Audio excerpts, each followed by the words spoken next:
Hi everyone, Sharabin here, and this is the full story of my Pokemon Black and White rewrite. This is where I rewrite the Ash's universe journey involving new Pokemon, new characters, and a storyline that follows more similar to the Black and White games. So without further ado, let's dive in. The story begins the same with Ash, his mother Delia, and Professor Oak taking a trip to the Unova region to meet one of Professor Oak's fellow professors, Professor Uniper. However, before they leave, Ash stops by the ramp to say goodbye to all of his Pokemon, but before he leaves, someone pulls at his leg. That one being none other than Gible that doesn't want Ash to leave. Ash asks Gible if he wants to come along, and Gible bites Ash in the head with glee as a response. So Ash returns Gible to his Pokeball and takes him with him to Unova.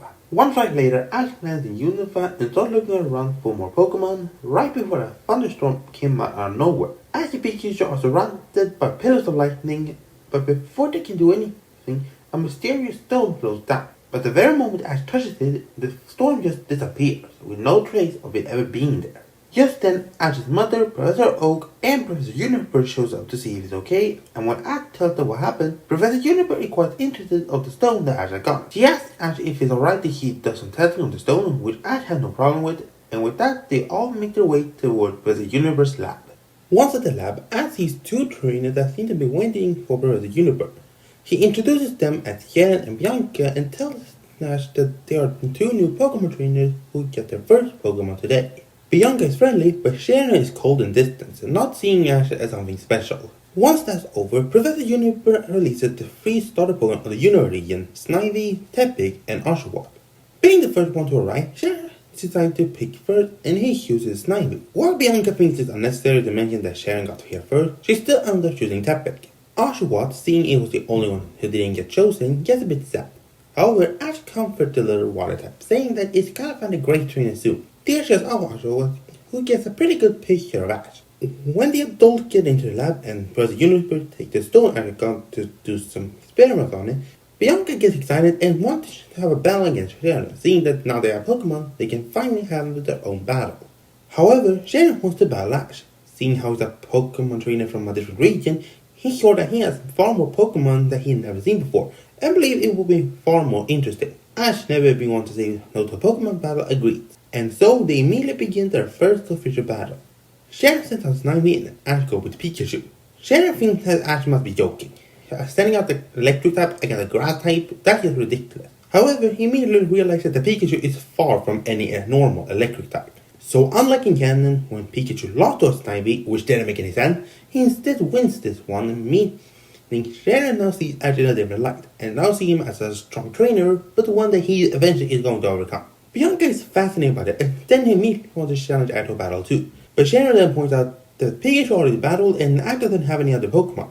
However, that's when Ash reveals that he has another Pokemon with him and sends out Gible. Sharon gets surprised seeing the base form of the Sinnoh pseudo-legendary Pokemon. Nevertheless, Ash does accept Bianca's challenge and the battle between Tepig and Gible begins, but it appears that Gible is far stronger and is able to win relatively easily. With both battles concluded, both of the new trainers leave and begins on their Pokemon journey. Eventually, Professor Uniper comes out of the lab alongside Professor Oak and Ash's mom. He returned the stone to him and said that he couldn't figure out anything about it, saying that it definitely has some strange energy within it, but there is nothing he can do to truly find out what it is. Simply telling him to hold on to it for now, and he might find out more about it during his journey. Ash then tells his mom and Professor Oak that he wanted to check on the Unova League. Not being surprised by this, both of them wish Ash luck, and so Ash's Unova journey have officially begun. After traveling down Route 1, Ash decided to take a lunch break and send a Gible, but just then hears a loud scream and incoming comes a girl and immediately picks up Gible and starts hugging it. A bit later, the girl introduces herself as Iris and said that she loves all kinds of dragon-type Pokemon.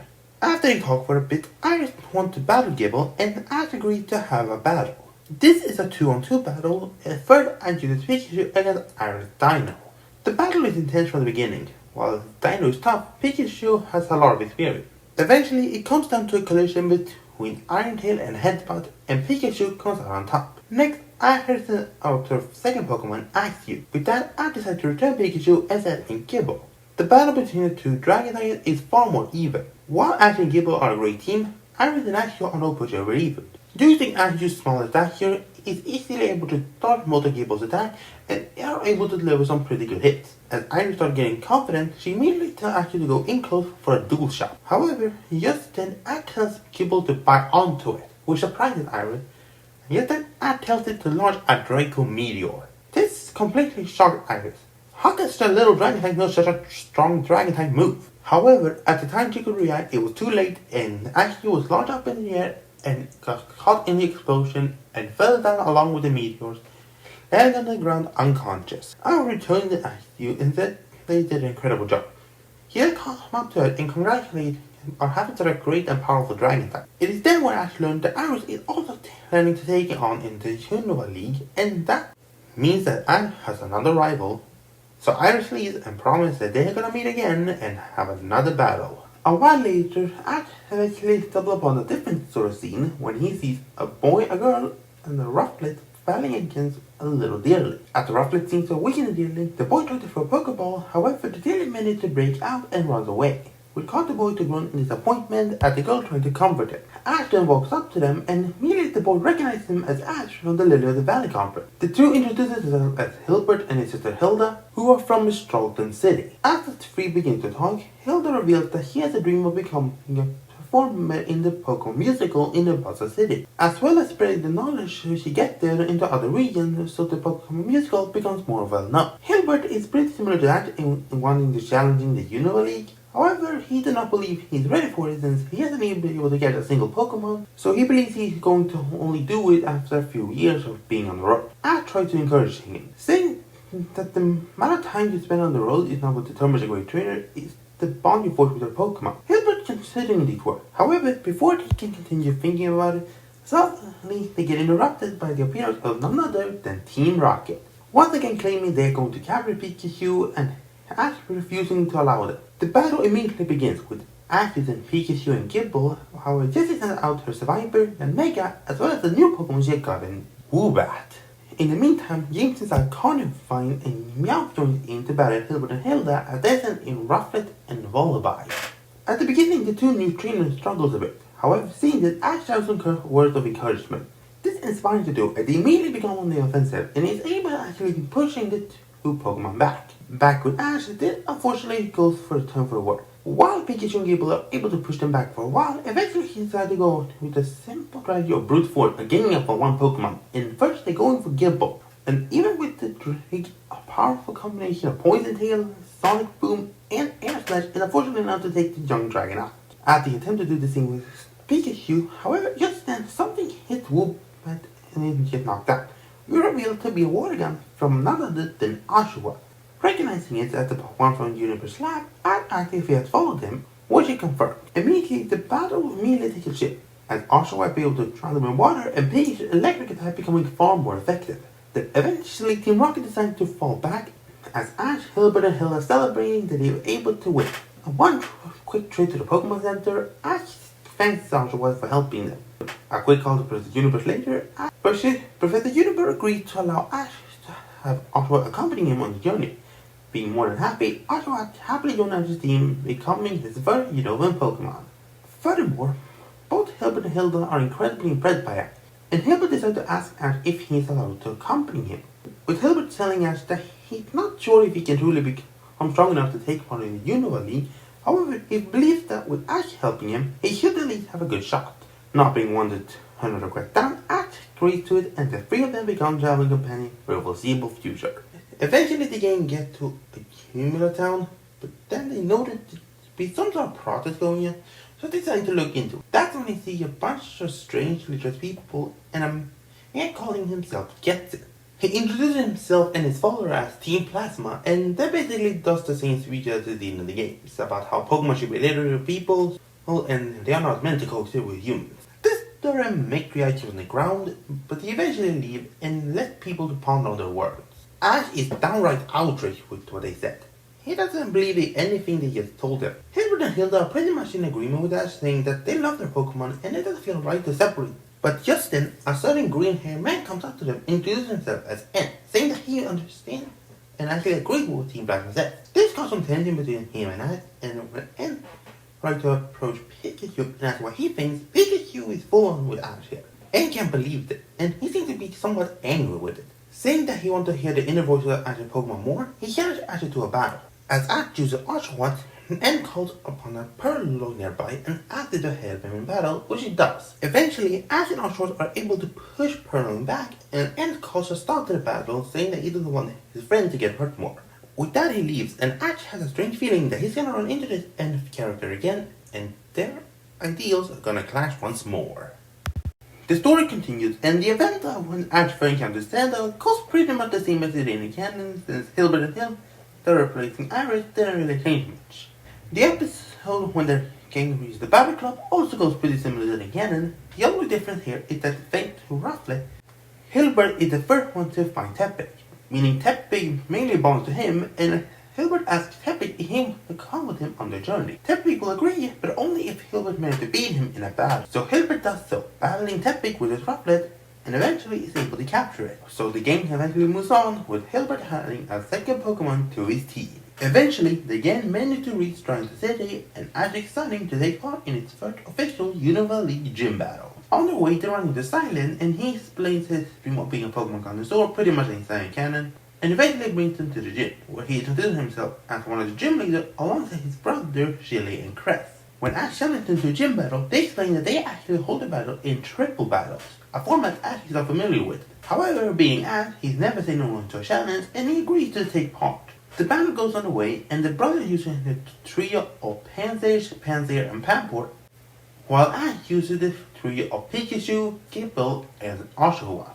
The battle immediately begins, and it's clear that the Strikes and gym leaders are definitely having an advantage, having already worked together multiple times, which is contradicts the other Pokemon that haven't battled together for too much, because Oshawott only a recent addition, and Gible only came on later on in his dinner journey. They do struggle a bit, but Ash is able to get the three together, and the first one to fall is actually Shilly's Pansear.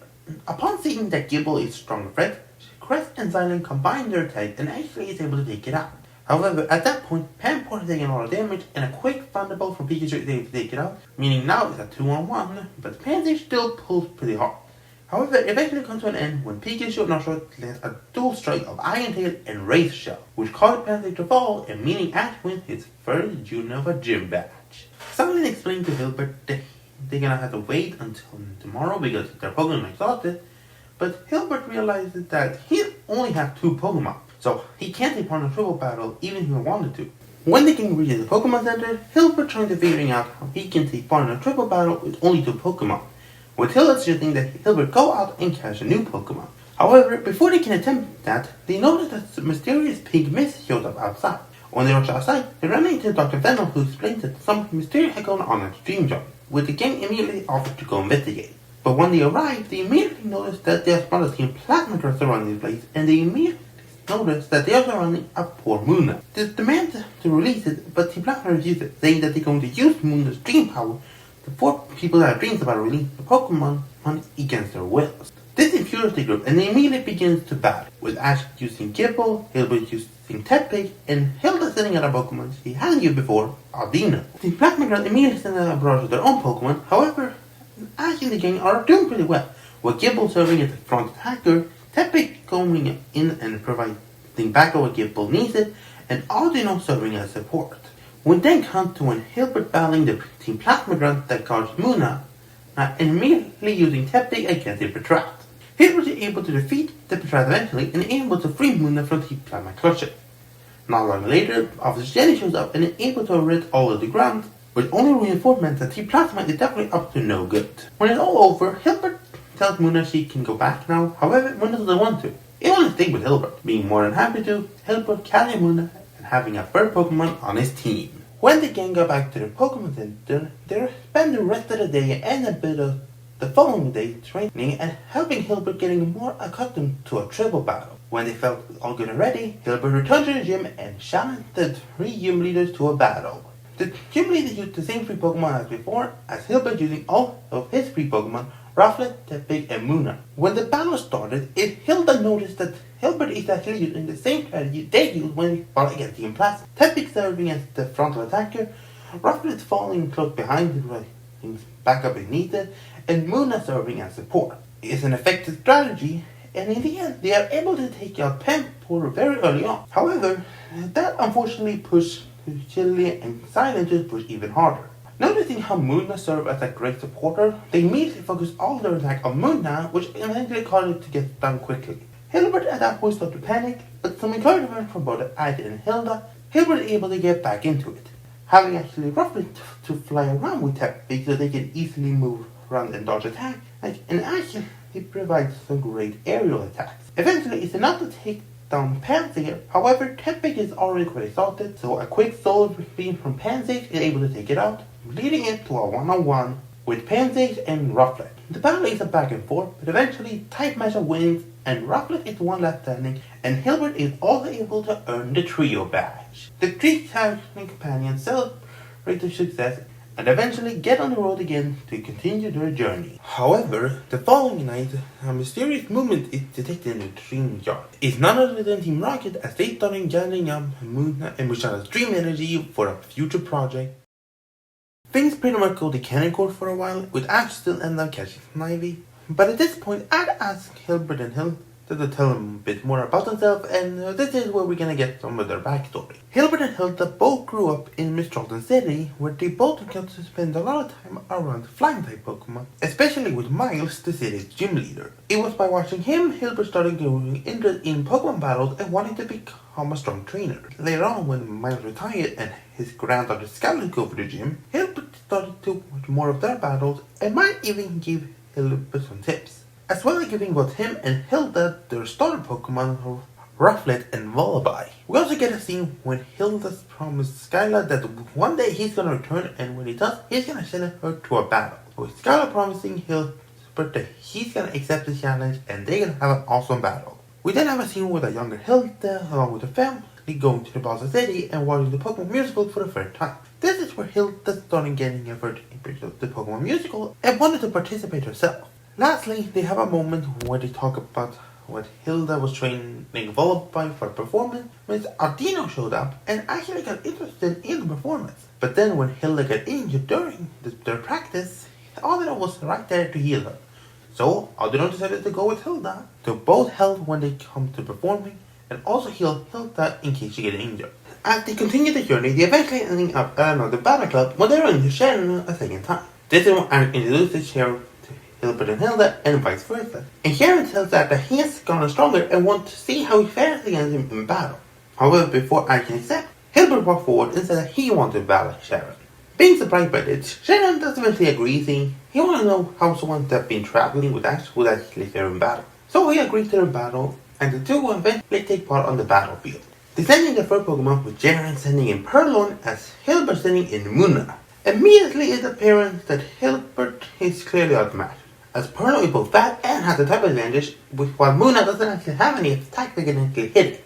So with not much effort, Hilbert loses his first Pokemon, and then he decides to send in his second Pokemon, Rufflet. The battle immediately turns aside, with Rufflet's aerial advantage giving Neat and actually able to take down Purloin. That's when Hilbert sends in his second Pokemon, a Pidove. It immediately becomes a battle of the sky, and while Pidove is faster, Rufflet has the more strength. Then eventually, Strength is the one who wins, and Pidove falls, and with that, Sharon decides to send in his final Pokemon, a Servine, revealing that his Snivy has evolved, and immediately strikes Rufflet with a powerful Leaf Tornado, which is actually able to take it out.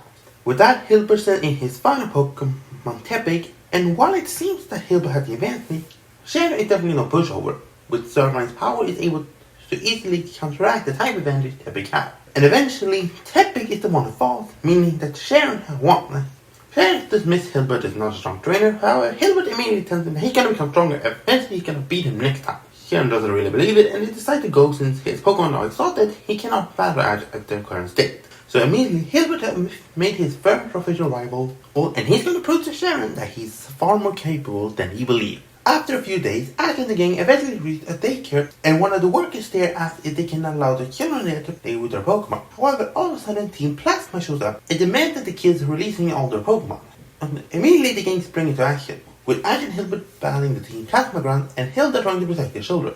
As soon as the head grunts try to force two children to release the Pokemon, Hilbert shows up with Tepig and battle them off. At the same time, Ash battled another head grunt with a Trubbish alongside his Pikachu. However, with Trubbish, they are able to poison Pikachu, which eventually turned the battle against Ash. All of a sudden, a couple of rocks flies out of nowhere and hit Trubbish, forcing it back.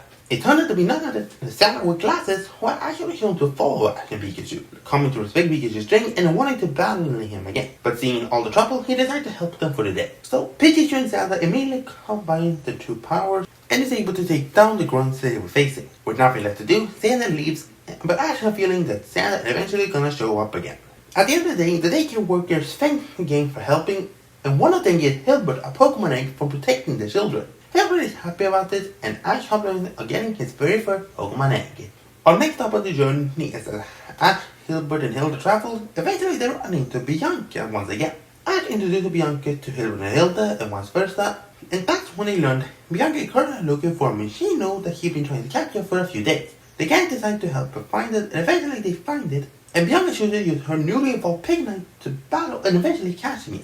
Afterwards, Bianca challenges Ash to a battle, and Ash eagerly accepts. The battle is a 3-on-3, and the first Pokemon is Gible and Mienfoo. The battle is immediately one-sided, however, against Ash this time, as Bianca reveals that he knew that he was gonna face Gible eventually, so he decided to go with Mienfoo, since it has a pretty powerful attack, that being none other than Ice Punch. As the move strikes Gible hard, it eventually is clear that it can't take many more.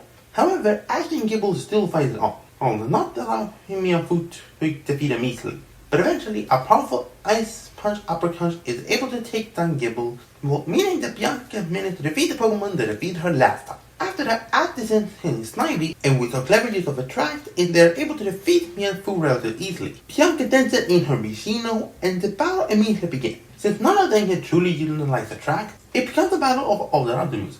Eventually, it becomes a collision between Double Slap and Leaf Blade, and the collision is so strong that it actually forces a double knockout. With that, the two of them setting their final Pokemon, Pikachu and Pikachu. This duel eventually ends up just saving canon, as Pikachu comes out on top and Ash beating Bianca once again. While disappointed, Bianca said that she's going to continue training hard, and with that she leaves and the gang continues their journey. We then are again finally reaching Nacuen City. However, once they get to the Pokemon Center, they run into someone they weren't expecting, N.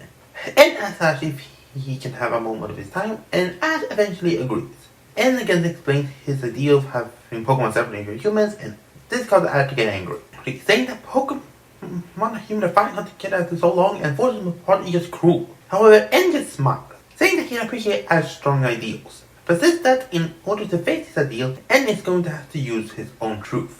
And the strongest truth there is Reshiram. Ash has no idea what that is, and simply saying that he's going to find out eventually, and tell Ash to keep opposing him, that maybe he has the ideals to finally beat the truth. However, he has severe doubt about that.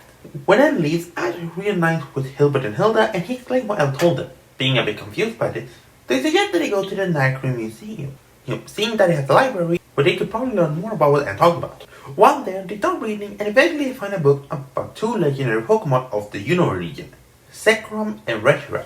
Zekrom believed to be the Pokemon of ideals, and Reshiram to be the Pokemon of truth. They eventually learn the history between the two of them, and the legend says that if a person has strong ideal or strong truth, then these legendary Pokemon will descend upon them and grant them their powers. They eventually then meet Lenora, which reveals that the museum also serves as the gym. This gets Ash excited, and he immediately challenges her to a battle, which she agrees to. Eventually, they reach the battlefield and reveal to be on 2-on-2, with both sides are able to switch out, actually with Oshawott as Lenora in Lillipup. However, Lenora immediately calls on a war, which forces Oshawott to get switched out instead of Snivy.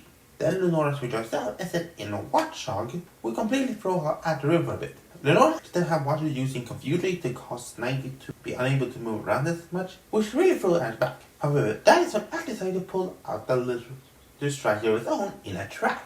The Attract managed to land, and Watchog is infatuated by it, as Snivy finally breaks the confusion and delivers powerful attacks. Eventually, it 2 months and Watchog falls. Then Lenora sent back in Lillipup, which eventually is able to take down Snivy. Like Ash sent Oshawott once again, and the two of them battle, and eventually it becomes a collision between Takedown and Razor Shell. And in the end, Oshawott is the one who wins, and Ash has gotten his second gym badge. After a night resting in the Pokemon Center, Hilbert challenged Lenora to his own battle, and Lenora is more than happy to agree. Lenora once again stopped Lillipup as Hilbert stood in his Tepig. Once again, she uses Roar to force the Tepig out, and in comes Moona. As Lenora then forces it into Washock, Hilbert expects her to go for Confuse Ray last time, but that is when Lenora calls for a move Hilbert wasn't expecting. Mean Look. Completely surprised by this, he is surprised when he realizes he can no longer switch out Moona, and Watchog immediately goes on the offensive, actually able to deliver powerful hits, and eventually Moona is taken down. He then sends in Tepig, however Lenora switches back into Lillipup, and eventually is able to take Tepig down. This causes Hilbert to get sad at the fact that he lost the gym battle. Lenora said he can take a rematch any time, however he can have to become far stronger first. The following day, Hilbert did crash. He never lost a battle in a battle before. Asking Hilda is there to share a map and telling them that he'd be able to beat Lenora next time. However, Hilbert is not so sure. He gave everything he had, and he was still completely outmatched. What can he do different? That is when Hilda suggests that they go to the Battle Club and have Don George help Hilbert train. Think it's a good idea as encouraging it, and Hilbert decides to agree. They all reach the Battle Club, and he grants him into Don George, and he put Hilbert on a special training program, and asked to join in. Even if he already won, he still wanted to keep training to become stronger. Seeing no reason to deny this, Don George agrees. And so, Hilbert working with both his Tepig and Moona, and eventually causing them to both learn a new move in Confuse Ray and Flame Charge. At the same time, over that, he trained with both Snivy and Oshawott until they both also learned new moves in Coil and Aqua Jet. After a few days, Hilbert could return to the gym and challenge Nora to rematch, which he happily agrees to. However, he cannot just be sitting idly by and decided to troll her farms. At the battle begins, Hilbert sends in Tepig, however, Lenora sent in her newly evolved Herdier, revealing that he had been planning to have a surprise for Hilbert when he eventually returned. This frightened Hilbert for a bit. However, Ashton and Hilda shares him out, and he's eventually able to get back into it. The battle starts the same as last time, with Herdier using Roar, forcing Tepig in for Moona, and Lenora then switches into Washock. However, when Lenora is about to call for Confuse Ray, Hilbert smirks and immediately calls on Moona to use Imprison. So when Washock tries to use Confuse Ray, it immediately gets dumped, and this actually surprises Lenora. Hilda is confused by it, and now explains what Don George told him about Imprison, being a move that causes the opponent to be unable to use any attack the user also knows. As this Moona now knows Confuse Ray just like Washock, it prevented it from using it. With that, Hilbert decided to call his own Confuse Ray to confuse Watchog, which actually seemed to work. However, Lenora is not easily defeated, so he immediately calls on Watchog to use the other side, and eventually is able to snap out of confusion and deliver some heavy hits. Eventually, it comes down to a collision between Psybeam and Thunderbolt, and both sides glance. While Moona is injured, Watchog has fallen. Hilbert shares, however, Lenora reminds him he's not done yet and sends back in Herdier, which is able to take Moona out with a quick Shadow Ball. With that, he dances in Tepig, and a battle ensues between the two, and eventually, Tepig is able to win, and Hilbert obtained his second gym badge. After Lenora congratulates him, Hilbert, and Hilda return to a road to continue their journey. In the meantime, out in a barren desert, a mysterious castle has recently been discovered, and Team Rocket is there to enact their goals. Things pretty much stay on the cannon course for a while, with Hilbert's egg hatching into Scraggy as well, and eventually leading to him catching it, meaning Hilbert now is team up to 4 Pokemon. The next big event is that when they gang travel through the forest, they still encounter Sewaddle. However, this time it's Hilda who gets the more character development with them. It also ends up with them meeting Berg, and in the end, Sewaddle decides to join Hilda's team.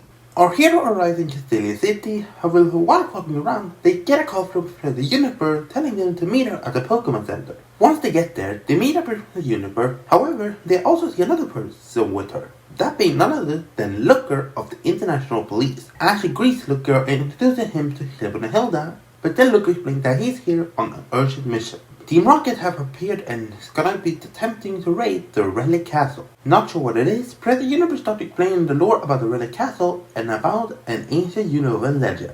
Long ago, when the Unova was about to endure a fearful ice age, it was said that a powerful Volcarona showed up and served as the region's sun. In immense power and light, earning the title of the Sunbringer. Once the region has been cleared and the sun has returned, the Sunbringer was granted as a hero and was built an ancient castle in the nearby desert. It's said that it still lay dormant in that region, waiting for the day when the Unova region is going to acquire its sun once again. and look fears that Team Rocket is going to attempt to capture the Sunbringer.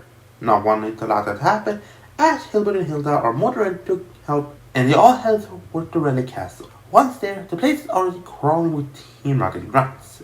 And deep inside the temple, we see Jesse, James, and Meowth alongside Giovanni as they approach the Sunbringer. Giovanni explained to them the legend and said that now Volcarona is going to become the sun that's going to help Team Rocket take over the world. Using the dream particle that the trio had gathered from the dream jar, they used it on Volcarona to drain it of its energy, and eventually it turned to a darker color and then fully under Giovanni's control. Giovanni ordered Volcarona to immediately break out of here and start terrorizing Castelia City, showing the universe the power of Team Rocket. Giovanni follows after Volcarona as Jesse and Camilla exit the Relic Castle. They run into Ash and the gang as they immediately tell the twerp that they are too late as Team Rocket's plan have already started. The gang notice the fires nearby in Castelia City and they immediately rush back in order to get the situation under control. In Castelia City, Volcarona is reigning over the city, launching its fire all over the place, while Team Rocket runs around all over the place, taking down anyone that opposes them. However, all of a sudden, Team Plasma shows up and immediately starts battling Team Rocket,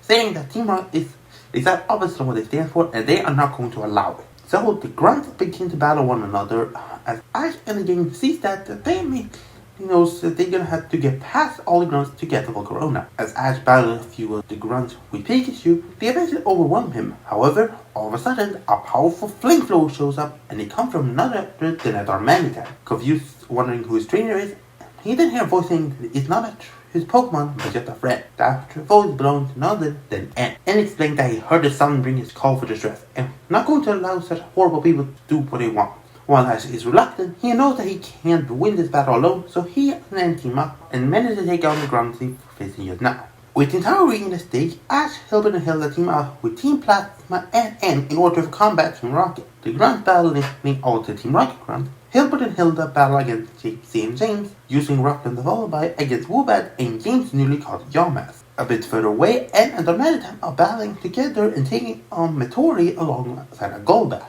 And lastly, Ash immediately rushes toward Giovanni and battle Volcarona alongside Pikachu. However, Ash quickly realized that Volcarona didn't get the title the Sunbringer for nothing. Its fire attack is so powerful, it feels like the sun itself is raining down his wrath upon Pikachu. Pikachu does it best, but it's clear that Pikachu is outmatched. However, just then, the black stone that Ash had in his bag suddenly arrives out of nowhere and hovers right over Pikachu, before sending out a giant wave of blue lightning. The entire area is suddenly covered by electric blue lightning, and they seem to be empowering Pikachu at the same time starting to weaken the control Giovanni has over Volcarona. Using the electricity in the air, Pikachu is able to deliver powerful electric attack as Volcarona struggles to keep up. When it is all over, Volcarona had managed to break free from Giovanni's control, and Giovanni looked around seeing that all his grunts as well as his teams had been defeated, and he immediately called for a full-on retreat.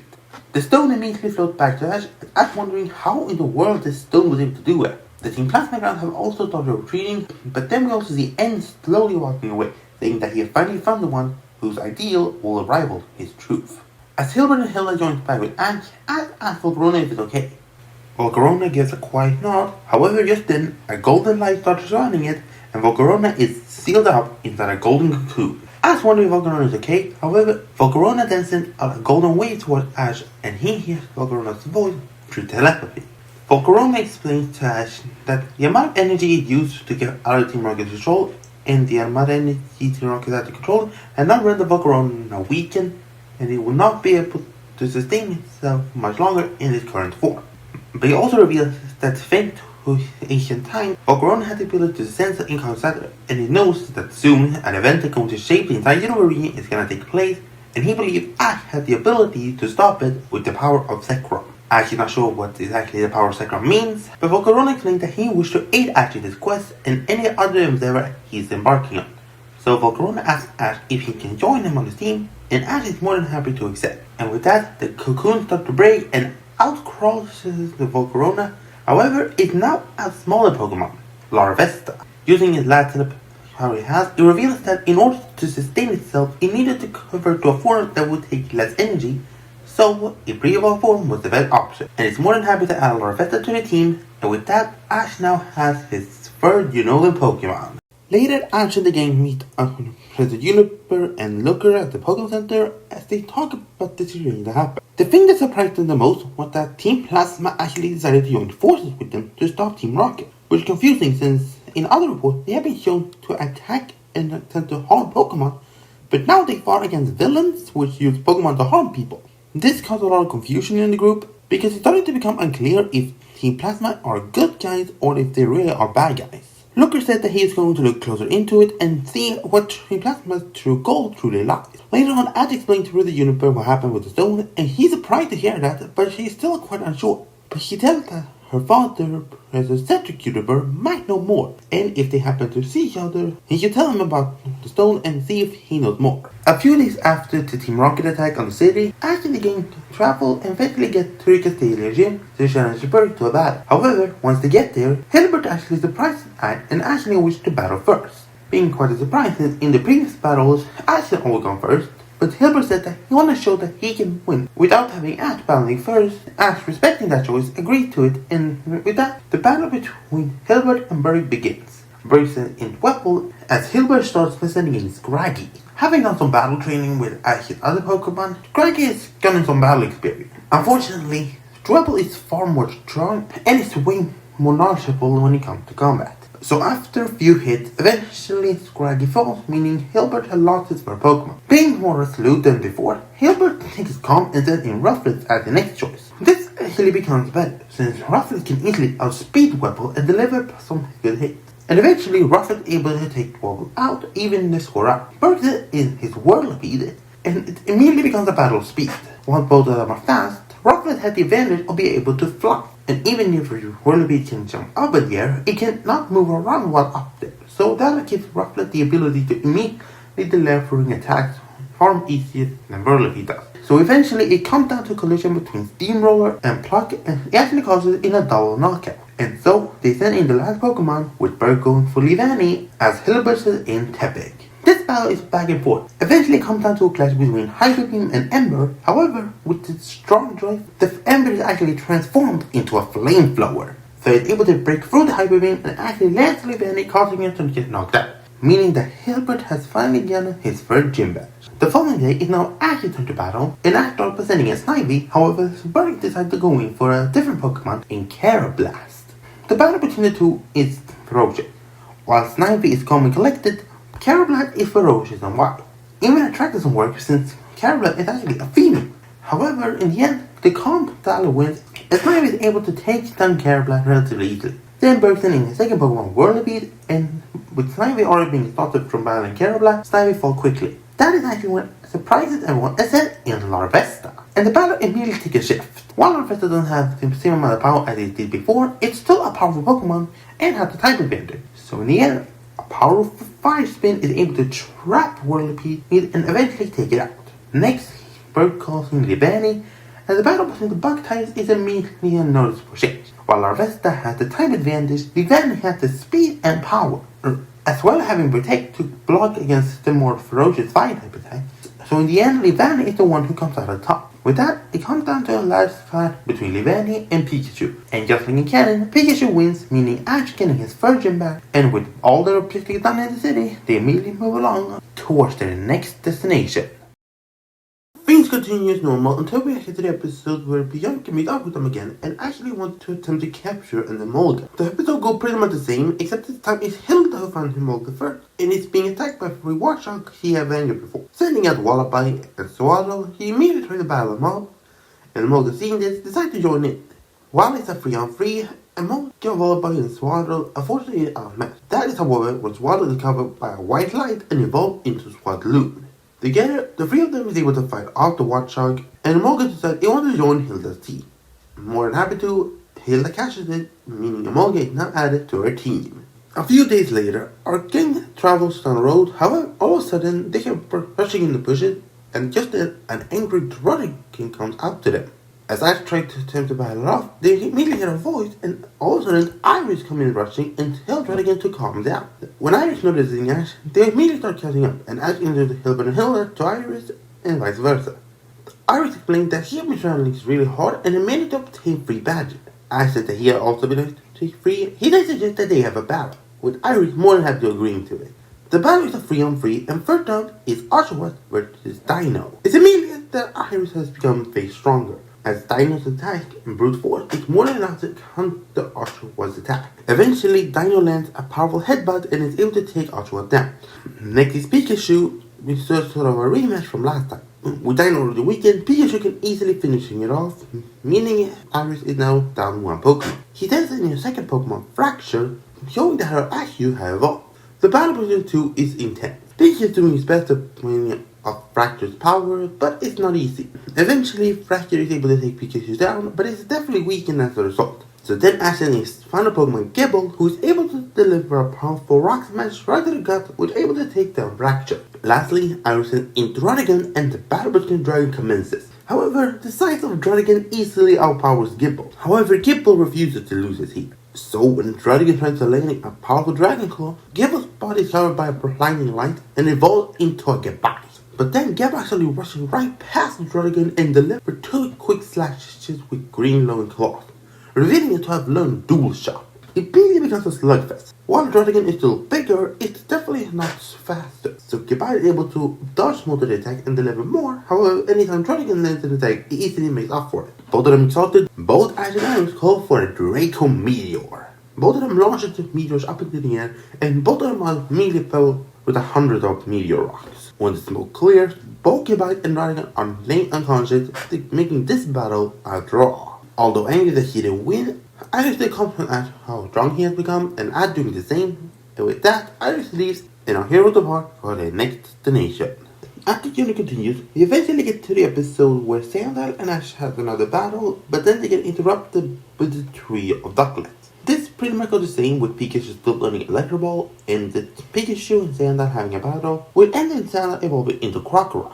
Pikachu still winning, however afterward, Ash actually approaches Krokorok and asks if he wants to join his team, and Krokorok agrees, meaning Ash now has a full team and his 4th Unova Pokemon. If you're wondering, yes, this episode technically took place earlier in the actual anime before Ash's first gym battle. However, I didn't want Ash having all of the Pokemon he can capture stack up on top of each other, so I decided to instead give Ash and Krokorok the encounter here instead. And honestly, I always believe that I should have just gotten Krokorok at that point, because honestly, putting on to later didn't make much sense. The next event to note is that Ash and Hilda once again run into Sharon, and Hilda wants to challenge Sharon into another battle. However, Sharon declines, saying that he don't believe Hilbert can actually handle him, and Sharon says that he wants to battle Ash. Ash agrees, but only if he battles Hilbert if he wins. Accepting the condition, Sharon and Ash have a battle. To save Pokemon for Hilbert, they agree on a 2-on-2, with the first being Rock'n'Rolla versus Snivy. The battle is immediately one-sided. Snivy is immediately shown to be able to take any attack, and while Rock'n'Rolla is sturdy enough to take most of them, Snivy eventually ends up on top. Next, Sharon sent in his Liepard, showing that his Purloin has evolved. Being female, Snivy is attracted to work, and eventually Liepard is able to take down Snivy. With that, Ash sent in his second Pokemon, Krokorok, and the clash between the Dark type commences. Sharon, using Liepard's speed, is able to deliver some hit.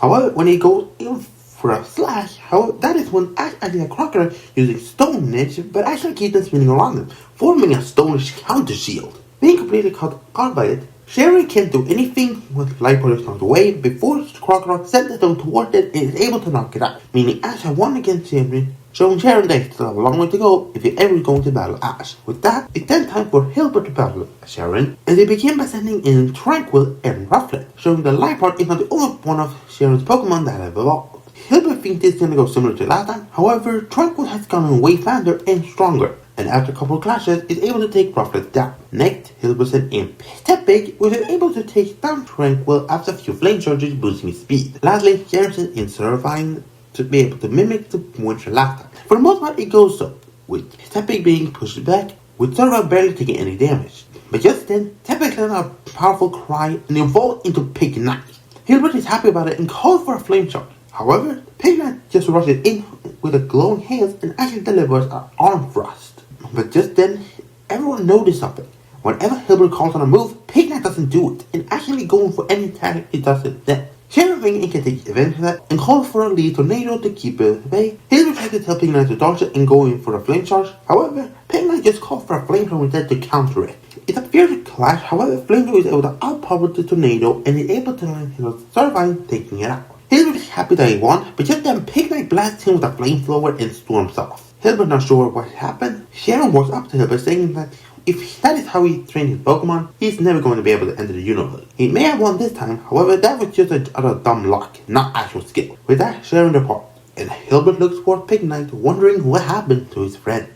After a while, they came stopped by a lake, and they all decided to embark on their own separate activities. Hilda training alongside Ardeno and Swadloon on a new routine he'd been working on. Hilbert actually goes with Pig Knight, trying to work out what happened to him. However, Pig Knight doesn't listen to anything Hilbert says and occasionally blasts out with a flamethrower. This worries Hilbert because he doesn't know what happened to his own Pokemon now. At the same time, Ash is over at the lake training with Oshawott since he still has the problem of keeping an eye closed while using Aqua Jet. In the meantime, all of the other Pokemon are playing together, however just then, they all get poisoned by a Shroomish and this causes some panic. The three trainers immediately try to work out how they can handle it. They eventually learn about the medicine they need is under the water, so Ash and Oshawott offer to go there, however they need someone to watch over them. Hilbert volunteers since the only Pokemon he still has is Pig Knight and he doesn't listen to him, so right now he wouldn't be able to do anything.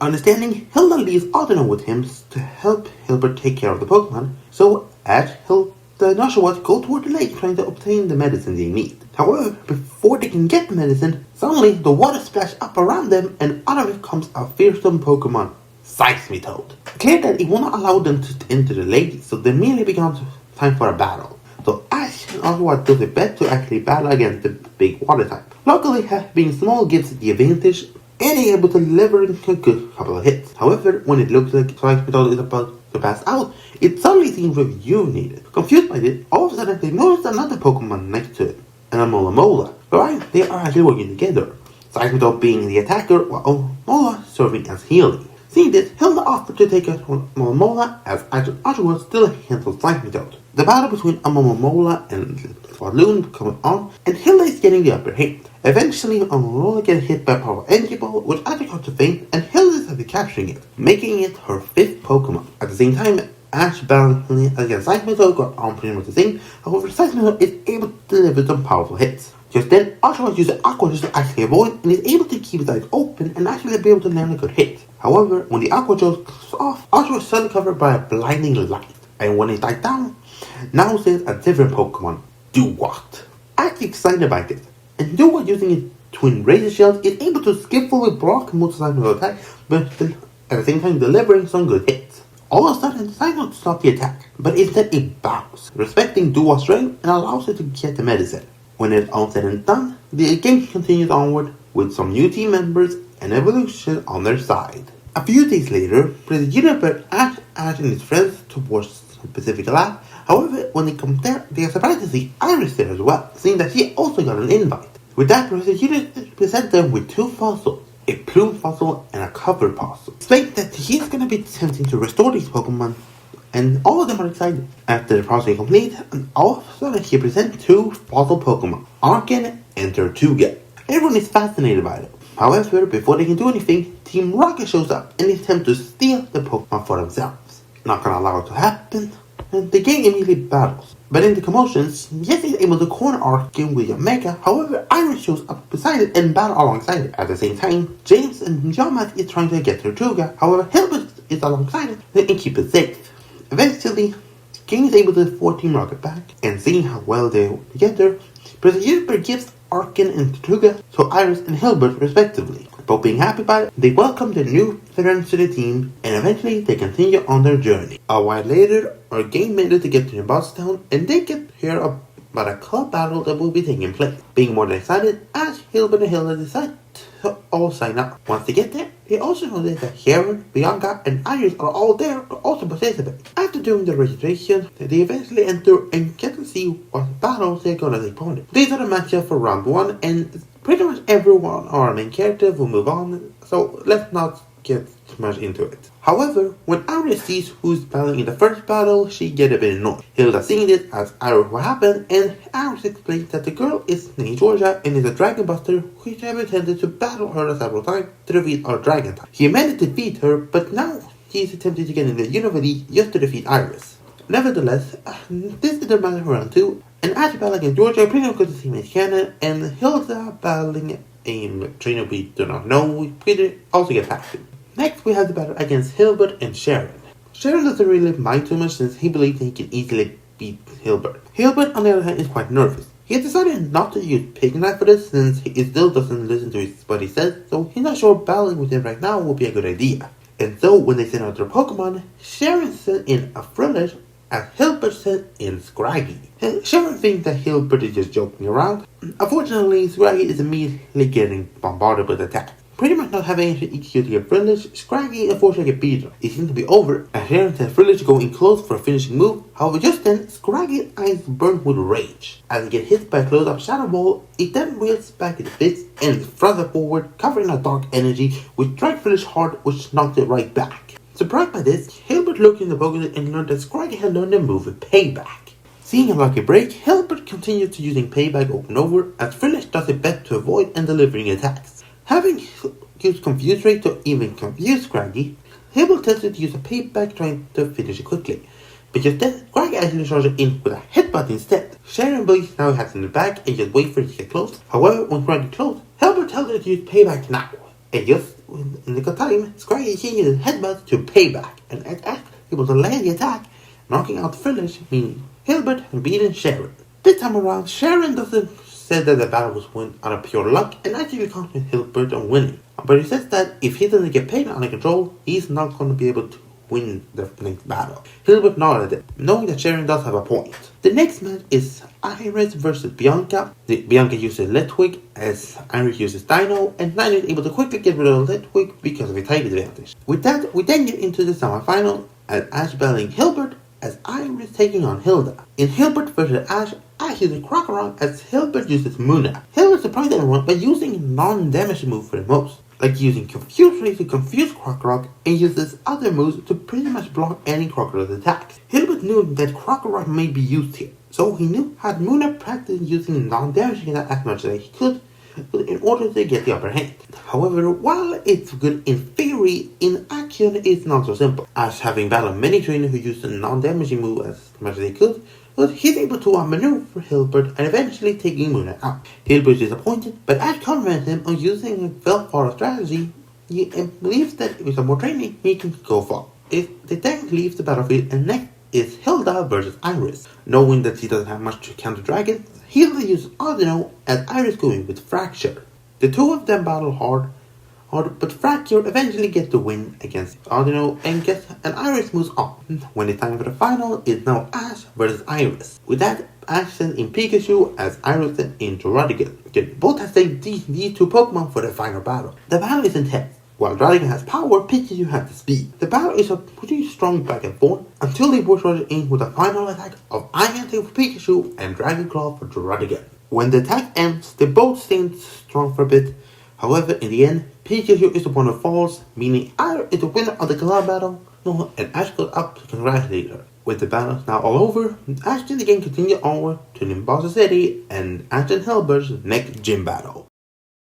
As the story continues, for the following episode, things pretty much get the same, with they still running into Meowth, who claims to have been fired named Rocket, but we all know he's just a ploy to steal the Pokemon, but the name was the Pokemon Center. But the things pretty much go the same there. However, in the episode, Behem, Duhoshin, and the Dream Thief, it can actually have it so that it's Munna who primarily handles battling against the Behem. Being a Pokemon that easily travels through dreams, it recognizes the signs quite early and is able to aid the team with getting out of it. But just then, the thief drops a moose from her pocket, and Munna quickly swoops to get it, and Ash causes it to evolve into Musharna. Using its improved dream power, it's able to break free and defeat the Dream Thief and Behem. From that part, pretty much go the same as the game ends up in Nimbasa City. Meowth still going on with the rock as they steal new Pokemon Center using the subway, and the heroes eventually saving the day. Now when we are in Nimbasa City, this is gonna be the city that has the most Ash's whole story, so let's buckle up for it. The first thing our king does is to go to Nimbasa Gym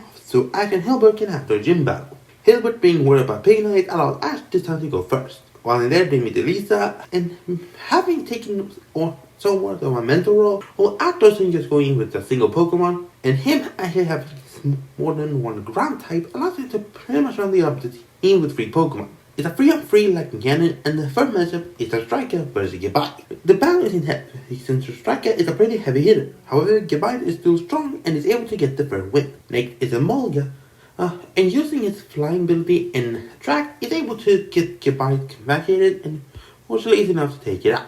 Our second Pokemon is Krokorok, and while it's able to use Dig to avoid the attack for a while, Emolga's flying ability allows it to easily avoid Molten Krokorok's attack. It's able to using a Stone-Edge counter shield to block out the attack for a while, but eventually Emolga is able to get the upper hand, and eventually Krokorok will take it down as well. However, that battle took a lot out of Emolga, so when Ash switching to Snivy, it's able to deliver a quick lead blade which takes down Emolga, rounding his battle up to a 1-on-1. With that, Elisa sends in Tynamo, which seems like a weak choice. However, it's incredibly fast and the tackle are no jokes. It seems like Elisa is going to win. However, you send Ash to the track, which is actually able to infatuate. This momentary strike is enough so Snivy can come in and finish Tynamo off with another lead blade, meaning Ash has won his 4th gym match without much trouble. After a day's rest, it's now time for Hilbert to take on the gym. It's Scraggy versus Galvantula. Someone expecting her to switch up her lead for his guard. Since Hilbert's are both doing the same, he's not as surprised as he would have been originally. However, unfortunately, Scraggy is too outmatched and eventually Galvantula take the win. Next, he's an Tortuga, and while it seems like an odd choice, its rock typing actually provides some good power, and it actually able knows protect, which means it can block most electric attack. And eventually, an ancient power takes down Galvantula, and next encounters Emolga. Emolga attempts to use the track again, however it doesn't work, and Shan Tortuga is actually a female. While a track is on the menu, Emolga is not an easy pushover. And eventually, even Tortuga is taken down, and then Hilbert sent in his final Pokemon, Musharna, able to easily defeat Emolga because of weakness. With that, Elisa's final Pokemon becomes a Striker, as Hilbert does the best to keep Musharna at a distance and using his status to his advantage. However, the Striker is too fast, and in the end is able to take down Musharna, leading to Hilbert's first ever loss in a gym battle. When he returned to Pokemon Center, Hilbert is crushed. He doesn't know what to do anymore. With Pignat not listening to him, and now losing to Eliza, he doesn't know what to do. In an attempt to cheer him up, actually they all explore the city, trying to have some fun, and Hilbert reluctantly agrees. However, as he wanders around, he's still conflicted. But when he's walking, he actually runs into a familiar face, Silent. Surprised to see him here, Silent reveals that he's a big fan of the subway bosses in Gwinnett and wanted to come see them. But noticing Hilbert's distress, he asks what's wrong. Hilbert decided to tell him about his recent struggle against Elisa and also with Pignat, even allowing Pignat to come out. Silent listened to it, and when he comes to Pignat, he suggests that maybe had not battled with him is the problem. Pignat starts to think that Hilbert doesn't trust him anymore, and that leads to a rift between their bond. Questioning what he can fix it, Silent suggests that they take on the subway challenge in an attempt to beat the subway bosses. After a bit of thinking, Hilbert decides to agree, and eventually they enter the train and had to battle through several two trainers to get to England Embed. Hilbert uses Pignat and Ash uses Passage. However, for the most part, Pignat has not been listening to anything Hilbert says, often rushing on head in for to attack and almost getting Passage in the crossfire. This avoided not to go well, and eventually they continue. But just then, the two of them reaches the subway bosses Ingo and Embed. At the battle again, the bosses send out their Pokemon, Chandelure and Electros. Immediately Pignat goes on the offensive. However, Chandelure can easily counter pretty much anything, being a fire and ghost type with the ability Flash Fire. Pignat immediately doesn't get anywhere. Eventually, they come to a point where Chandelure is able to confuse Pignat. Silent trying to have Passage aid them, however, Electros is keeping Passage at bay. Seeing that Pignat seems to be about to be knocked out, Hilbert calls out to Pignat and serving as his eye. Having no particular reason, Pignat decides to agree and avoids when Hilbert said and tells to attack where Dust stood. This actually proves to be a pretty effective move.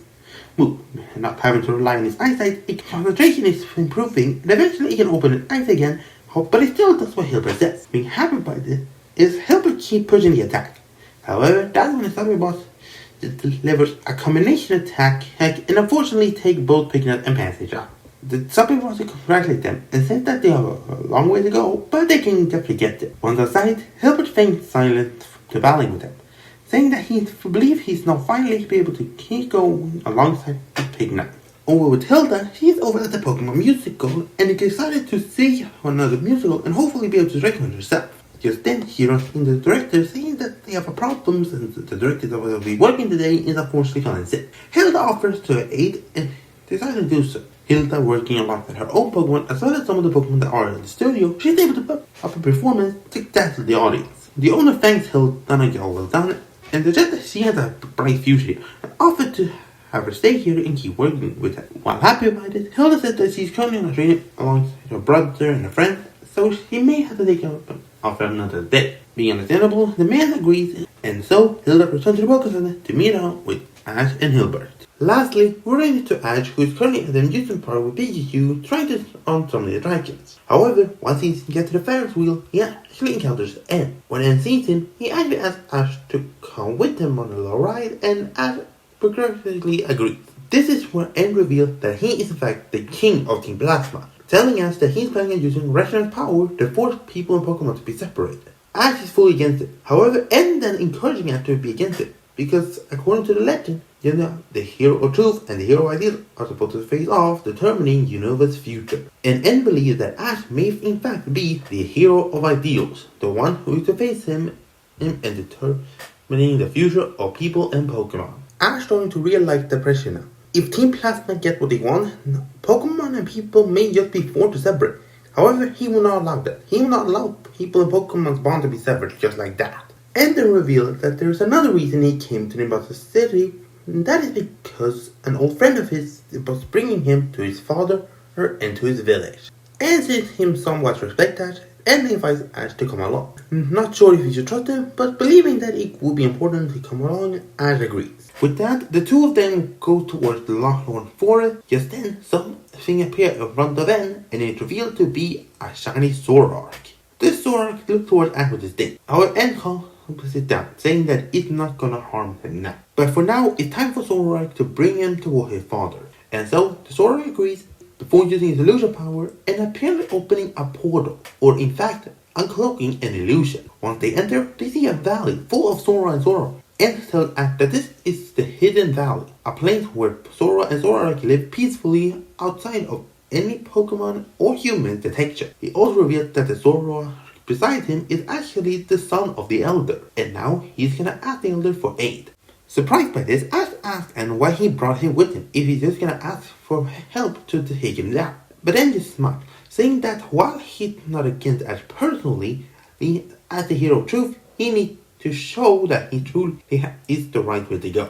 Eventually, the two of them reach his Elder Zoroark, who introduces himself to them as Zoroark Elder by using telepathy. Just then, the shiny Zoroark approaches his father, speaking in telepathy as well, introduces N as the human he wished to age in Unova forever. N makes his plea to the Elder. While the Elder is wise, he is not fully sure if N's path is the right one. His son does his best to convince his father. However, before the Elder can make a verdict, another voice breaks up, and just then, another Zoroark jumps in, revealing to be the Elder's daughter. They plead that human and Pokemon can live together, and not all humans are evil. Her brother, on the other hand, refuses to agree to it, saying that it's just childish naivety. However, just then, the Zoroark then just appeared to say something surprising. How can they say that when one of the most noble humans he knows is right here? And then point towards Ash. Being confused by this, however, just then, someone points Ash back. And when he turns around, it is another Ash? Or it looks like him, but he's wearing different clothes. Ash recognizes what he wore when he was traveling through the Sinnoh region. But just then, the other Ash jumped to the air and surrounded by pink light before reverting into Zoroark, talking to Ash telepathically. This reveals that this is the same Zoroark that Ash met during the movie Zoroark Master of Illusions. Yet Ash immediately greets Zoroark as an old friend, the same with Pikachu, and then is surprised that he already knows this little Zoroark. Back with the Elder, Mima explains that this fact that the human that saved the Elder's grandson is here shows them that they should be aiding him and not N. The shiny Zoroark refused to accept that though, saying that just because they aided him once does not mean they are actually having their best interest in mind. The Elder Zoroark understands what his son is saying, but he also understands his daughter's reasoning. And with that, the Elder suggests that the two humans have a battle to truly show their point of view. Because if there's one scenario which shows Pokemon's real ideals, it's battle. Ash immediately agrees to show his ideals in battle, while N is reluctant, he agrees to it. And with that, he calls upon one of his friends and he reveals a Sigilyph. However, before Ash can send in one of his Pokemon, Sora jumps in, saying that he won a battle with Ash. The Elder agreed to it only if Ash says so, and Ash decided to agree. And with that, Ash and Sora battle against N and Sigilyph. Sigilyph is powerful, right? But Sora's trickiness is able to keep it a good distance away. But just then, Sigilyph will give a powerful Shadow Ball, which engulfs Sora in an explosion. However, when it looks like it's all of a sudden, a massive Sora appears right where Sora stood. And believe that they might have evolved, but just then, Ash calls upon a Sucker Punch, which actually strikes from behind, revealing that Sora is actually just the same as before, and the big Zoroark is an illusion. And Sora delivers a powerful Night Ace, which is able to take Sigilyph down. Ash begins to congratulate Sora on a battle well done. And with that, Mima and the Elder approaches them, telling Sora that he was incredibly strong. And the Elder offers Ash the entire path help. But Ash said he doesn't want that. He wants Sora to live their own life. If that means that they're gonna take our battle with the human Team Plasma, he's more than happy with that. This surprised the Elder, seeing that he did not come here to force them to help him, but just wanted them to live their life. But then the Elder smiled, saying that Ash's heart is truly noble. Oh, with N, he and the shiny Sora walked up. Sora accepted that his pack is going to go with the other one, but that doesn't mean it's going to be going easy on them when they meet on the battlefield. N sees that and said to his friend that he shouldn't be forcing himself to battle alongside him if it means going against his family. But Sora explained to N that he doesn't care about that. He trusts N, and if that means going against the family, he's fine with that. The two of them leaves. However, when Ash attempts to leave, Sora approaches him, saying that he doesn't want Ash to go, and he actually wants to go with him. This is a surprise to him. However, the Elder and Mima agreed to it, saying that they believe that Ash will be able to help Sora grow. Surprised by this, but Ash is nevertheless happy to have Sora on the team, but when he catches it, the Pokeball closes. Seeing now he has 6 Pokemon, he cannot have it open until he sends one to the lab. After promising Mima and the Elder to take care of Sora, Ash returns to the Poké Center and decides to say goodbye over to Professor Oak's lab for some well-deserved rest.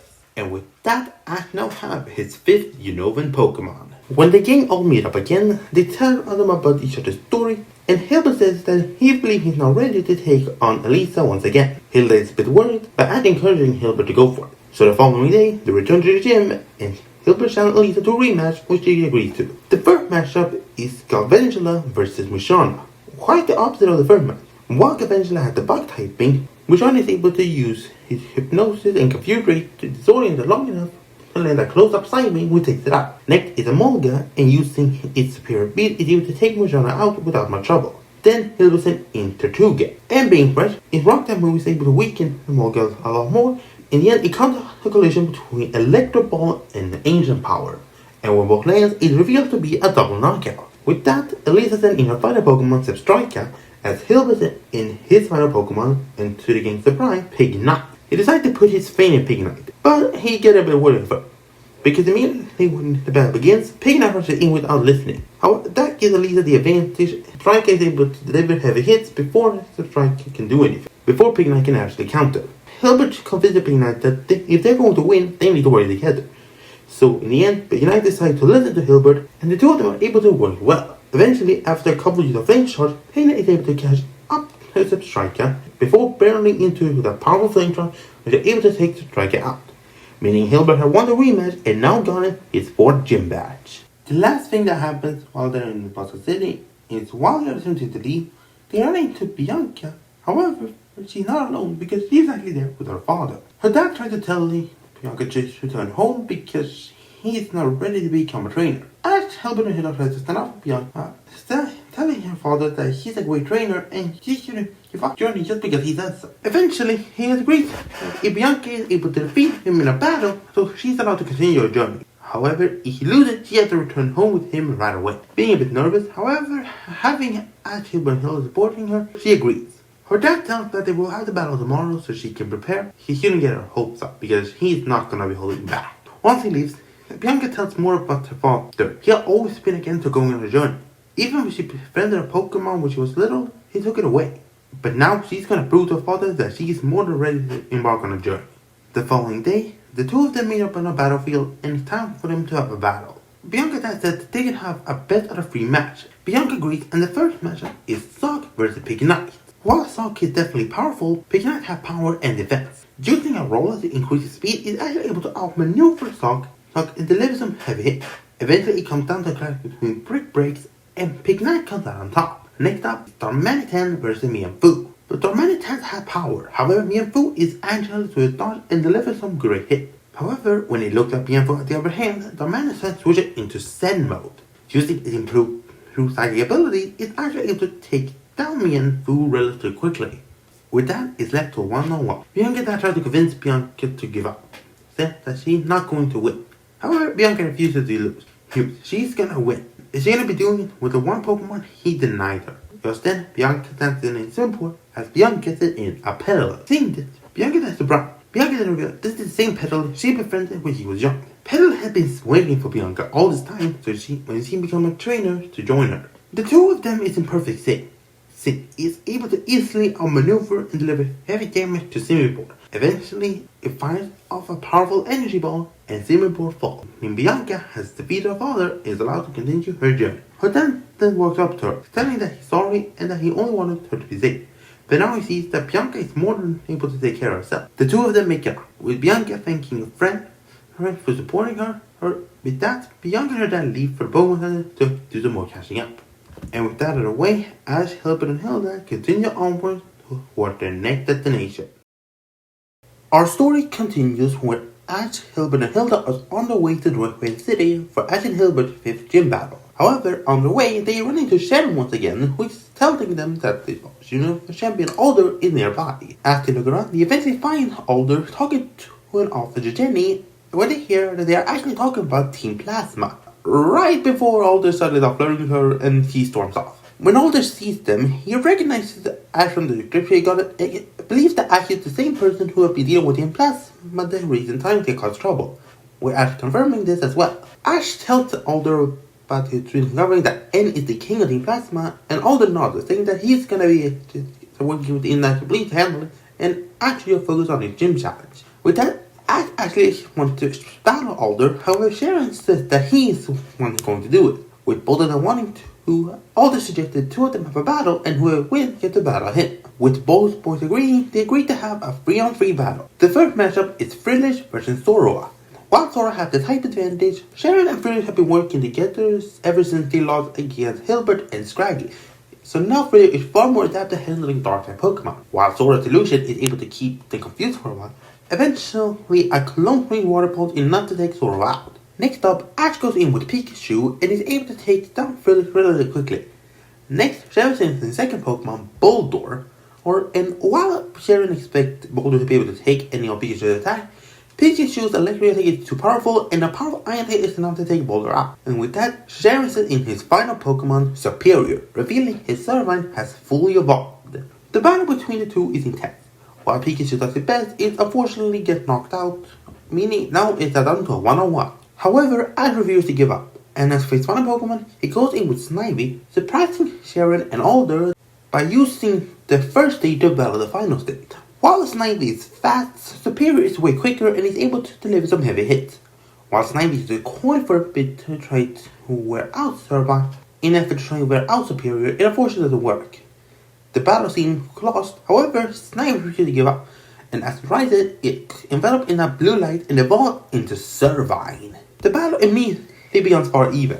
While Servine is not as big as Superior, it's still relatively bigger from when it was as Snivy, and its power is deliverably stronger. It was also shown that Servine also learned a new move in Grassy Pledge, which is able to even the battle up even more. Eventually, the two of them go in for a final clash with Leaf Blade and Dragon Tail, and when the both moves lands, it reveals that it resulted in a double knockout. Once both Ash and Sharon are disappointed they won't be able to battle Alder gives them both good advice that they should keep training and one day they'll be able to reach him at the top. The both boys agreed, and eventually the gang continues on their journey. As our heroes continue to wandering, eventually they come into contact with the Solosis, who seem to be performing some sort of dance routine. This inspires Hilda, who wishes to battle and catch it. However, before she can attempt that, a voice started ringing out and Solosis flees. Revealed to be another trainer who had been injured in catching the same Solosis, thinking it will be suiting her far better than Hilda. The girls get into an argument, and eventually it becomes a race between the two to who can find Solosis first. Eventually, Hilda finds it, and not wasting time, she sends in Volibite in order to battle it. because of a type advantage, is able to free and slows it, and eventually is now with Hilda to capture it. When Ash and Hilda catch up to her, she reveals that she accosted it with the boy congratulating her on. However, just then, the girl from before shows up and demanding that Hilda hand over to Locid, but when Hilda refuses, the woman challenges her to a battle. Agreeing to it, it eventually becomes a battle between Gothita and Solocid. But in the end, Solocid is able to win, and the lady just rides up in fury. And with that, Hilda has now obtained her 6th Pokemon, and the journey continues onward to Driftveil City. As the gang eventually get to Driftveil City, the two of them immediately head toward the gym in order to challenge the gym leader to a battle. Once they get there, they run into the Driftveil City gym leader's Clay. However, he explains that his schedule is very busy for the following day, and he might only be able to battle just one of them. Then, seeing this, Ash tells Hilbert that he can go first, seeing that he has to battle first in the gym battle in a while. So with that, they all make it down to the battlefield, and the battle between Clay and Hilbert begins. It's a 3-on-3, and the first matchup is Krokorok versus Big Knight. While Big Knight and Hilbert's relationship is not as it used to be when it was a tad big, it definitely improved, and that allows them to get the upper hand and eventually take down Krokorok. Next is Palpitoad, and unfortunately, this is the point where Palpitoad's type advantage is just too much, and Big Knight falls. Hilbert thanks Big Knight for a job well done, and next in Rashana. Using a combination of confusion and sleep, is able to quickly disarm Palpitoad without much trouble. This infuriates Clay, the same the boy like him should just attack like a man. With that, he sends an Excadrill who could easily disarm Rashana quickly. And with that, Hilbert going for his final Pokemon, Tortuga. Unfortunately, not be able to move fast, it's forced to take all of Excadrill's attack. However, even though it takes heavy hit from Jolron, it's not doing too much. When Ash was up, Hilda revealed that Tortuga had the ability Solid Rock, which weakened the power of any super effective attack. However, that only worked for a while, and eventually Tortuga is fully exhausted. However, Hilbert tells it to not give up, and with that, he let out a primal cry and causes its evolution into Carracosta. Hilbert is amazed by this, and he reveals that Carracosta learned a new move, Shell Smash. Boosting its offense and speed in the cause of its defense, this actually allows it to keep up with Excadrill. Eventually, it comes down to one last crash between Aqua Jet and Drill Rod, and in the end, Carracosta wins, meaning Hilbert gets his 5th gym badge. While Clay says he enjoyed the battle, he has to get back to his business now, and he won't be able to battle Ash for a couple of days. Ash understands that and decides to take the rest of the time to start some training. In the following days, Ash starts doing some training alongside Hilbert to prepare him for the upcoming gym battle. However, just then, they notice that something strange is going on in the cold storage.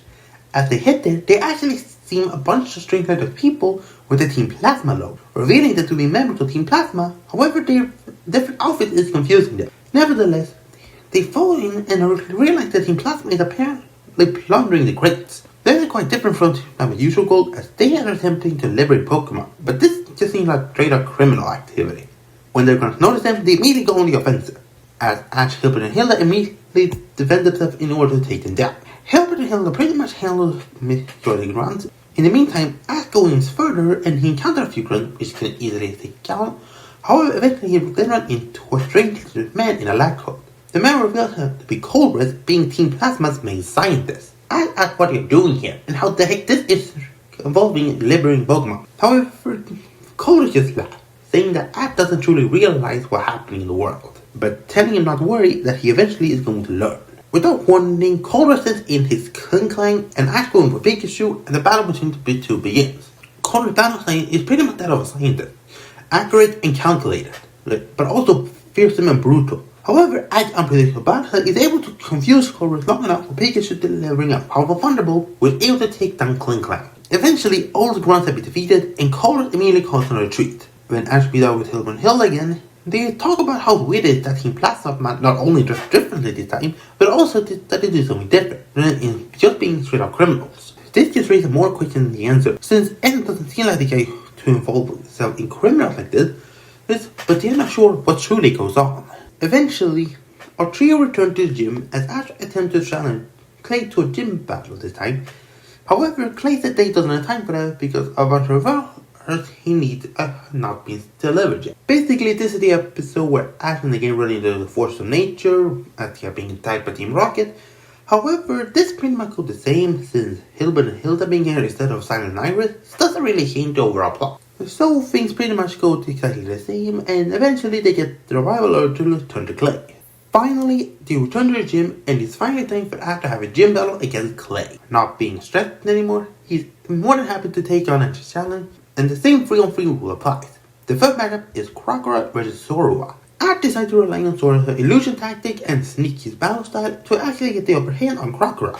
This actually infuriates Clay, telling Ash to get attacked up. However, Ash says that this he gets hit in Zorua's battle style. And eventually it's enough to actually take Crocodile out. Then Clay is in Palpitoad, which can easily take down Zorua quickly. Next up is Turbine, and using a combination of Strike and Grassy Pledge is able to take down Palpitoad without much trouble. Being truly furious now Clay's in Excadrill and uses a barrage of ferocious attack, and eventually Turbine falls. However, that's when Ash smiles and sends in his final Pokemon, Duat. This time around, Ash actually goes in for the attack right away. However, it's clear that the advantage goes to Duat, not just in typing, but also in performance, seeing how any time Excadrill attack is ferocious and wild, as Duat is calm and disciplined.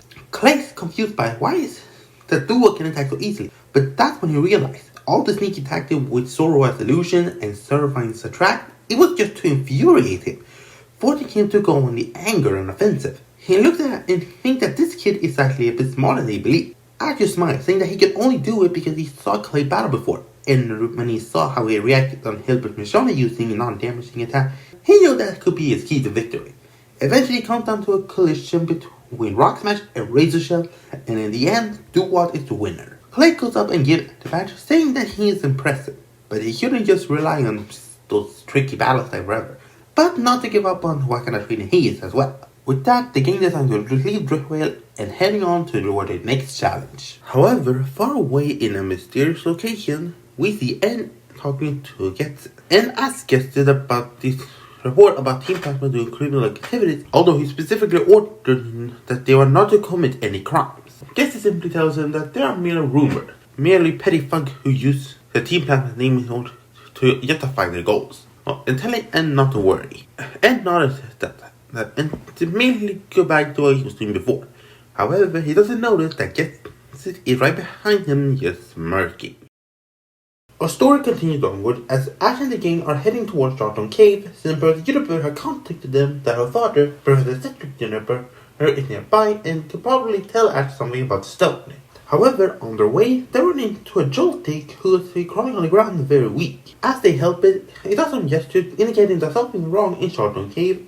After it's healed, they can go to investigate. When they get there, however, they notice that Team Plasma Grunt in the black outfit are there again to cause trouble. After quickly taking care of the Grunt at the entrance, they all enter, and they notice a bunch of Gavention and Joltik injured on the ground, and nearby they see mysterious people in dark ominous outfits. They introduce themselves as the Shadow Triad and the loyal servant of Lord Getzes. They won't be allowing Ash and Defense to interfere with Team Plasma's business any longer, and is prepared to take them out here and now. Ash and the gang refuses though, and immediately a team battle ensues. Ash and his friends using Pikachu, Emolga, and Scraggy as they try to use a Bayonet, Absol, and Excelgor. Surprised by seeing home Pokemon, Hilbert are initially confused, but Ash giving them a quick run on them, the battle immediately begins.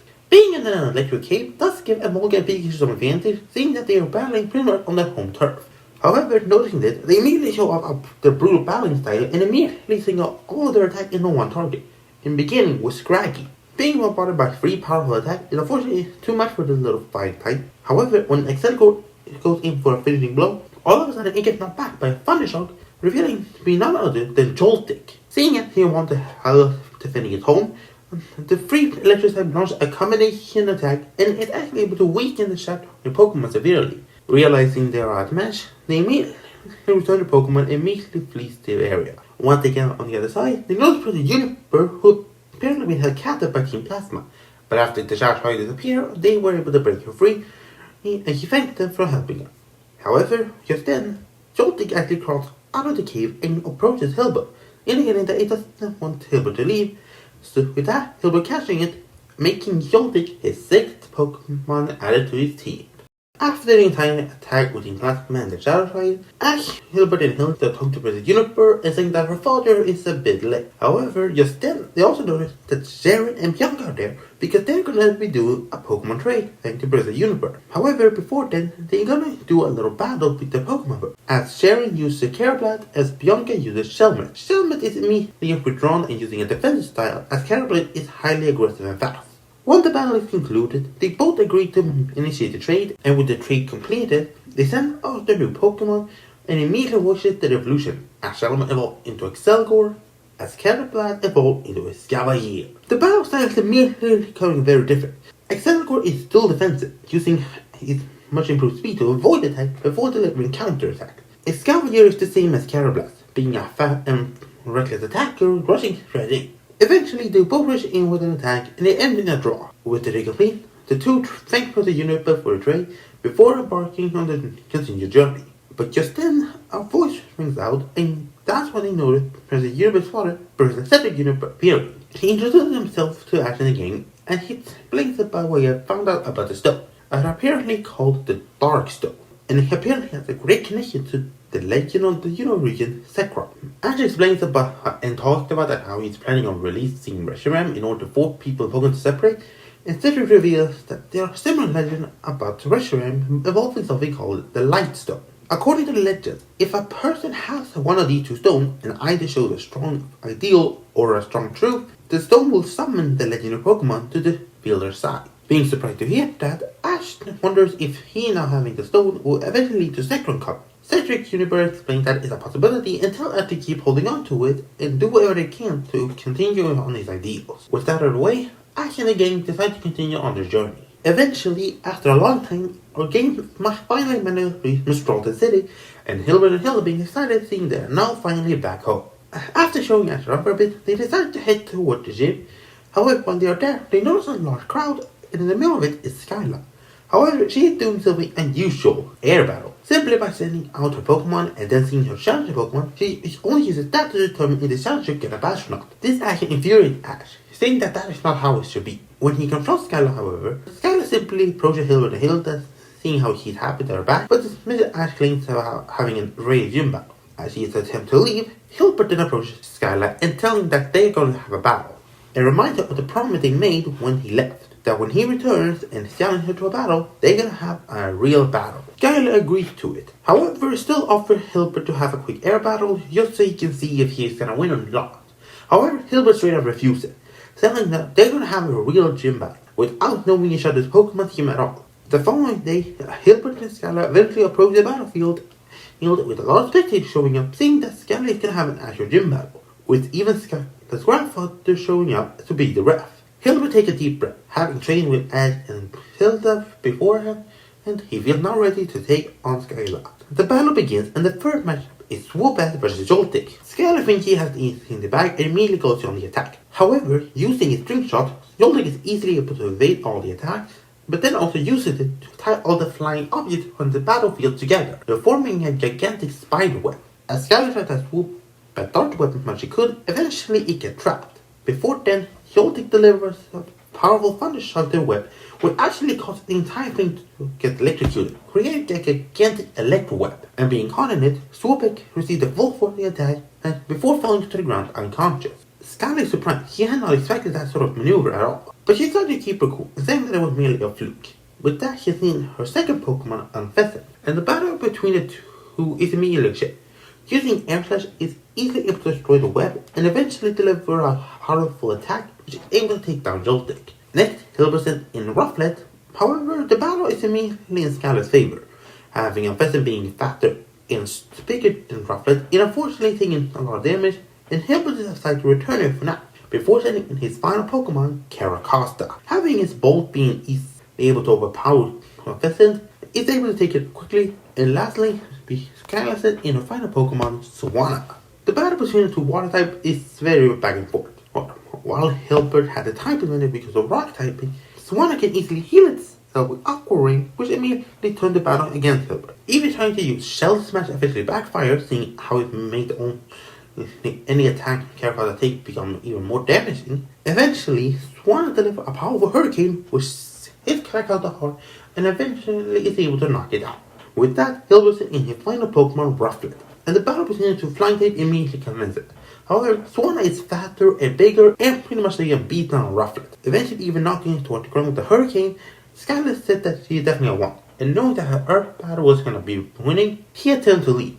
However, Hilbert yells at her to come back, saying that the battle is not over. Rufflet is not giving up yet. Responding to Hilbert's word, Rufflet gets up and lets out a piercing screech before getting enveloped in a blue light and evolving into Braviary. Being surprised by the sudden evolution, Skylar has no counter when Hilbert comes on a superpower, which is able to hit Swanna hard. The battle between the two flying types is immediate. Now being completely equal in speed, it all becomes a match of power. Eventually, they collide with the connection of Aerolite and Braybird, and in the end, Braviary has won and Skylar has been defeated. When the battle is over, Hilbert approaches and saying that it was an incredible battle and what happened to Avatar. Skylar then apologizes for being doing air battles so long and decides that she is going to return to real battles. And her next opponent is guaranteed to be Ash. The following day, Ash is now more than ready for gym battle against Skylar, and Skylar is also ready for it. The first matchup is Swoobat versus Crocodile. However, unlike in canon, having had Crocodile for longer, Ash and Crocodile are able to work together far more effectively, and is actually able to take Swoobat down, but taking a lot of damage in the process. Next is Unfestant, and the battle is immediately a shift because Unfestant is faster and is able to take Crocodile out. Next, I decide to go in with Bite. We see like an odd choice using a ground type after another. However, that is what I wanted. Lauren starting to attack in close is able to deliver some powerful attacks and even using Draco Meteor as a way to cap down on Unfestant's new ability. Eventually, it comes down to a collide between Aerolite and Dual Shock, and Gabite is able to come out on top. Next up is Swanna, who is able to take down Gabite after only taking a few hits. And with that, added in final Pokemon Pikachu, and while Swanna has an anti-electric strategy, it's unfortunately not enough for this powerful electric type, and a close-up Thunderbolt is able to take it down, giving Ash his sick gym back. Later that night, Ash, Hilbert, and Hilda are celebrating alongside Skylar and her grandfather, and Miles explains that soon in a nearby town, they're gonna hold an event called the Club Explosion. And to say that Ash and Hilbert both participate, seeing that it's gonna be an interesting battle, and both boys are being excited to take part. Eventually, the day of the Club Explosion arrives. As Ash and Hilbert are excited, Hilda decides to stay out of it, since the competition is mainly for fighting type Pokemon or similar close-up fighters. Hilda is not really able to participate. But just then, after they notice Sharon, Bianca, and Iris there, seeing that all they're gonna be participating, as they're only allowed to use one single Pokemon each, Ash decides to go with Duwat, as Hilbert decides to go with Scraggy. Surprising Hilda that he's not going with Pignite, Hilbert said that he believes that Scraggy could benefit far more than he and Pignite could. Eventually, the first matchup goes out of the way, and every one of them winning their battle with relative ease. In the second round, Iris, Ash, and Hilbert are all able to advance. However, the final matchup is actually Sharon versus Bianca. Being a bit nervous to battle against Sharon, Bianca decides to still do her best. They send out their Pokemon with Accelgor and Mienfoo. While Accelgor is notably faster, Mienfoo is patient and able to send the incoming attack and able to strike accordingly. Eventually, they go in for final attack. However, with the power of Mienfoo's acrobatics, is actually able to deliver more heavy hits and is actually able to take Accelgor out. Bianca is ecstatic, having actually able to beat Sharon, and it's a dream coming true for her. Sharon simply approaches Bianca and congratulates her on a battle well fought, and hoping that they face up again another time. And Sharon also wishing her good luck and hoping that she wins the entire thing. Next, we go into the semifinals as Ash battling Bianca and Hilbert battling Iris. First, in Ash versus Bianca, both Mienfoo and Duwat are disciplined and hard fighters. While the battle is close, Bianca is able to go for a high junking in order to finish it. However, Duwat is able to sidestep right in the time, which causes Mienfoo to win in pain, which is enough time for Duwat to land a double Razor Shell, which is able to take Mienfoo down. Bianca is sad, however, acting congratulates her on a battle as well, and Bianca eventually shows up again. Next, we have Iris versus Hilbert. As Iris is in Stradigan, Hilbert going with Scraggy. While Scraggy is smaller than Stradigan, is able to avoid most of his attacks. After a while of avoiding most of the Dragon's attack, tiring it out, they eventually both decide to go in for one last clash between Dragon Rush and Headbutt. And as the moves collide, it's pretty much a head-to-head clash. However, just in the nick of time, all the damage Scraggy has done to Radigan so far have become too much and Radigan fades, meaning Hilbert have managed to win. But with that, it's now time for the final battle of the Club Explosion, Ash versus Hilbert. Hilbert is nervous, facing against Ash. However, he makes sure that he's going to give his all. With that, they send in Duwat and Scraggy, and Duwat is immediately in the lead, using his disciplined and calm battle style against Scraggy's wild and reckless style. Unfortunately, causes Scraggy to get hit a lot and land very little attacks. Hilbert does his best to guide Scraggy through it, and while they are able to land a couple good hits, it's unfortunately not enough to take down Duwat. However, Scraggy is stubborn as ever, refuses to give up, and actually evolves into Scrafty. The battle immediately takes a shift, but Scrafty, even learning a new move in Focus Blast, is able to deliver some heavy damage on Duwat. Eventually, both of them are exhausted, and decide to finishing it with the class of Razor Shell and Headbutt. However, when the moves have ended, it's Duwat who eventually falls, meaning that Hilbert had won the club explosion, and after congratulating his friend on doing a well job. A following day after the club explosion, Hilda is doing some training on all her Pokemon, which eventually lead to her Swablu evolving into Leavanny. However, a couple of days later, after the king started wandering, acted approaches Hilbert and suggests that they can have a full 6-on-6 battle. This surprises Hilbert, and as he explains that now Hilbert has a team of 6, he's able to do it, and since he is gonna eventually get to the league, he's gonna have to be accustomed to battling with all of his Pokemon. Hilbert, seeing the reason in this, agrees to it, and they immediately have a 6-on-6 battle. For the first matchup, Ash goes in with Pikachu, and seeing this, Hilbert decides to match power with power and send in Pignite. Pignite goes in and does as Hilbert said, but it's clear there is still some unsurety, since Pignite does glance at Hilbert at times, questioning if that is really the right move before eventually doing it. That brief hint of doubt, though, is enough for Pikachu to push through and eventually defeat Pignite. Next up, Hilbert said in Braviary, seeing how Pikachu is weakened, it should be able to take it out quickly. While it does so, it still takes a Thunderbolt in the process. Next, Ash sends in Incubite, who is able to take Braviary head on. Braviary tries to go in for a superpower, Incubite catches it, and hitting it with a Draco Meteor, which eventually takes it out. From that point, it's immediately the appearance of Ash in full control, as Duwat is able to get his revenge on Scrafty, Certifies Attract be able to take down Caracosta, and Larvesta is able to take down Munna. Being down to his last Pokemon, Hilbert sent in Joltik as Ash goes with Zoroark. During their clashes, Ash reveals that Hilbert had been relying too heavily on his heavy hits such as Pignite and Braviary. His other Pokemon are just as strong, and he needs to rely on them just as much. And even his relying on them just as much as his Pokemon relies on him. Seeing his reasoning, Hilbert decides to give everything he has alongside Joltik. Seeing their drive, Ash and Sora refuses to give any less.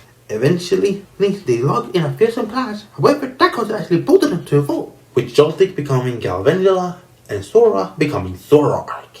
Being excited, both of them count on new moves, Thunderbolt for Galvantula and Darkbolt for Zoroark. However, eventually at the end of the clash, Zoroark is standing tall, and with Ash still having 5 of his Pokemon, Ash is declared a winner. However, Hilbert is not sad, saying that he learned a lot from this battle, and he's happy that Ash taught him this lesson. A couple of days later, eventually they arrive at a battle club, and just then, they notice a pompous stranger bragging about his funny time. However, just then, Pignite appears out of his Pokeball and approaches the trainer. Eventually, Hilbert realizes that this is the same trainer that banned Pignite as a Tepig. This is getting furious, demanding that he apologize to Pignite. However, the trainer refuses, saying that Tepig was weak, and there was a miracle he evolved in the first place. Getting angry by this, Hilbert then challenged him to a battle, with the kid agreeing just because he wanted to brag more. The two of them having a one-on-one with Pignite versus Darmanitan. Darmanitan is definitely powerful in fire power, and Pignite does his best to keep up. As the battle continues, the trainer taunts Hilbert and Pignite, baiting them into attacking when not ready. Eventually, Hilbert realizes it and thinks that they're not going to allow him to insult or Pignite anymore. Seeing how Hilbert is standing up to his former trainer, Pignite sees that Hilbert is far different, and with that, it let out a gigantic gel and evolves into Emboar. The battle immediately becomes a fist fight, both of them delivering powerful jabs, uppercuts, and strikes. Eventually, they go in for a collision between Flare Blade and Emboar's new move, Heat Crash. As the moves collide, Emboar is emerging victorious, and with his former trainer running away, Emboar looked toward Hilbert and giving it a kind smile. Their bond is officially reforged and better than ever. A few days later, Ash and the gang finally made it to get to Azure City, and Ash and Hilbert are ready to go to obtain their 7th gym badge. Once they get to the gym, they get to meet with Azure City gym lead Bryce. As they enter the gym, it's decided that Ash is going to go first, seeing that Hilbert took on the last 2 gym leaders first. So it's now time for Ash. It's a 3-on-3, and the first matchup is Vanillish versus Larvesta. While Larvesta has a type advantage Vanillish is able to easily move around the battlefield and avoid all the fire attacks, while Larvesta is able to hit it with a fire spin. Unfortunately, an ice shot barraging in from above causes Larvesta to take some heavy damage. With that, I decided to switch it out and next going for Krokorok. A combination of Dick and Stoners is able to weaken Vanillish enough for it to be taken down by a bite. Next is Cryogonal, and I decided to switch into Zoroark. Using his quick and evasive attacks, it can easily outmaneuver the giant crystal before landing a close-up Night Daze, which is able to take it out. Lastly, Bryson in his final Pokemon, Beartic, and using his raw power is able to outpower Zoroark and eventually taking it out with a powerful Ice Punch. Next is Krokorok, and while it has a type disadvantage, Krokorok still put up a solid fight and hitting Beartic with a powerful attack. But eventually it gets hit by an Icicle Cry which takes it out. Finally, Ash in his final Pokemon, Larvesta. And while Larvesta Fire gives the advantage, Beartic's strength is almost too much. But just then, Larvesta covered itself in a strong flame before suddenly flying up into the air before emerging as a Volcarona, revealing that the Sunbringer had now reached a level where he can finally enter his true form. And as a demonstration of his power, it immediately starts swirling around, forming some sort of dance. And it's that when he learns his new move, Fiery Dance. The attacks immediately strike Beartic hard, and it immediately falls on the ground unconscious, giving Ash the win, meaning he now has his 7th gym badge. As they are congratulating Ash on his win, it eventually time for Hilbert to take on Bryce in his gym battle. Hilbert started off with Scrafty, however, Bryson in Cryogonal first, surprising Hilbert since he wasn't expecting this. However, Scrafty's power is able to keep Cryogonal on the defensive. Eventually, Scrafty is able to get in with a close-up focus attack, which is able to take Cryogonal out. Next is Vanillish, and using a combination of Astonish and Ice Shard is able to outpace Scrafty and is able to eventually take it out. Next, Hilbert in Braviary, using his fast mobility and powerful attacks to able to take Vanillish out. And with that, Bryce finds in his final Pokemon, Beartic. As the match is on the way, Braviary and Beartic going for a fierce clash, both attacking with all their might. However, when Hilbert called on the superpower, it immediately rushes towards Beartic. However, Bryce just smiles. As the attack comes in close, Bryce suddenly called on a sheer cold, as it immediately is blasted Braviary at close-up range and it crashes to the ground completely covered in ice, where it then declared to be unable to battle. Hilbert was surprised. He wasn't expecting Beartic to have such a dangerous move just saved up in storage. With that, he returned Braviary and he decided to go with his final Pokemon, Emboar. The battle immediately becomes a solid clash of brute strength, both of them pretty much slamming their fists to each other. No regard to defense and just brutal offense. Eventually, it comes to a collision between Arm Thrust and Ice Punch. And when the moves collide, Emboar is the one who's standing, meaning Hilbert is now also playing his 7th gym badge. Not like outside Icera City, Ash, Hilbert, and Hilda are discussing where they're gonna head next. That's when Hilda reveals that he is interested in going for the location known as Pokestar Studios. They're gonna be holding a performance contest there soon, and he wished to participate. After learning that they're nearby to Burbank City, where there's a Pokemon gym, Ash and Hilbert agree to it and decide that that is the next destination. However, before they can leave, all of a sudden they run into Alder, who is immediately in a rush. As they ask him what's going on, he explains that Team Plasma had been spotted near the Dragon's Vital Tower, and they're currently up to no good. The trio ask if they can help, and Alder decides to allow them, seeing that he could probably use their help in this case. Once they get to the Dragon's Vital Tower, they're immediately impressed by the stunning design by the place, but then they also notice Team Plasma grunts around the place, but they notice that it's the same one that they encountered for the first time, which surprises them, since for a while they've only encountered the black dress ones, so it was surprised to see them in their original style this time. Deciding not to ponder by this, Alder immediately goes on the offensive, taking on the majority of the grunts, allowing Ash and the game to enter the tower. As they battle their way through a bunch of grunts, they eventually get near the top, as they have learned that N is up there. However, before they can continue, two people suddenly step in front of them. They reveal themselves to be Concordia and Anthea. They are N's close friends, and they're saying that they're not going to allow Ash to pass. As Ash getting ready to battle, Hilbert and Hilda step in front of him, telling him to allow them to handle these two, and Ash to go ahead. While surprised by this, Ash thanks them, and immediately starts rushing out the tower to confront N. The two girls stare at Hilbert and Hilda, stating them as N's closest friend, they are not going to allow them to interfere with his plan. But that's when Hilbert and Hilda smile, saying that as Ash's friends, they are not going to allow them to deceive. And with that, all of them set out their Pokemon, with Concordia and Anthea sending out to Gardevoir and Gothitelle, as Hilbert and Hilda sent in Breviary and Seleucus. Meantime with that, he managed to reach the very top of the tower, where he runs into none other than N. N explains that he's here to finally be able to contact the legendary Pokemon Reshiram, and he's not going to let Ash stand in his way. And with that, he decides to call upon some of his closest friends. And out of the shadow appears a Vanillish, a Conkeldurr, as well as the shiny Zoroark. With that, Ash refuses to allow N to win. And with that, he immediately sends out Pikachu, as well as calling on Zoroark and Volcarona. N and the shiny Zoroark are surprised. Zoroark was seeing his nephew now fully grown into a powerful Zoroark, and N was seeing the Sunbringer now with Ash. But they decide not to partner on it, and the battle between these two immediately begins. Downward Hilbert and Hilda, Concordia and Effie are tough trainers. Using their combination with Gothitelle, they are able to get the upper hand on Braviary and Seleucus. However, where Hilbert and Hilda refuses to give up, having Seleucus try to hold back their Psychic type, while Braviary goes in close to deliver some heavy hits. While they work for a while, a single non-evolved Psychic type doesn't really stand a chance against two fully evolved ones. Once it seems to be all over, Seleucus uses all of his power and even triggers evolution into Duosion. The battle immediately takes a turn. With Duosion's improved psychic powers, it's able to push back out of war on Gothitelle, and Braviary is able to hit them hard. Back up with Ash, the battle has become a tough one, with Volcarona taking on Vanillish, the two Zoroark having a duel between themselves, and Pikachu dealing with Conkeldurr. Eventually, Ash decided to call on a combination attack of a Fiery Dance, Night Daze, and Electro Ball. And as all the attacks immediately toward the three Pokemon, and they are all immediately dazed, but not taken out just yet.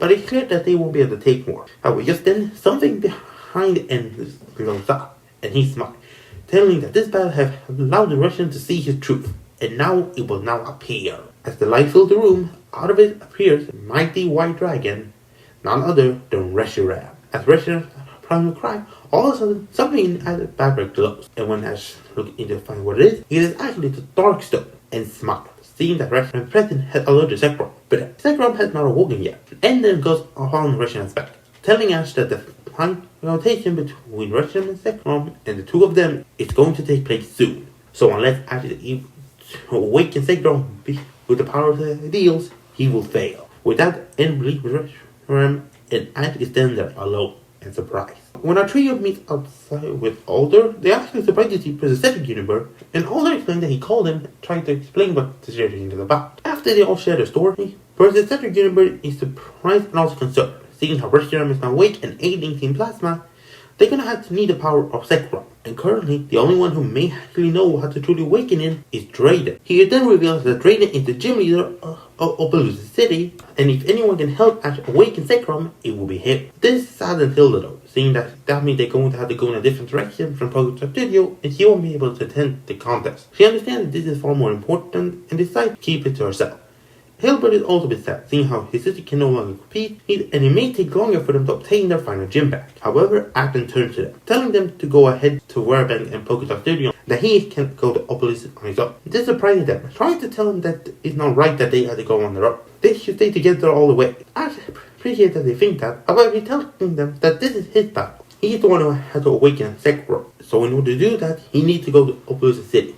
But that does not mean that their dreams had be put in the way. He promised them that as quick as he had talked to Raiden, he will meet up with the two of them. They will continue their journey together. While reluctant, they agree that Ash's idea makes sense. With that, they can both enjoy their goals. At the same time, Ash awakens Zekrom to help them against Team Plasma. So with that, the trio decides to split up for now, promising to meet each other once they're all ready. As we continue, we follow Hilbert and Hilda as they travel their way towards Pokestop Studio and Burbank City, where Hilbert can get his final gym badge, but their mood is pretty down. They have not traveled so much without Ash in a while, and it's kind of weird just to get the two of them. Hilbert is kind of worried. He has not partaken in a gym battle without Ash close by, and he's not sure if he can truly do it on his own. Hilda encourages her brother, though, telling him that he has been able to do this great so far, and that he is able to do it. Hilbert thanks his sister, appreciates the kind word, as they continue onward toward Pokestop Studio. Once they arrive, Hilda immediately signs up for the contest, and she's immediately starting to do some practice. However, just then, the two of them notice a crowd surrounding someone, and when they look closer, it turned out to be none other than Dawn. She is here because she heard about the contest and wished to participate. Since this is their first time meeting, they simply introduce each other, and when Hilda and Dawn learn that each other are completing, they wish each other good luck and hope to have a fair competition.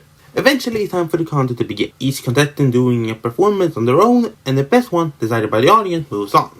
As Dawn and Hilda perform throughout the contest, they show off their unique skills and different styles. Eventually, the two of them reach the final, where it reveals that this is gonna be a contest battle.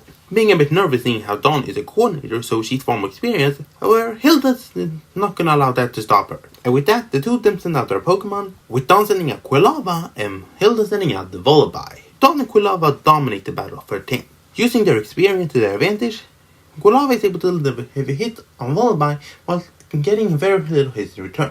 While Hilda does her best to encourage Vullaby to land a hit, all of a sudden, Dawn has Quilava spinning out his back and using Swift, shocking Hilda since that is a counter shield, the same technique Ash had done previously.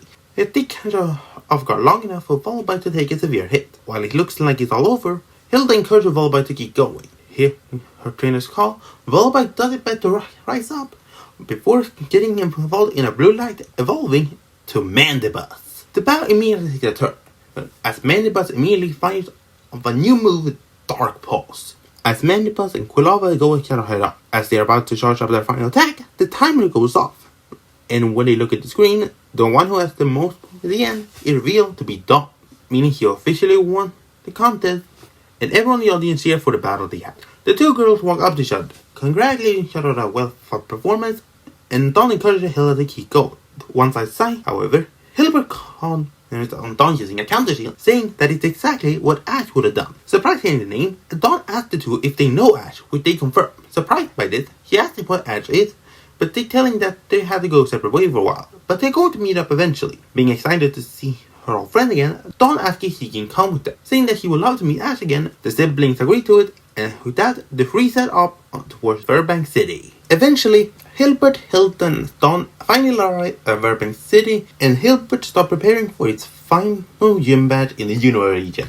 Dawn is excited, seeing that he hasn't seen a gym battle in a while, and hoping that it's gonna be a good one. After learning that the gym specializes in poison type, Hilbert does his best to come up with a strategy against the poison. The following day, the three get to the Burbank gym, where they meet the Burbank gym leader, Roxy. When Hilbert reveals that he's here for his final gym badge, Roxy suggests that he use all 6 of his Pokemon as she uses 3 of hers. While surprised by it, Hilbert eventually accepts the battle. And with that, Dawn and Hilda go out to the side to cheer Hilbert on, and with that, the battle begins. First off is Crafty versus Koffing. While it seems like Crafty is clearly at the advantage, Hilbert does a lot of the bother. Using his dirty skin, is able to absorb some of Koffing's attack and deliver some heavy hits. However, it's unfortunately not enough, and eventually a close-up Slush Bomb is able to take out Crafty. Next is Caracosta, and Koffing's speed allows it to easily outmaneuver. However, Hilbert uses Shell Smash to improve Caracosta's speed and is able to keep up with Koffing, delivering some heavy hits. However, it's unfortunately not enough, and a powerful Gyro Ball is able to send Caracosta back and knock it out. However, Hilbert notices Koffing is very exhausted, saying that only 1 of 2 more hits should be able to take it out. With that, he sends in Gambengula, who's able to capture him with a string shot before finishing it off with a Thunderbolt. Roxy is sending in her own bug type, Scolipede. The battle immediately becomes a battle of the bug types, both of them pushing forward. However, it takes a turn when Scolipede is used to land a toxic, poisoning Gavengula. While Gavengula does his best, unfortunately not enough, and he eventually taken out with a Hyper Beam. Next, Hilbert sends in Braviary, and using its fast speed, is able to avoid the poison and deliver some heavy hits. Eventually, is able to land an Aerial Ace, meaning Braviary takes the win, meaning Roxy down to her final Pokemon. Open the Pokeball to send in her final Pokemon, Garbodor. Garbodor is tanky and strong, using its very fleshy arm to get in close and deliver some heavy damage with Junk Shot, even poisoning Braviary. But the final nail in Koffing is Venoshock.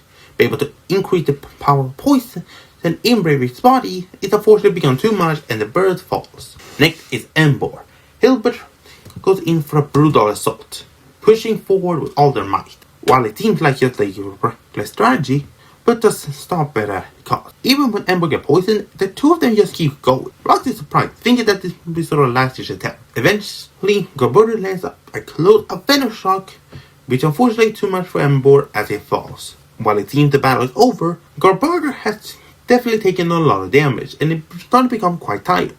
And with that, Hilbert sends out his final Pokemon, Musharna, revealing that he has saved the very Pokemon who can handle Psychic type best for last. As Roxy is attempting to poison to Mushoku, Hilbert immediately calls on a hypnosis, which put Garbodor to sleep, knowing that if they go into battle with a static condition, he's gonna finish it with one of his own.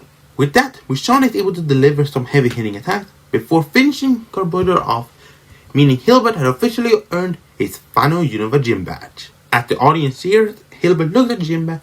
He's sure that Ash has gotten his gym badge and he's on his way soon. At the same time with Ash, he's currently on his way to Opelousas City in order to obtain his gym badge and also to talk to Drayden. He feels a bit weird though. He had not been traveling alone for a while, and he's also quite unsure if he can truly awaken Zekrom. However, on his way, he actually ran into a familiar face, Iris. Iris asks what Hilbert the Hill is, and Ash explains to Drayden and that he's currently on his way to talk to Drayden. Iris tells him that he actually knows Drayden, and he's currently on her way there to also obtain her final gym badge. So with that, the two of them decide to travel together for now, and they are able to get to Opelousas City. Once then, Iris takes Ash to Drayden's house, where Ash explains to Drayden about the situation and about the Darkstone. Drayden then explains that in order to truly awaken Zekrom, his ideals need to be at its peak, and in order to do that, there will be a test. However, before then, he turned towards Iris, in that he had been waiting for her to finally challenge him. And now when she's decided it's time, the two of them is finally going to have their battle. So with that, all of them get to the Opelousas City gym, and Ash stays on the sideline as Iris and Drayden has their gym battle. The third matchup is Hydreigon versus Arceus, revealing that Iris Arceus has evolved. The battle between the two is a battle of speed.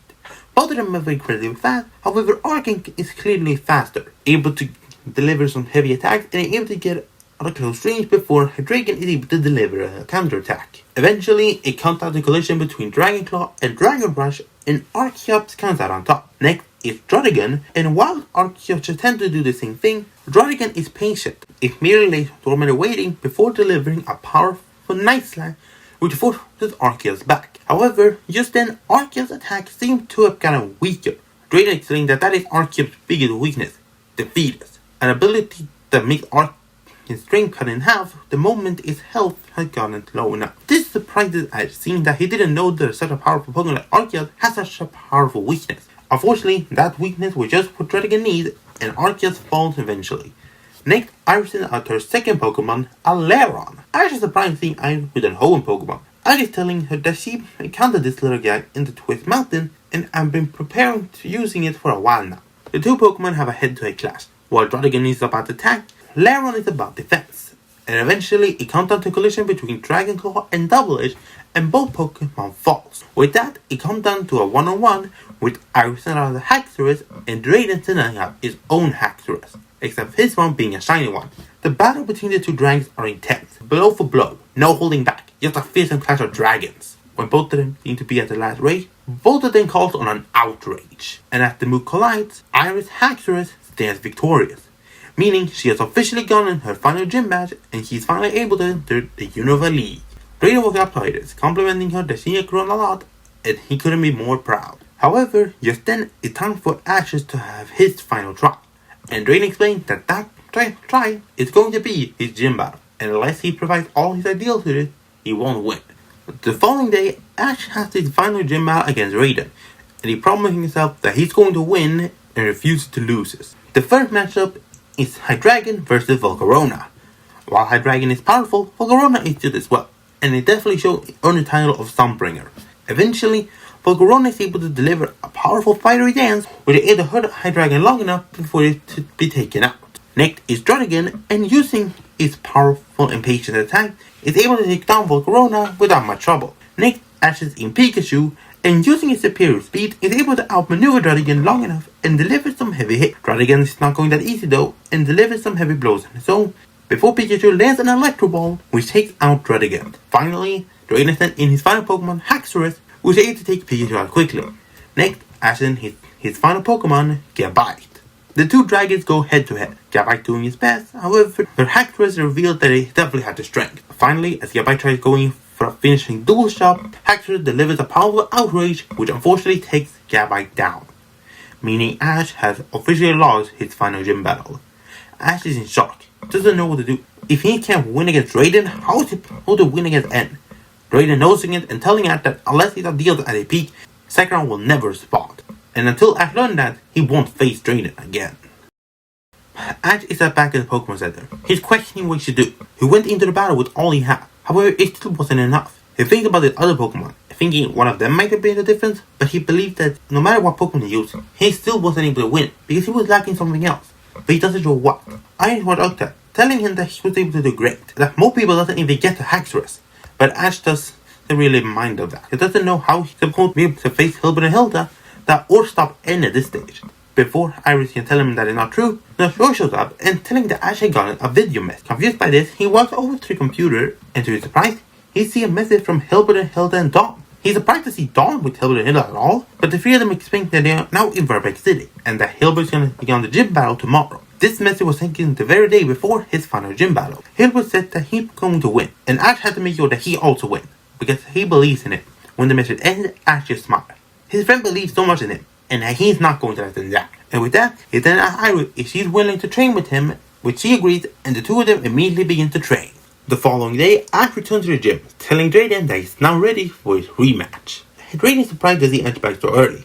However, he's telling Ash that if he's going to truly win, he needs to face an even bigger challenge than last time, and challenging Ash to a full 6-on-6 battle. Ash, not once they know the challenge, immediately agrees, and with that, their 6-on-6 gym battle begins. First up is Duwat vs Altaria. Altaria goes in for melodic and timed attack, giving Duwat very little room to dodge. However, Duwat's disciplined style allows her to quickly get out of the way and deliver some heavy hits. Eventually, they go in for a final clash between Aqua Jet and Dragon Rush, and Duwat get out on top. Next is Druddigon, and Duwat does his best to fight back. However, Druddigon's strength is too much, and Duwat is already exhausted, so Duwat falls. Next is Krokorok, and the battle between the two is intense. Both of them pushing forward with all they got. Just then, Krokorok releases a barrage of Stone Edge, and even uses some of the Stone Edge fragment to go in and slash at Druddigon. That is luckily enough, and Druddigon falls, meaning Ash is gonna leave. But then Drayden sends in Hydreigon and is immediately able to take down Krokorok. The next Ash is in Volcarona once again. However, this time around, Drayden is prepared for Volcarona's power. Using Hydreigon to rush in with a barrage of endless attack, it gives Volcarona very little time to charge up his energy. Eventually, it comes down to a clash between Tri-Attack and Fiery Dance, and both Pokemon are knocked out. It's now down to a 3-on-3, and both Ash and Drayden start feeling the pressure. Drayden sends in Flygon as Ash is in Servine. He tries using a track, however Flygon is actually a female, so it doesn't work. However, Ash uses Servine's agile body to easily avoid Flygon and able to deliver some heavy moves. Eventually, it comes close and Servine links an uppercut leaf blade which takes out Flygon. And with that, Drayden sends in second to last Pokemon, Salamence. Its sheer power is too much and Servine is quickly defeated. Then, as in his second to last Pokemon, Pikachu. The Electrode and the Fearsome Dragon duke it out, both of them not giving an inch. While Salamence had the raw power, Pikachu's small dash allows it to quickly slip into the attack and can avoid the most damage before latching on to Salamence and deliver Iron Head right to the head, managing to take out Salamence. With that, the final Pokemon of Drayden is none other than Haxorus, and Pikachu quickly falls just like last time. With that, it's finally down to the two last Pokemon, Haxorus and Gabite. The two of them immediately exchange blows. Gabite does the best to dodge the attacks, however, Haxorus is too strong. While it seems that it's going to end in a loss for Ash refuses to give up. He promised himself that he's not going to lose against Drayden again, and he's going to win the gym battle, get to the Regional League, and beat N. With that, the Darkstone suddenly floats up above the battlefield before engulfing the entire room in a blue aura. This reveals that Zekrom responds to Ash's drive, his ideals. The aura around the gym actually seems to interact with both Haxorus and Gabite. Both of them suddenly seem to get powered up. Drayden thinks that this might be Zekrom's dragon energy to suddenly leap into these two Pokemon. However, for Gabite, it's even more severe, because as Gabite takes in more and more energy, it suddenly evolves in a blue light and evolves into Garchomp. The battle between the two dragons is immediate, because changed. While Haxorus has power, Garchomp doesn't get the time of the legendary for nothing. It eventually comes down to a clash between Outrage and Draco Meteor, and Garchomp stands victorious, meaning Ash has officially gotten his final gym badge, and he has shown his ideal to Zekrom. With that, the orb suddenly floats down towards Ash, and the entire room returns to normal. Drayden congratulating Ash on not only awakening Zekrom, but also getting his final gym badge. With that, Ash is about to depart for Verbank City to reunite with his friends, But just then, Iris comes up to him, asking if he's allowed to come along, saying that he'd like to meet up with Hilbert Hill again as well. Ash is more than happy to agree, and with that, the two of them depart for Burbank City to reunite as a friend. With Ash having new hope, he's able to defeat Team Plasma, stop N, and winning the Unova League. We continue our story with Ash and Iris traveling towards Burbank City to meet up with Hilbert, Hilda, and Dawn. And when they get there, they all have an emotional reunion, with Ash and Hilbert sharing the gym battle, with Hilbert being surprised that Ash actually lost his first one, but being happy that he won his rematch. Ash and Dawn also have a great catch-up session, and there's even a cute moment when Piplup sees Gizmo finally fully evolved and gets terrified of these Draco Meteors. After getting talk, all of a sudden, Ash noticed someone in the distance, and when he looked closer, it revealed to be none other than the Sinnoh champion, Cynthia. Him and Dawn being happy to meet her again, but the Unova Kids are just shocked that Ash and Dawn even know someone like that. With that, it's revealed that Cynthia is staying in her vacation house in Andela Town for a while, and invites Ash in the game to stay there for a bit, as well as doing some training for the Unova League. With all of them excited, but before they can leave, Iris approaches Cynthia and wants to challenge her to a battle. Beginning her dream of being a Dragon Master, she explains that he wants to train and show that he is strong enough. Being happy to do so, Cynthia agreed to it, and the two agreed to have a one-on-one battle. It's Cynthia's Garchomp versus Iris Swileless, revealing that her Dino have evolved. The battle is immediately yet a head-on clash, with Swileless doing his bit to attack Garchomp head-on. However, unlike Ash's Garchomp, this one is a complete menace, easily shutting down any sort of attack before striking back with brutal force. Eventually, the two of them go in for a final clash of Dragon Rushes. However, Garchomp is easily left standing with not much damage done to it. Iris returns Swileless and thanks Cynthia for the battle, and telling her that she's going to battle even harder next time, with Cynthia nodding approvingly. After a quick plane ride, the gang eventually reach Andela Town and get to Cynthia's vacation home, where they eventually do all have the events that happen in canon, with Iris still casting her Dragonite. However, there will not be an Operation Tempest or Unity Club tournament arc here, simply because it pretty much closes the league and the final competition with Team Plasma, and I don't feel like there's a reason to bring up that just now. That is until the last day, where Dawn is about to return to Johto to continue her performance, and Iris decides to travel on her own to the league, with taking a quick stop at her home village. They decide to end their stay by having a tag team battle. It's Hilbert and Iris versus Dawn and Ash. Hilbert and Iris decide to go in with Musharna and Dragonite, while Ash and Dawn decide to go in with Krokorok and Mamoswine. The battle between the two teams is immediate, with Ash and Dawn having great combinations, and even though their Pokemon have not worked together much. Iris and Hilbert does a pretty good job as well, with Dragonite's overwhelming power and Musharna's support providing some good combo.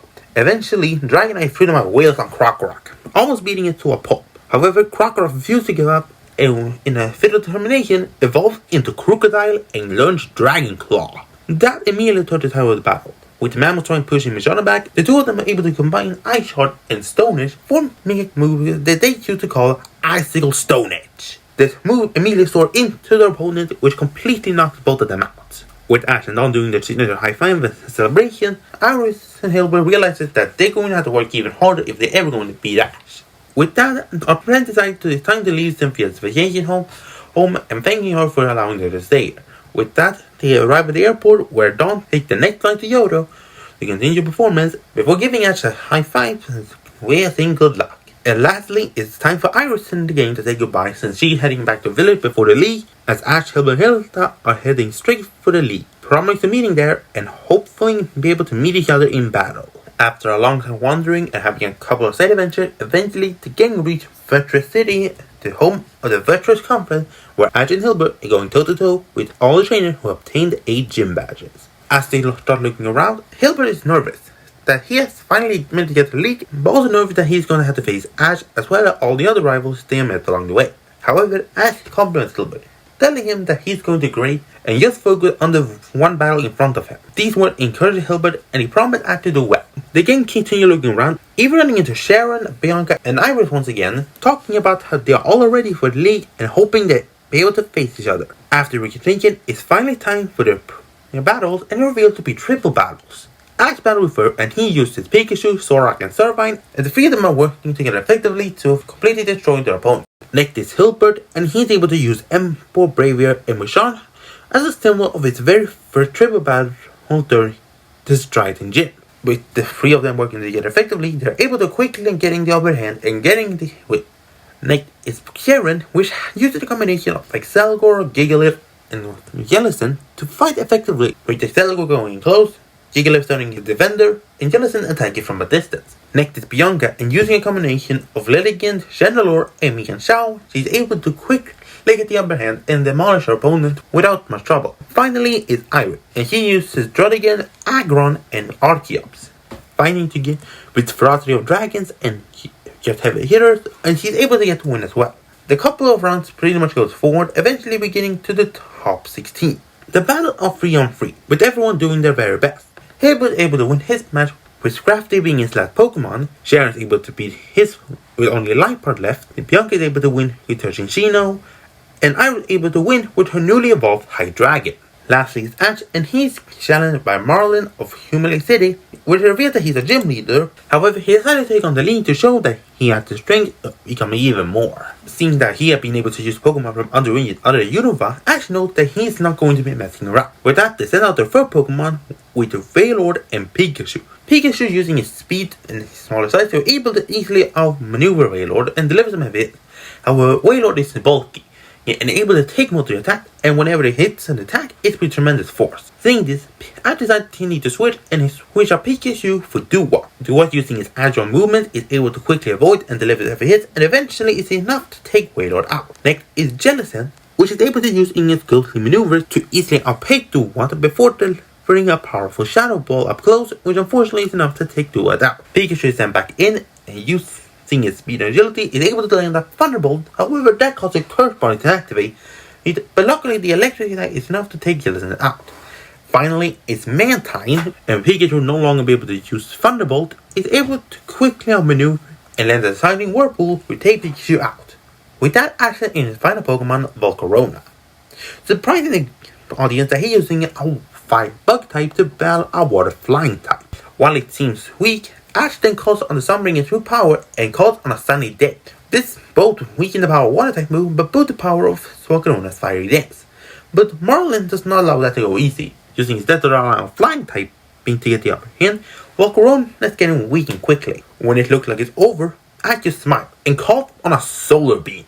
And with that, it launches a powerful beam of grass type energy, which lands into Mantine hard, which takes it out, meaning Ash has managed to move on to the top 8 along all of his friends. It's now time for the top 8. The battle is now revealed, with Ash taking on Bianca and Hilbert taking on Sharon. Hilbert is nervous. Sharon always seems the kind of trainer who just calm and calculated, always knew what to say. However, he now believes that he has the skill to actually be able to win against him. With Ash encouraging word, the two of them prepare, and eventually the time for the battle arrives. First is Ash versus Bianca, with Bianca being nervous to taking on Ash so early. While she knew she might have taken on Soul Place, she was not expecting now. But she's not going to turn around. She's going to fight. As seeing her determination, he compliments her, and with that, the battle begins. Every battle in the top 8 will be a full 6-on-6 battle. And first up is Escavalier versus Zoroark. Bianca tried having Escavalier using Sword Dance to boost his attack to immediately going for the head clash. However, Zoroark uses the trickery and illusion to easily avoid the attacks, and is able to deliver some heavy hits. Even when Escavalier delivers a hit, it's unfortunately not too much, with Zoroark able to avoid most of the damage, but it still takes a lot of hits. Eventually, it tried to go in for a final Fury attack, however Zoroark delivered a nice daze up close, which is able to push Escavalier back and knocking it out. Next, Amy and Fu, having far more discipline and focus, is able to anticipate Zoroark's movement and is able to strike accordingly, eventually landing a high jump kick which knocks it out. Next is Duwat, and the disciplined fighters begin to battle. While it's even, the two of them has one glaring difference between the two. While Mian Shao is strictly a close-up fighter, Duwat can attack both from up close and at a distance. Using that to his advantage, it's able to use Water Pulse and deliver heavy hits from afar, which disrupts Mian Shao's movement. Eventually, when they go for a high jump kick, Duwat is able to use Water Pulse to temporarily blind it, which causes it to crash before an Aqua Jet takes it out. And next is Emboar. Surprising at the Bianca decided to go in for a fight type against a water type. Duwat tried to go in for a close-up attack. Bianca surprised that by calling on Attract, which is surprising since Attract is not a move that he knew Emboar had learned. And Bianca's Emboar being female is actually able to affect Duwat, which immobilizes long enough for Emboar to get the finishing blow. He decided to return both for now, and with that, the next end out Volcarona and Chandelure. It's a match of fire types, both of them hitting each other with heavy attack, with both of them doing their best. However, when it comes to the match between Ghostly and Solar Flame, the sun always shines brighter, and Volcarona is able to get the win, but is clearly exhausted. Next, Bianca is Cinccino, who does using its normal timing and by type coverage to deliver very heavy hits, and is able to take Volcarona down. Next is Servine. With that, the two of them have an attack duel. Using the move against each other, is able to cancel each other out, which unfortunately causes them to rely on their other moves. But just then, however, Ash is talking about an idea. Using Leap Beyond the Ground, which cover up a dust cloud, and uses the moment to call on an attack. And as the horse was in, Cinccino is to blind them with smoke so you can see it, and with that it hit. Gives Servine just enough time for a Leap Blade to be able to take it out. Next comes Ember in once again, and using his triple strength, is able to take down Servine quickly. However, that is when Ash decides to then in his next Pokemon, Garchomp. Bianca reminded by the very first battle they had, as Garchomp was the Pokemon that delivered the most damage to her. However, he refuses to go down, and with that, the two heavy fighters begin the battle. Ember does his best to keep it close, and Garchomp tries to go in on the ground with Dick. However, Bianca has Ember launch attacks into the hole, which forces Garchomp out. Eventually, the two are going for a clash with Hammer, Arm, and Dual Shock, and when it ends, both Pokemon fall. The two complement their Pokemon and doing a well job before it time to send in their final Pokemon, Lilligant and Crocodile. Bianca is surprised at choosing to go in with Crocodile instead of Pikachu, seeing that he expected him to use his strongest Pokemon. However, Ash revealed that he's not gonna just rely on Pikachu in this match, and he can rely on all of his Pokemon. With that, the battle immediately goes in here for a heavy blow, with Crocodile better to hit Lilligant hard. However, Lilligant uses on Kikiri is able to keep it healthy. Eventually, both of them are exhausted, but Crocodile is worth a wear. As Bianca tries Lilligant to go in for a final Solar Beam, Ash surprises Bianca and calls on an Aerial Ace. The move catches Bianca off guard so much that she doesn't even have time to register a counter attack before the attack slams into Lilligant, knocking it out. Meaning Ash has moved on and Bianca has officially lost. She cries for a bit, but then goes up to Ash and compliments him on battle well fought, wishing him good luck in his next match.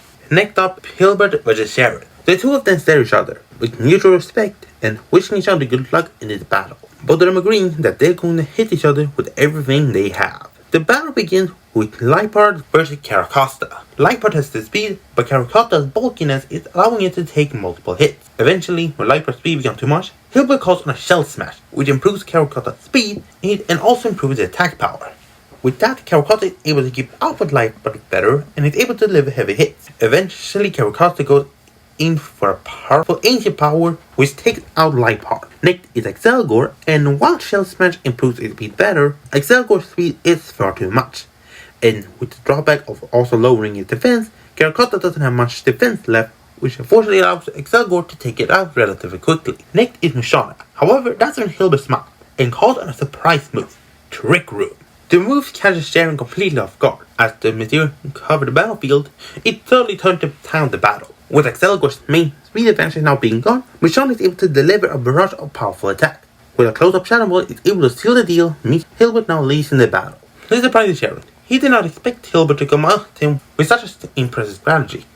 However, he does not deter, and with that he sends out his next Pokemon, Jellicent. This immediately becomes a problem for Hilbert. Seeing how both of them are slow fighters, Jellicent is definitely slower, which unfortunately allows the Trick Room to become a disadvantage for Hilbert, as Jellicent is able to delay and close-up attack, and is able to get out of the way before Musharna officially launches a counter-attack. Eventually, the two of them fire off a Shadow Ball. However, Jellicent is faster, which is unfortunately enough to take down Musharna. Next is Scrafty, and is able to use his defensive style to actually hold on to Jellicent long enough for Trick Room to fade away. With that, it allows Scrafty to go in and deliver heavy attack before Jellicent is able to counter. Eventually, the two of them go in for final clash with Payback and Shadow Ball, and when both moves collide, it causes an explosion, and when it ends, both Pokemon are knocked out. Left with only 3 Pokemon left, both of them realize that they're going to require a win quickly. So with that, Sharon in Pheasant as Hilbert in Braviary. The battle of the flying side immediately commences, with both of them going in for full speed. However, when the two of them go in for a final clash of Superpower and Sky Attack, it's Braviary that is standing victorious, meaning Sharon is now down to only 2. With that, he sends in Gigalith as Hilbert sends in Garavengula. He hopes Garavengula's speed allows him to maneuver for Gigalith. However, Gigalith is not planning on speeding it. It's only planning on cornering it. Using a broad of rock line, it is eventually able to transform the battlefield to one of a rocky metal rocks, which unfortunately corners Gavengela. With that, Gigalith is able to fire off a rock blast close up, which unfortunately is enough to take down Gavengela. With that, Sharon said in Braviary again, using its speed, it's able to outmaneuver Gigalith for a while, but it's able to live. But Gigalith lands a couple of heavy hits. However, Braviary refuses it, and rushing in with the power of superpower, is able to land an attack which takes out Gigalith, leaving here with only one Pokemon left, his number one starter, Serperior. With Braviary completely exhausted from his battle with Gigalith and a Pheasant, it doesn't take much, and Serperior is able to take Braviary out. With that, the battle is between only two Pokemon, Serperior and Emboar.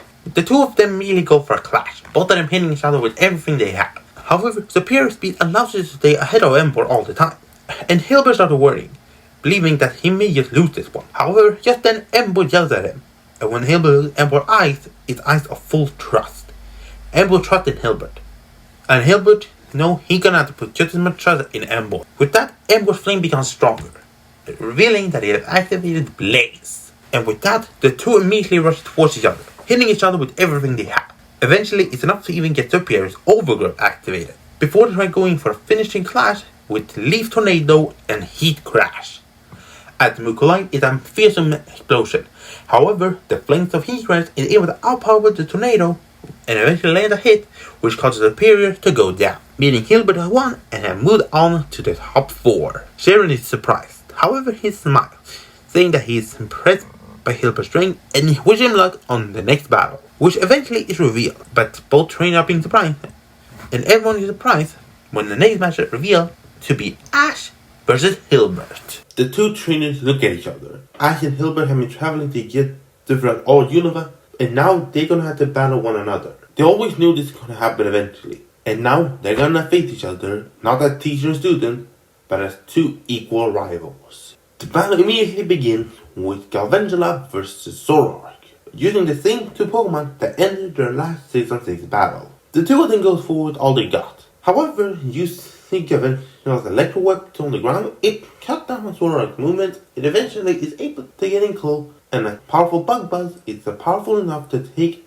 out Zoroark. Next is Volcarona, a match of the Bug types. However, there's a reason that Bug types are weak to fire and not electricity, and in the end, the Volcarona is able to take the win, meaning next up is Caracosta. Even though Ash uses Sunny Day to cut down Caracosta's water attack and Solar Beam to hit it with super 50 damage, Solid Rock causes Caracosta to take less damage overall, and a couple of Shell Smashes allows it to get the upper hand and eventually take down Volcarona. With that, Ash decided to go in with Pikachu, surprising Hilbert that Ash is going in with his number one Pokemon right away. Even though Hilbert does it best, Pikachu's speed is unmatched, and is able to get in close before hitting Caracosta in the leg with Iron Tail to cast down on his movement before a Thunderbolt takes it out. Hilbert knows that Pikachu is gonna be the toughest challenge he's gonna have to face, so he's gonna have to push forward with everything he has.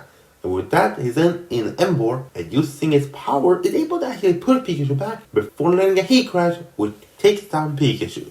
Hilbert starts here. He has managed to take down Ash's strongest Pokemon, and now he has 4 of his Pokemon, while Ash only has 3. Ash starting getting a bit nervous, however, he's not going to give up. As Hilbert switches out Emboar for Musharna, Ash going with Servine.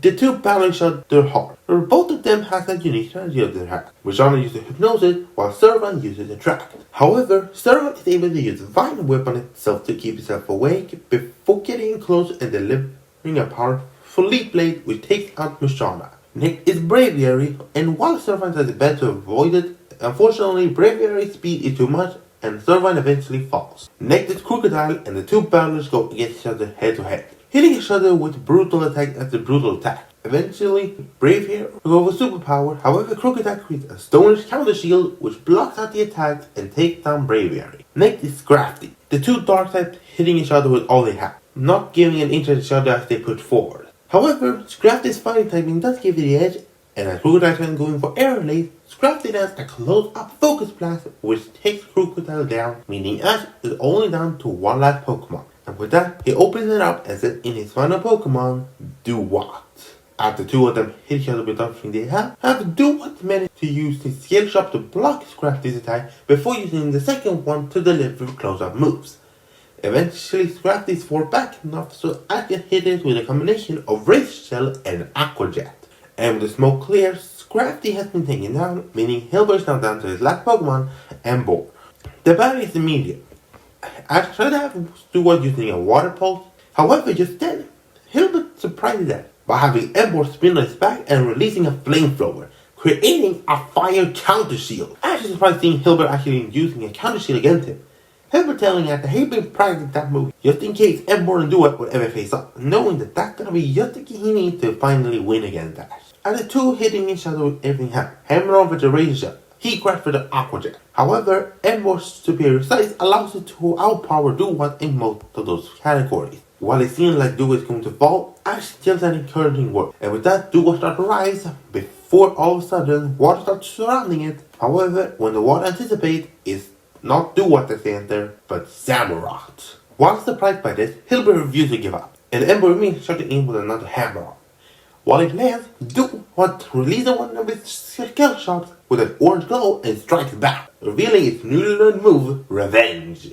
As the two fighters hitting each other with everything they have, it's clear to form an even matchup. Eventually both are exhausted enough, and both Ash and Hilbert call on their last moves, Hammer Arm and Revenge. And when the two moves collide, it seems to be a deadlock. However, just then, Emboar's knee starts to buckle, which gives Samurai just enough power to push it through and knocking it out, meaning Hilbert is lost and Ash moves on to the Unova League Finals. Hilbert and Ash walk up to each other, shaking each other's hands, and Hilbert explains that while he lost, he is happy that he was able to battle against Ash. Ash explains that he is also happy he was able to battle him, and that was one of the best battles he had ever had in Unova. As the two smile at each other, all of a sudden, the air is engulfed by a mysterious red glow. But all of a sudden, when they look up, they see none other than Reshiram with N on his back.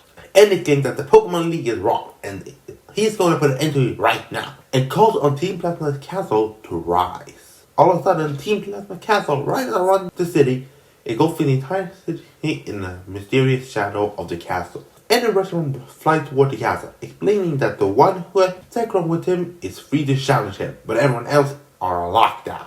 He enters the castle, and all of a sudden, Team Plasma Girls appear out of nowhere and reveal he's been hiding there all along, sending out the majority of their Pokemon in order to keep everyone from leaving, as well as forcing them to release their Pokemon. Ash, Hilbert, and Hilda knows that this is gonna have to end now. However, Ash and Hilbert's team are exhausted. They're not having the power to actually continue. So Hilda sets up the middle of the battle for a while in order to get to the castle. However, that's when Cobra shows up and telling us that he's not gonna allow him to continue. That he's going to take the Dark Stone for himself. When he has Klingline try to attack, all of a sudden, an Excadrill appears and it belongs to none other than Clay. When they all start looking around, they notice that all the gym leaders are there. Silent, Shilly, Crack, Lenora, Burke, Elisa, Skylar, Bryce, Roxy. They also see Drayden battle alongside Iris. Even Sharon and Bianca are battling alongside their Pokemon. And in the distance, they even see Alder and the entire Unova Elite Four fighting alongside all the trainers to stop Team Plasma. Alder yells out to Ash, telling him to continue, that they're gonna handle this. Nodding, the trio immediately rushes toward the castle. As they quickly rush through the halls in order to find them, eventually they appear at the gate to the throne room, and outside they Concordia and Anthea. They explain that they're not gonna stop Ash this time, as N has specifically requested that he's going to battle. However, he had to go in alone. They're not going to battle Hilbert and Hilda, seeing how Hilbert's Pokemon are exhausted. They're not going to hurt his Pokemon anymore. With that, Ash enters the throne room, and on the other side, he is none other than N. Ash yells at N to stop this, that this is just madness. However, N doesn't listen. Mia tells Ash that they're going to have to end this in a battle here and now. As they take their position, N explains the point that Zekrom has not awakened yet. However, that's not going to matter now because Reshiram is already here. All of a sudden, Reshiram bursts through the throne room, surprising Ash completely. Ash getting nervous. All of his Pokemon are exhausted. Zekrom is not awakened yet. How is he supposed to win? But he doesn't think like that. He's telling himself that he's going to win. His ideals are strong, and they are going to win. They're not going to allow Team Plasma to succeed. All of a sudden, the Dark Stone emerges from his backpack again, but this time, when engulfing his power, it suddenly changes and transforms into the other Unova Dragon, Zekrom. The final battle and determining the future of Unova begins. Both the dragons hit each other with incredible power, Dragon Claw for the Dragon Pulse, then Headbutt for the Extrasensory. Both even hit each other with a Dragon Breath, which caused the entire roof of the castle to explode. With that, Ash and Anne jumped onto the dragons, flying across the sky, trying to hit each other with everything they had. However, when Ash looked down, he noticed something incredible. Every single one of his friends and rivals, all battling, all protecting the Pokemon. Seeing this, gave him the drive he needs, believing now his idea acted true. With that, the two of them calls on their final move, Fusion Flare and Fusion Bolt. However, when Zekrom slides into Reshiram, is falls to the ground and is pinned down by Zekrom. Ash yells at the end that the battle is over.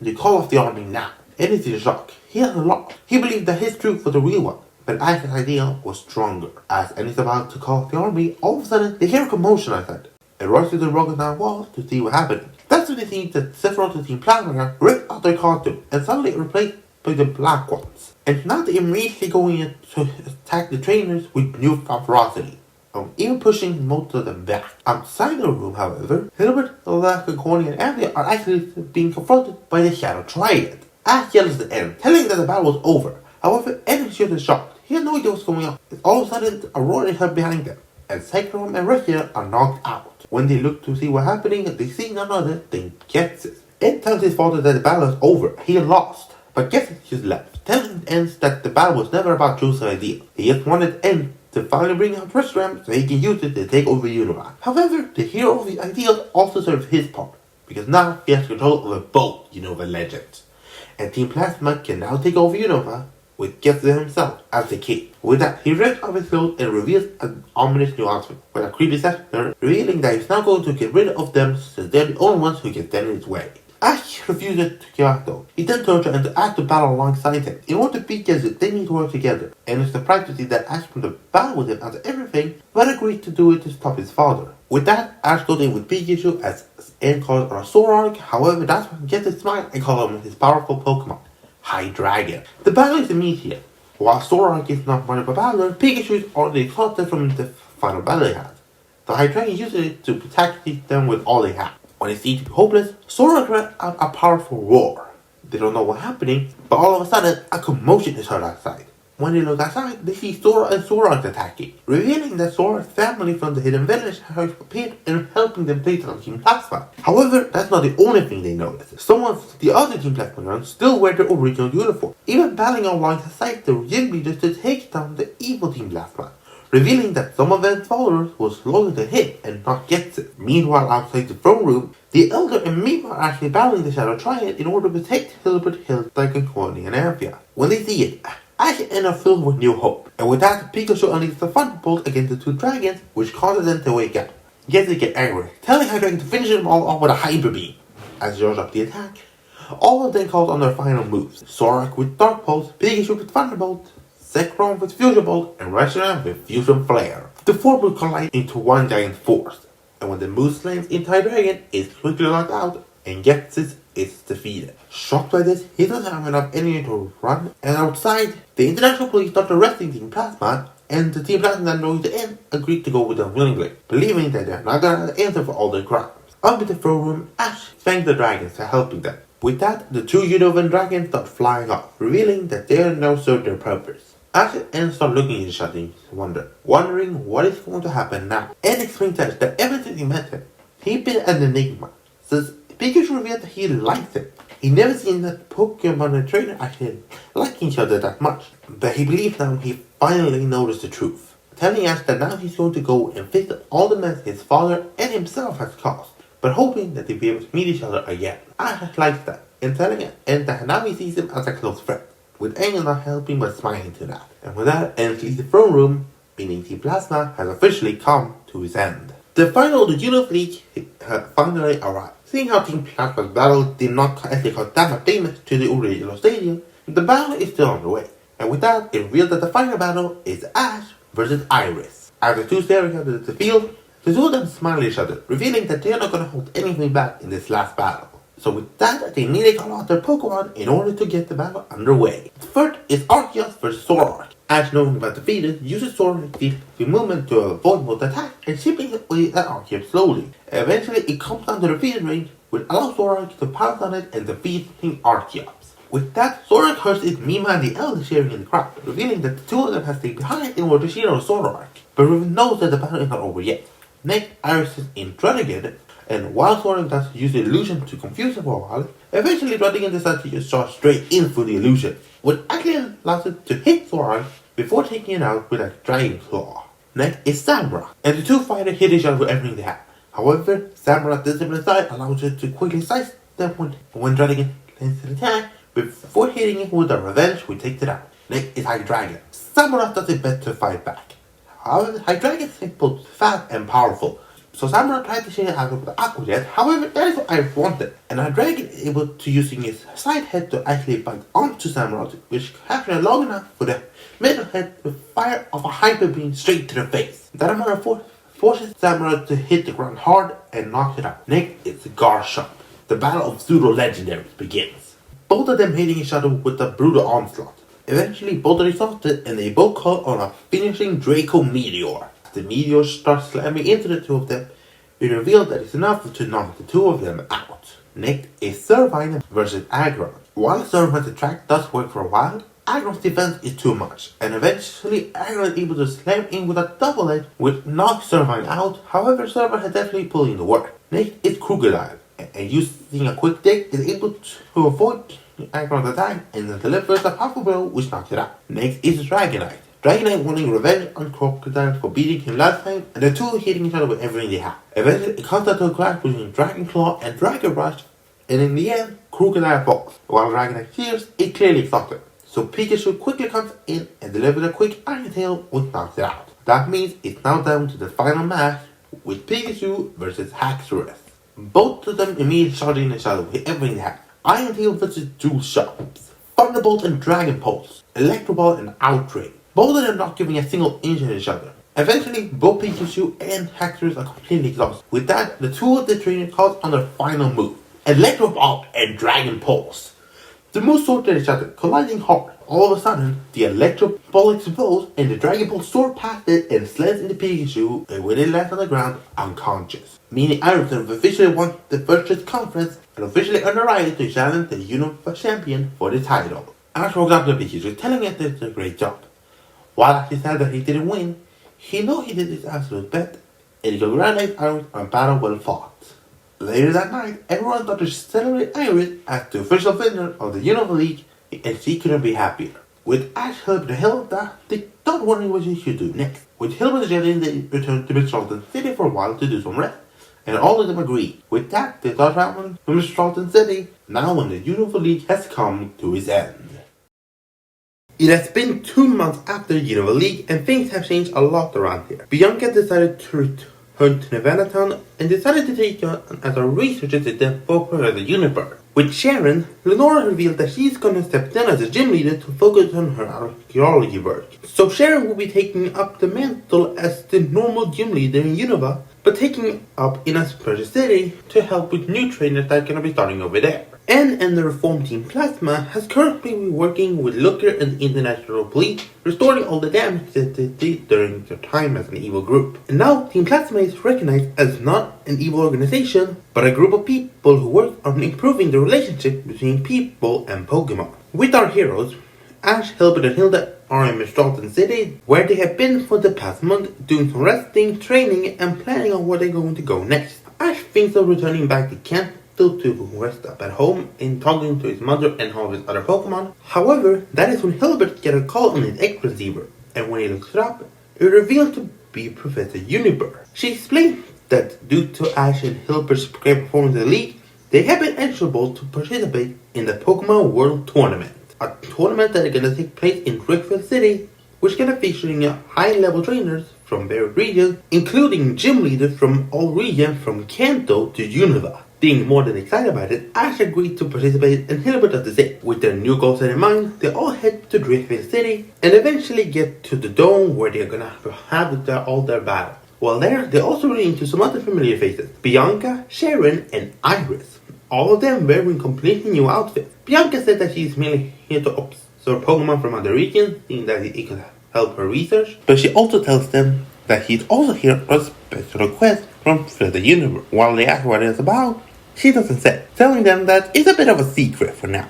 Sharon is here because he revealed that Lenora is going to be participating in the tournament, being her final act as a gym leader before her retirement.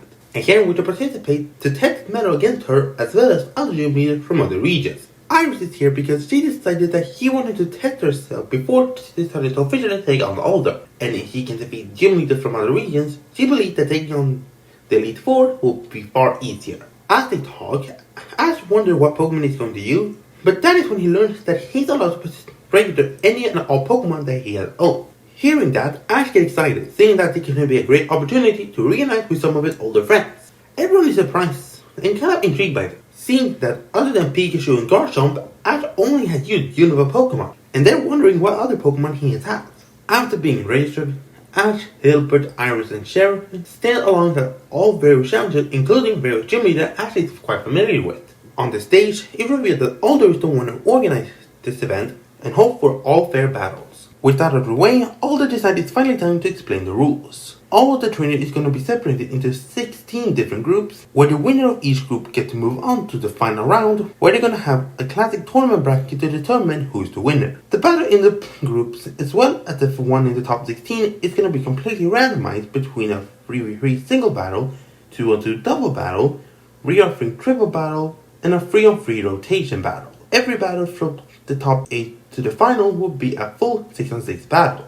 And a little side note for myself here, I decided I wanted to put as much as I could into this final part, so I'm going to be doing a more visualized explanation of the battle as much as I can. I'm not going to go over every single battle in the entire tournament because that's going to take way too long. I'm mainly only going to do the ones that involve our main characters, but I'm hoping that you're going to be liking this. With all the rules and explanation out of the way, the groups are officially decided, and Ash is in Group E, while Hilbert is in Group G. The remainder of the day, Ash decided to bring over some of his old Pokemon to do some training, catching up, and learning about the new moves each of his Pokemon have learned. The following day, Ash, Hilbert, and Hilda arrive at the stadium to figure out when Ash and Hilbert is going to have their matches. However, that is when Ash hears a familiar voice, and when he looks around, he sees none other than Misty, revealing that she's here to represent the Cerulean Gym. Once Ash introduces his friends to one another, he asks who is going to be in charge of the gym, and Misty explains that every gym leader already arranged a substitute, and her sister is watching over the gym.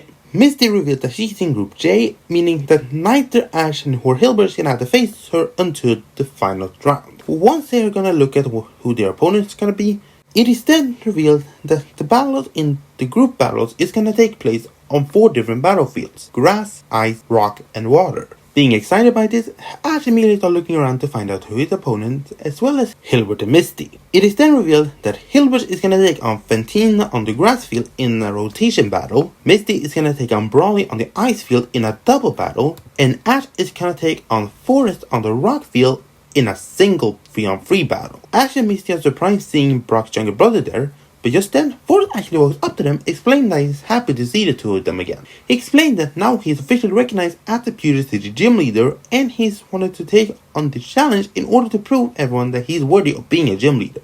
He also explained that he's happy that his third opponent is going to be against Ash, seeing that if it wasn't for him, Brock may never found his true passion about being a Pokemon doctor. Ash wondered if Brock is here, but Forrest explained that Brock is too busy studying and can't actually show up in person. But he's going to be watching the match on TV, and both of them promise that they're gonna give Brock a true show. As they enter the stadium, they eventually saw several matches, and eventually it was time for Hilbert's match against Fantina of the Sinnoh region. The two of them walked up to the grass field, and they were ready for a rotation battle. Hilbert started out by sending out Gavengela, Braviary, and Scrafty, while Fantina sent out her trio of Drifblim, Mismagius, and Gengar. Noticing that all of them had the ability to get off the ground, either by ability or being a flying type, Hilbert knew that he gonna have to be creative how he lands attacks. The battle began, and Fantina had Drifblim starting off with an Ominous Wind, while Hilbert has Gavengela starting off with a Thunderbolt. The moves collide, but when Hilbert goes in for an Electric Whip, Fantina rotated into Mismagius, who uses Side Beam before following out with a Dark Pulse. Hilbert tried to have Gavengela go for a Bug Buzz, however, he then rotated into Gengar, who lands a Shadow Punch, which distorted his Gavengela. Realizing how the game he's playing, Hilbert knows that he's gonna have to be more careful. So he rotated into Braviary, and with normal immunity to Go type moves, Gengar doesn't really have anything that can hit Braviary, so Braviary is able to fly hard and strike with multiple air releases and Steel Wings. Eventually, Fantina decides it's time to call on a hypnosis, which hit and causes Braviary to fall asleep. Seeing this, Hilbert quickly rotates into Scrafty before using a scary face which slows Gengar down before striking with a payback. Fantina tries to go for another hypnosis, however, Hilbert has Scrafty using a Focus Blast, and while Gengar is immune, the Focus Blast actually stops the hypnosis, which leaves Gengar open, which allows him to rotate back into Gavengula, firing off a Thunderbolt. Seeing the problem, Fantina has Miss Maggie rotate back in, firing off a Dark Bolt, but Gavengula countering it with a Bug Buzz. Just then, Braviary wakes up, and Hilbert rotating back in and striking the combination of Aerial Ace and Steel Wing again. Fantina tried to rotate into Gengar again to use hypnosis, however, Hilbert uses Aerial Ace to quickly get it away before striking Gengar with a Steel Wing from behind, which knocked Gengar to the ground, but when Gengar tried to use a Shadow Punch, Hilbert quickly rotates into Scrafty, which takes it before firing off a double-powered payback which knocked Gengar out. Seeing this, Fantina rotates back into Driplim and fired off a Will-O-Wisp and Psychic combination, creating a counter shield. Surprised to seeing that combination, Hilbert tried to have Scrafty use Focus Blast to destroy it, but it does not seem to work, and Driplim fired off the Will-O-Wisp which hit Scrafty and burns it. She then rotates back into Maggot and delivers a Hex which delivered double damage because of the burn, which severely hurt Scrafty. Scrafty tried to get up, however, is unfortunately too weakened, and a Magical Leaf is able to take down Scrafty. Hilbert then rotated in Braviary once again, and once again strike with Aerial Ace and Steel Wing. However, Fantina rotated into Driplim, which uses Ominous Wind to disturb it before hitting it with Hypnosis, which forces Ray to fall asleep. However, before Hilbert can recall it, she uses Psychic, which slams Braviary hard against the wall, knocking it out. Hilbert is now down to his last Pokemon, Gavengula. Fantina tried to rotate back into Miss Maggie to fire off a Psybeam. However, Gavengula uses Bug Buzz to disturb it before rushing in and lashing onto Miss Magius before striking out close with a Giga Drain. The moves start draining Miss Magius of energy, while he's able to knock it back with the Dark Bolt. When they fire off another side beam, Gavengula fires off a Bug Buzz which tears through the attack, striking Miss Magius, knocking it out. It is now down to a 1-on-1 with Gavengula versus Driplet. Fantina uses the Psychic Will-O-Wisp counter shield again, however just then Gavengula actually jumps on his back and starts spinning, unleashing a Thunderbolt, creating an electric counter shield. Fantina is so surprised by the counter shield, she was not able to stop it to strike him with Maggot, which actually disrupts the Will-O-Wisp counter shield and strikes Driplim hard. As Driplim tried to fire up an Ominous Wind, Gavengula strikes with a Bug Buzz, which is oriented, before firing up an Electro Web, which traps it to the ground, before another Thunderbolt takes it out, meaning Hilbert moves on to the next round, and Fantina walks up to Hilbert and congratulating him on a well-fought battle. The battle eventually continues, and after a while it's finally time for Misty's battle against Brawly on the ice field. With that, Misty starts sending out her two Pokemon in Starmie and Politoed. She expects that Starmie only be able to move around on one of her appendages, and Politoed, able to hop around a lot, should be able to provide easy mobility on the ice field. Brawly, on the other hand, decides to go in with some heavy hitters, with Machamp and Hariyama. Actually surprised seeing Machamp, thinking that the Ramashop that he battled all that time ago had finally fully evolved. Maybe it's surprising to see that Brawly going with such heavy fighters, surprised that he's not going to go something that should be able to move around the ice far easier. But Brawly does not seem concerned about that. With that, the battle begins, and Misty has Politoed going for a bounce and Starmie to use a Psychic. However, Machamp and Hariyama start to slide on the ice, completely having perfect balance for all the surfing they have been doing. As they get in close, Hariyama strikes Starmie with a knockoff, and Machamp is able to strike Politoed when he's about to land with a Thunder Punch. Both moves land into him hard, which forces both of Misty Pokemon back. She is surprised by it, however, when she looked closer at Hariyama and Machamp, she noticed that their moves had affected them, just not as much as they have been taking in return. Seeing this, Misty decides that she can have to use the battlefield to her advantage, immediately calls on a double Hydro Pump, which forces the Pokemon to be on the move. However, as Hariyama and Machamp move in different directions, she has her Pokemon following Machamp. Surprisingly, both Pokemon targeting one, Misty calls on a Mega Punch and an Ice Beam. The ice can connect to Machamp, and while it doesn't seem to do much initially, the Mega Punch falling close by strikes Machamp hard. Hariyama then suddenly stops to swoop in close in order to hit. However, Politoed strikes Hariyama with a Hydro Pump before Starmie fires off a Thunderbolt. The move strikes Hariyama hard. However, just then, Machamp had been able to get up and catches Starmie and delivers a powerful submission. The move lands hard and Starmie gets a bit disoriented, and Hariyama is able to break free like Politoed with a couple of arm thrusts. Wanting to get the momentum back, Misty had Politoed use a bounce to avoid it, and have Starmie use a Psychic on herself in order to move around quickly. As Politoed starts to descend on Hariyama with a bounce, Brawly tries to have Hariyama catching it with a Vital Throw. However, just then, Misty and Politoed fire off a Focus Blast, which is soaring against Hariyama, which allows the bounce to actually land on his face. Then Politoed jumps back, and Starmie fires off an Ice Beam on the two, hitting Hariyama on his feet, which freezes it to the ground. Surprised by this, Brawly is completely caught off guard, and the two then fires up a double Hydro Pump on Machamp. However, Brawly is fully calm. He had Machamp rush it in with the double Thunder Punch, as Misty had Politoed countering it with a double Mega Punch. Two Pokemon start meeting each other fist to fist. Brawly then spread his arm and called on Hariyama to use Surf. Misty is completely shocked, as suddenly Hariyama slams his hand together before suddenly calling on a gigantic wave and riding up on it like it's surfing. The waves immediately getting closer towards Politoed and Starmie, so Misty had to think quickly. However, he then had an idea, and Starmie covering himself with a Psychic before rushing straight into the wave. While inside, Misty called on it to use a Thunderbolt. As it does so, the entire wave becomes electrified, traveling up it and striking Hariyama hard. As Politoed is holding off Machamp, eventually Misty calls on a Hydro Pump on Machamp's feet, which causes it to slip. And just then, the big electric wave slams into it, meaning both Brawly's Pokemon are delivering a double dose of water and electricity. As the wave disappears, it reveals that both of the Pokemon are lying on the ground unconscious, revealing that not one can beat Misty when they come to water. With that, Misty moves on, and Ash complimenting her on the great battle strategy, and Misty simply smirking, saying that she got the idea from a particular trainer she knows very well. As Ash tries to ask who it is, Misty simply smiles cheekily, not telling that it's actually Ash who taught her to think like that. Then again, after a couple more battles, it's finally time for Ash's battle against Forest to begin on the rock field. We then also cut to Pewter City, where we see Brock in his room watching the battle between his younger brother and closest friend.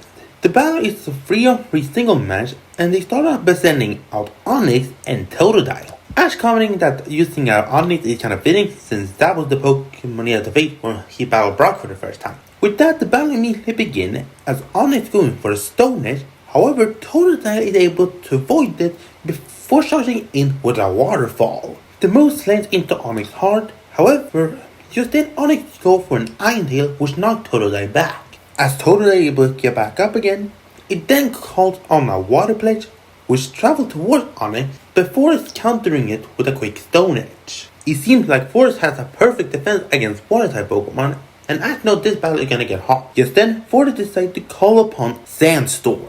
The move immediately blinds Totodile. However, Ash immediately goes in for a Waterfall, which strikes Onix, but then Forest calls on a Sand Tune, creating a sandy whirlwind around the Totodile, which traps it. It seems like Totodile is completely stuck. However, just then, Ash has Totodile dancing while in the sand, which is actually a move that fits Totodile to a T, being none other than Rain Dance. As the dance moves continues, the rain eventually starts pouring down, which gets rid of the sandstorm, but also loosening out the sand onto Totodile, which allows it to jump out and land as Ice Fang on its head. As Forest tries to have Onix take off Totodile, Ash has Totodile use its Onix swing to launch up a powerful waterfall, which does a loop and striking Onix straight in the head, which knocks it out. Forest thanks Onix on the battle of the spot before sending out his next Pokemon, Golem. Ash decided to have Totodile rest for a bit before sending in his next Pokemon, Tauros. The battle immediately begins as Golem going for a Rock Blast. However, Ash have Tauros deflected with Iron Head, and as Tauros starts deflecting the rock, Forest has Golem using an Earthquake, feeling the vibrations and decide to counter it with vibration of its own and tell Tauros to use Bulldoze. The two ground moves lance into each other, which seem to cancel each other out, but creating a gigantic shockwave of their own. Just then, Forrest called on a defense curl before launching into a rollout. I decided to face it head on and called on a takedown. The two of them rushed toward each other. However, Onyx Rocky Hide is allowing it to take the attack better, meaning Tauros is the one who takes the most of the damage. As Golem is going in for another roll, I have Tauros going with a double team, which confuses Golem, which actually causes it to slam in some of the rock, not destroying it, disrupting its path. Just then, I have Tauros turning in with a combination of Iron Head and Takedown.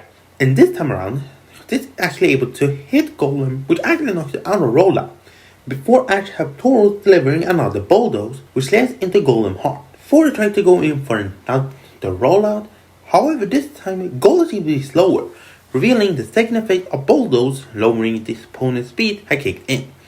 With that, I immediately calls on another takedown. However, with the roll being much slower, the takedown is actually winning this time, which knocked Tauros back before Tauros jumped into the air and finishing Golem off with another Iron Head. The battle is now 3-on-1, but Tauros and Totodile is quite exhausted. With that, Forrest sends in his final Pokemon, Rhyperior. Without wasting any time, Forrest have Rhyperior charge in with the Horn Drill.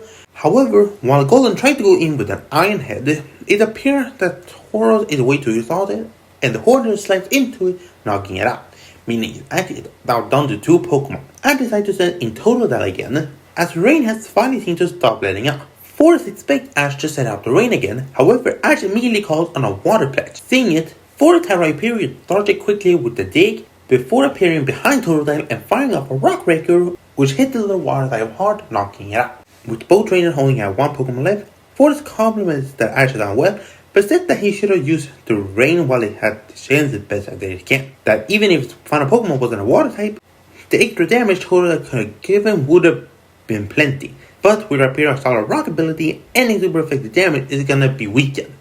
However, Ash just smiled, saying that is not going to be the one to stop it. And with that, he sent in his final Pokemon, Torterra. Forrest have Rhyperior immediately going for a dig. However, Ash had Torterra countering it with an Earth Power. After the move slams into Rhyperior hard, it forces it out before Torterra fires off an Energy Ball. The move slams into Rhyperior, but it's not taking too much damage because of solid rock. Forrest trying to have Rhyperior shot in with the Mega Horn with Strike. However, just then, Ash smiles and calls on a Synthesis, healing Torterra up before he calls on a Frenzy Plant. The move immediately spread out. As the Forrest trying to dodge it with a dig, Ash have the Vines go into the hole, which forces Rhyperior out. Torterra not being forced to recharge, Forrest trying to have Rhyperior shot in with a Mega Horn. The move lands, and Forrest trying to call on a second Mega Horn, but Torterra is not able to move, and Ash calls on an Energy Ball. Forrest seeing this, tried to have Rhyperior attack it directly, trying to cause it to detonate right into Torterra's face. But to his surprise, Ash smiles and tells Torterra to swallow it. With that, Torterra swallows the Energy Ball, increasing its grass type power. Forrest is completely shocked, not expecting such a move to even be possible. He tried to have Torterra use the Rock Breaker, however, Ash have Torterra use a Frenzy Plant, and as his moves collide, Frenzy Plant quickly outpowers Rock Breaker, and it completely strikes Rhyperior hard, knocking it to the wall where it lays there unconscious, meaning that the winner of the battle is none other than Ash. When the battle over, the two of them walk up to each other and shake each other's hand, with Ash telling Forrest that the Pewter Gym is in good hands with his as the leader. Back in Pewter City, Brock is watching the match and he smiles, both at his friend that won and for his brother who done an incredible job. The following day, the battle continues and it reveals that Ash will be taking on Maylene on the water field in a double battle, Hilbert will be taking on Faulkner on the ice field in a triple battle, and Misty will be taking on Berg on the grass field in a single battle. A couple of battles later, and eventually time for Ash to start his battle against Maylene, and with that, the two of them send out their Pokemon, with Ash using Heracross and Buizel, as Maylene sent out Gallade and Lucario. Out of them, the two that are most excited about this is Lucario and Buizel, seeing how their last battle ended in a tie, and now they finally had the chance to even it up. The battle immediately begins, and Buizel charges straight in with an Aqua Jet, as Lucario counters it with a Bone Rush. Ash simultaneously have Heracross charge in with a brick break. However, Gallade quickly avoided and uses Psycho Cut to push it back. Buizel immediately goes for a Scald. However, Lucario quickly countering it with a Flash Cannon. Ash decided it's time to take his Pokemon's ability into account and have Buizel jump into the water as he has Heracross start flying around. With both Pokemon out of range, Maylene starts the Pokemon calm down in order to focus, and with Lucario using his aura to sense Buizel, and what it does, it immediately fires out an aura sphere, forcing Buizel out. Gallade in the meantime has used a Sword Dance to boost his attack power. When Heracross goes in for a Mega Horn, it quickly countering it with a Poison Jab. I realized that he's gonna have to do a bit better if he's going to take Maylene on, and had Buizel fire off a barrage of Sonic Booms as he had Heracross fly up high and deliver a Rock Slide. The two fighters immediately using Close Combat and Bone Rush to disable the Sonic Booms and the rocks, and Gallade then rushes in for another Poison Jab against Buizel. However, Ash had Buizel quickly countering it with an Ice Punch. Lucario is about to fire up another Flash Cannon.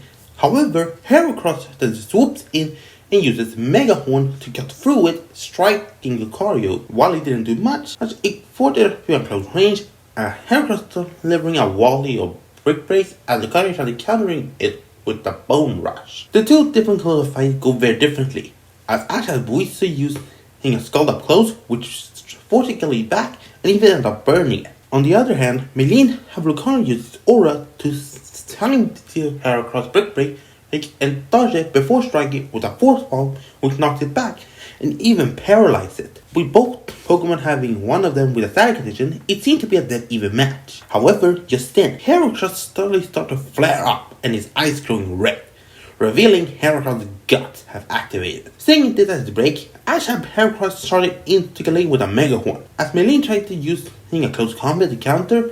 However, with the burn and the guts boost, Heracross quickly demolished it, forcing Gallade to fall into water, as Buizel started in with an Ice Punch, which started to freeze the water around it. Lucario tried to rush in to help with a Bone Rush. However, Buizel quickly seized it and used the Sonic Boom to knock Lucario back. With that, I have Heracross deliver a Rock Slide to Gallade before finishing it off with a Mega Horn, meaning now it's down on 2-on-1. However, while Heracross' power is great, the paralysis still causes a problem. So when he tries to go in for a Brick Break, Lucario is able to dodge it before using a Bone Rush to destroy Heracross before an Aura Sphere takes it out. It is now down to a 1-on-1 with Buizel and Lucario, and the two fighters immediately start going at it. Start pushing each other back, having Ice Punch and Force Palm collision, Bone Rush and Sonic Booms. Buizel tries to get in close with Aqua Jet.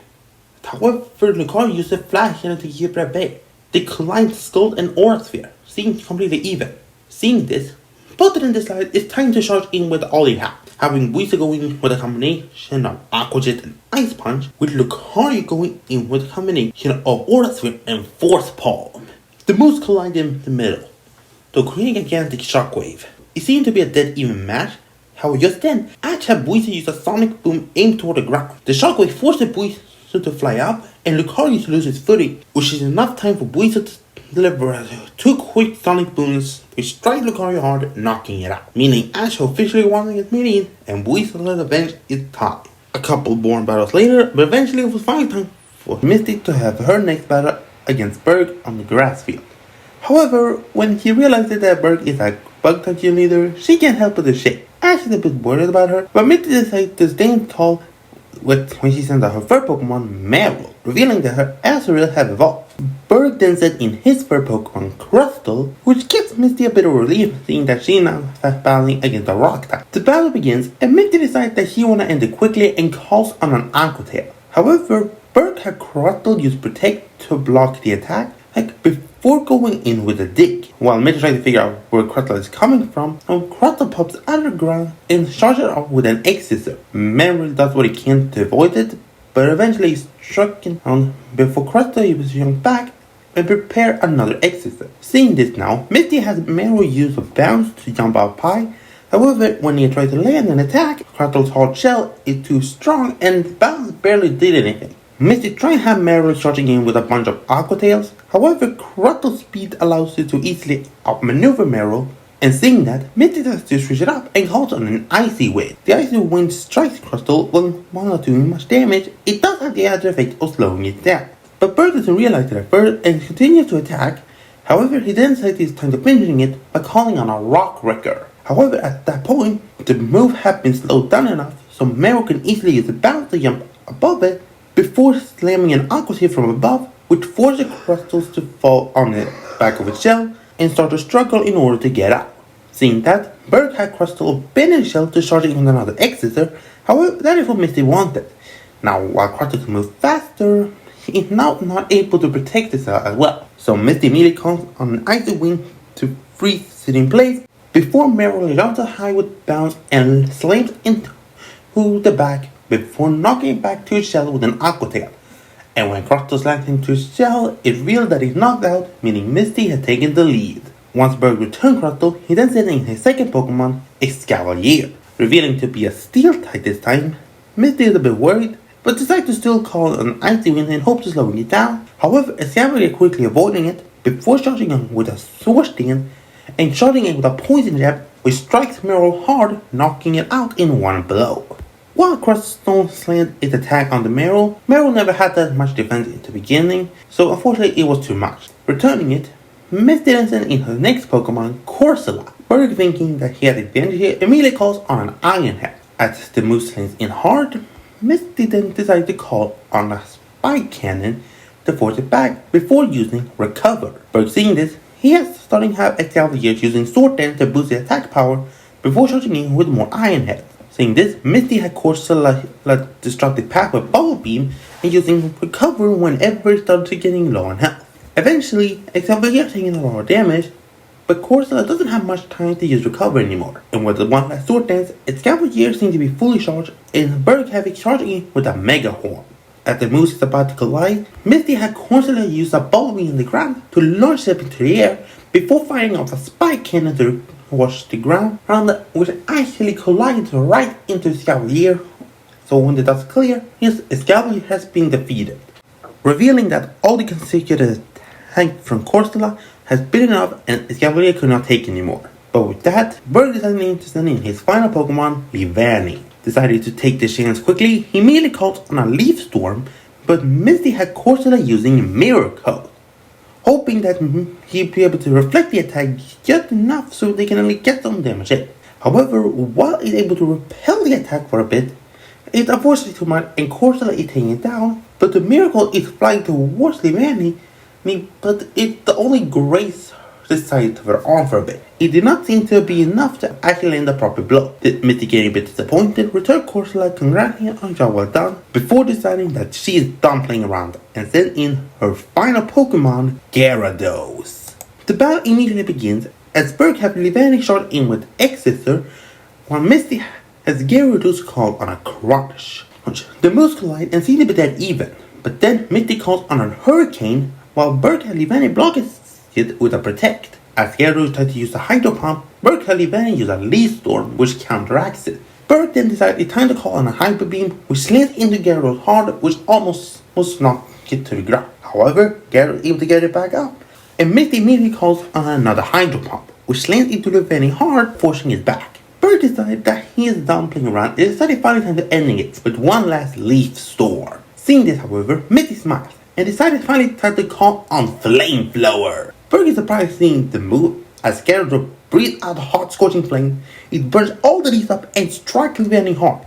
And with a 4th time sweetness of fire, it's enough to knock it out, meaning Misty had moved on past round 2. And after that, it's finally time for Hilbert to have his next match on the ice field against Falkner of the Johto region. Being a triple battle, to just send out all their 3 other Pokemon, with Falkner sending out Pidgeot, Sawtooth, and Honchkrow, while Hilbert sending out the trio of Braviary, Musharna, and Caracosta. As the battle begins, Hilbert decides to go on the offensive right away, having Braviary using Steel Wing on Pidgeot, Musharna using Shadow Ball on Sawtooth, and Caracosta using Ancient Power on Honchkrow. However, Falkner quickly avoids it by having Pidgeot using Quick Attack to counter Braviary, having Sawtooth fire off his own Shadow Ball, and having Honchkrow use an Aerial Lead to avoid the Ancient Power and striking Musharna. Being surprised by it, Hilbert immediately goes on the offense and have Braviary attack Honchkrow with a Crush Claw as Caracosta go in with an Aqua Tail. However, just then Sawtooth appears and set up a Reflect as Pidgeot forces him back with a Tail Whip.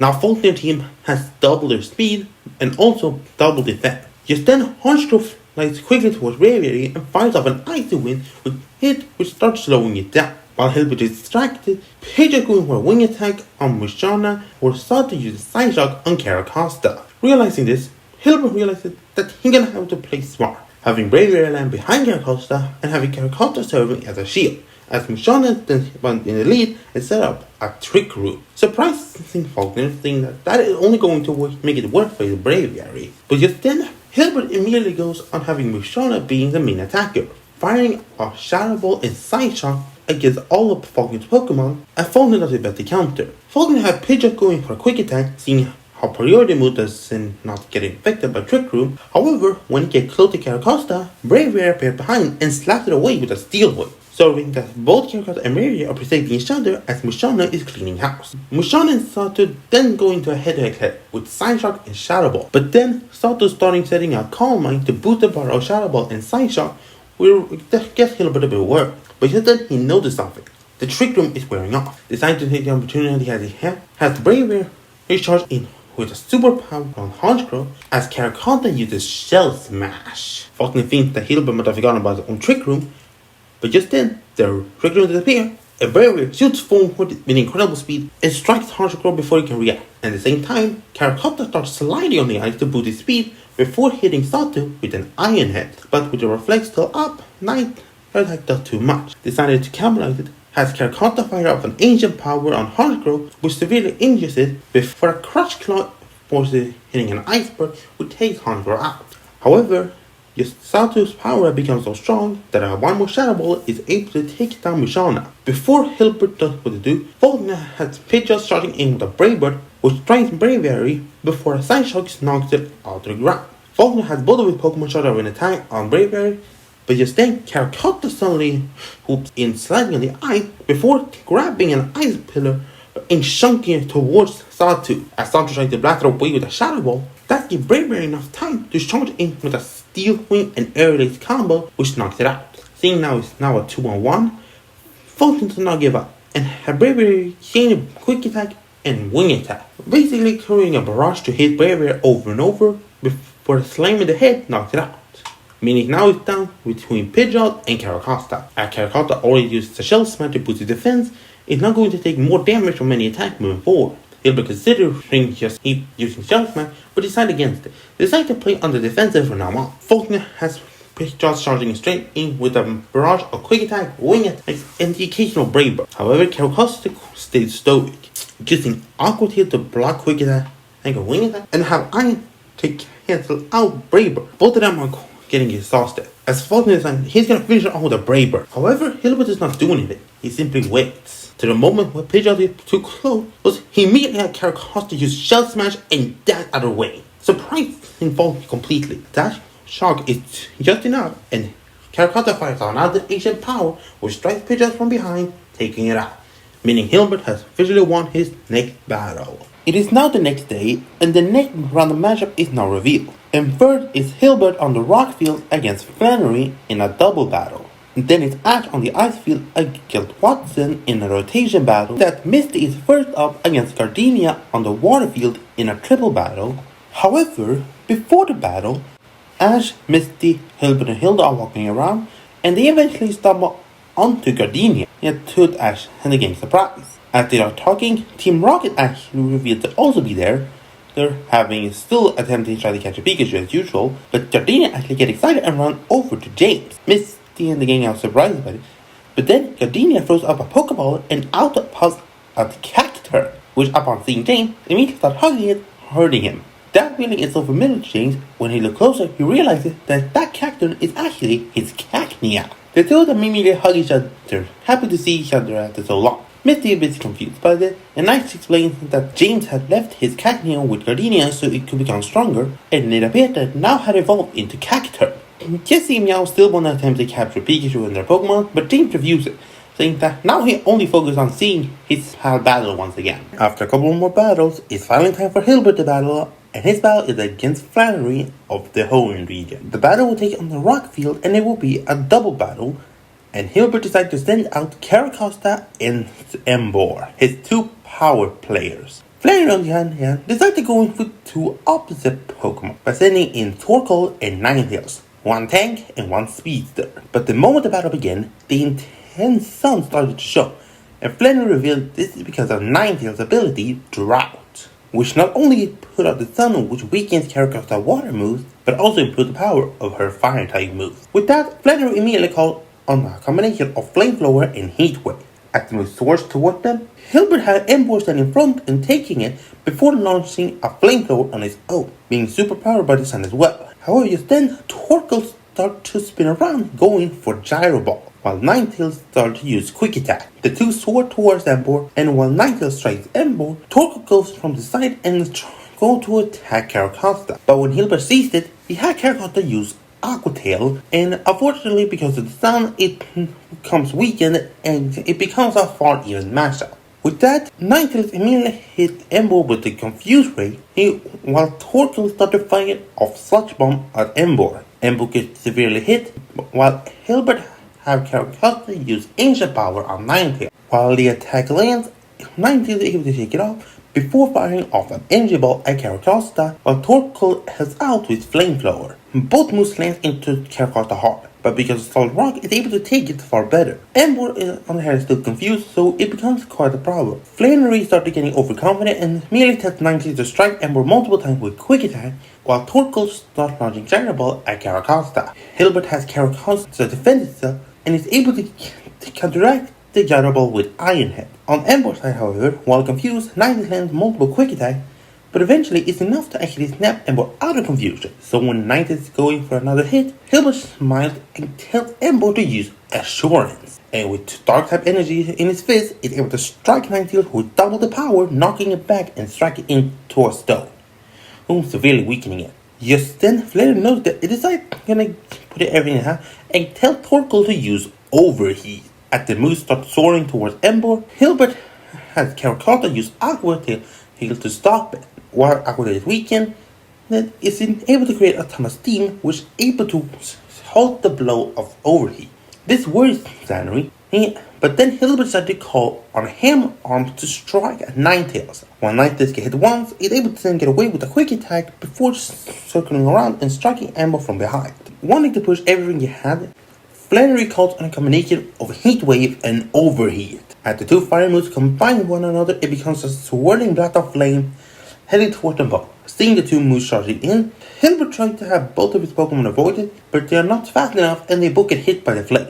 Flannery thinks that he has won, but both Hilbert Pokemon are able to get back again. Surprised by why, he then notices that the sunlight has returned to normal, meaning that the fire moves has been severely weakened, but that also means Caracosta can now attack Vaughn more effectively. With that, Caracosta calls on Shell Smash, improving his speed and attack power, and charges Torkoal with an Aqua Tail, which does a ton of damage. Ember decides to charge in with an Heat Crash and strikes Ninetales hard. As both of them are forced back, Hilbert immediately calls on a finishing move of Ancient Power and Flamethrower. Both moves soar towards them and lands simultaneously, and in the end, both Torkoal and Ninetales are knocked out, meaning Hilbert has gone past round 3. After a while, it was finally time for Ash to have his battle against Watson of the home region on the ice field in a rotation battle. This will be Ash's ever first rotation battle. However, having done some training alongside Hilbert that already has one, he's feeling a lot confident and sends out his 3 Pokemon, Torkoal, Noctowl, and Krookodile. Watson meanwhile sends out his 3 Pokemon, Manectric, Magnezone, and Rotom. The battle immediately begins, and Torkoal started off with a Flamethrower as Manectric dodging up a Charge Beam. The moves collide and seem to be dead even, as Manectric tried to go fun away. Ash rotated into Krookodile, who was able to take it before going for a dig. However, just then, Watson rotated into Rotom, and thanks to his Levitate ability, is able to avoid it before striking Krookodile hard with a Blizzard. The attack does a lot of damage to Krookodile, but is able to shake it off before firing off a Stone. Rotom uses a small statue to zip around the rocks, but a few of them manage to land, which allows Krookodile to get in close and land a Dragon Claw. Watson tried to have Rotom use another Blizzard, however, then Ash rotated into Noctowl, who was able to dodge it before it immediately set off an extra Sentry, who was able to hit Rotom hard. Then Watson rotated into Magnezone and immediately fires off a Flash Cannon, but Noctowl is able to avoid it and goes immediately in for an Air Slash. The attack doesn't really do much, but then Watson goes in full lock-on. Worrying Ash, saying that now lock-on gonna guarantee a hit on Noctowl, Ash realizes that he need to act fast. So he tells Noctowl to use Tailwind, and immediately the strong wind starts to blow towards Watson's team, but Watson decides to stay calm and immediately fires off a Zap Cannon. As the move soars toward Noctowl, Ash and Noctowl using his air slash by spinning, creating a counter shield, which is able to slow down the Zap Cannon long enough so that once they finally reach Noctowl, it has very reduced speed. So the impact is not as severe as it would have been. Ash decided to take this opportunity and rotate into Torkoal, who is able to fire up a flamethrower, and thanks to Tailwind, is able to move quickly and strikes Magnezone right away. Watson decided to rotate back into Manectric. However, Torkoal still had the Tailwind boost, so even when Manectric decided to go for a bite, Torkoal can quickly go into Shell while using Iron Defense and to take it for jumping up and delivering a Body Slam. Seeing the damage, Watson quickly rotated Magnezone back in and attempted to fire off a Tri-Attack. However, Ash had Torkoal go into his Shell using Iron Defense before firing off a Flamethrower, which strikes Magnezone before Ash make a quick rotation into Krookodile, who is able to go for a dig, and before Watson had time to rotate, the dig slams into Magnezone, knocking it into an ice pillar. Once the dust is cleared, it cleared that Magnezone is unable to battle, meaning Ash had managed to take the lead. But then Watson rotates Rotom back in and fire off another Blizzard. A Krookodile go for dig. However, the Blizzard is too fast and immediately hits Krookodile in the tail, causing it to get frozen. That unfortunately caused the Rotom to be able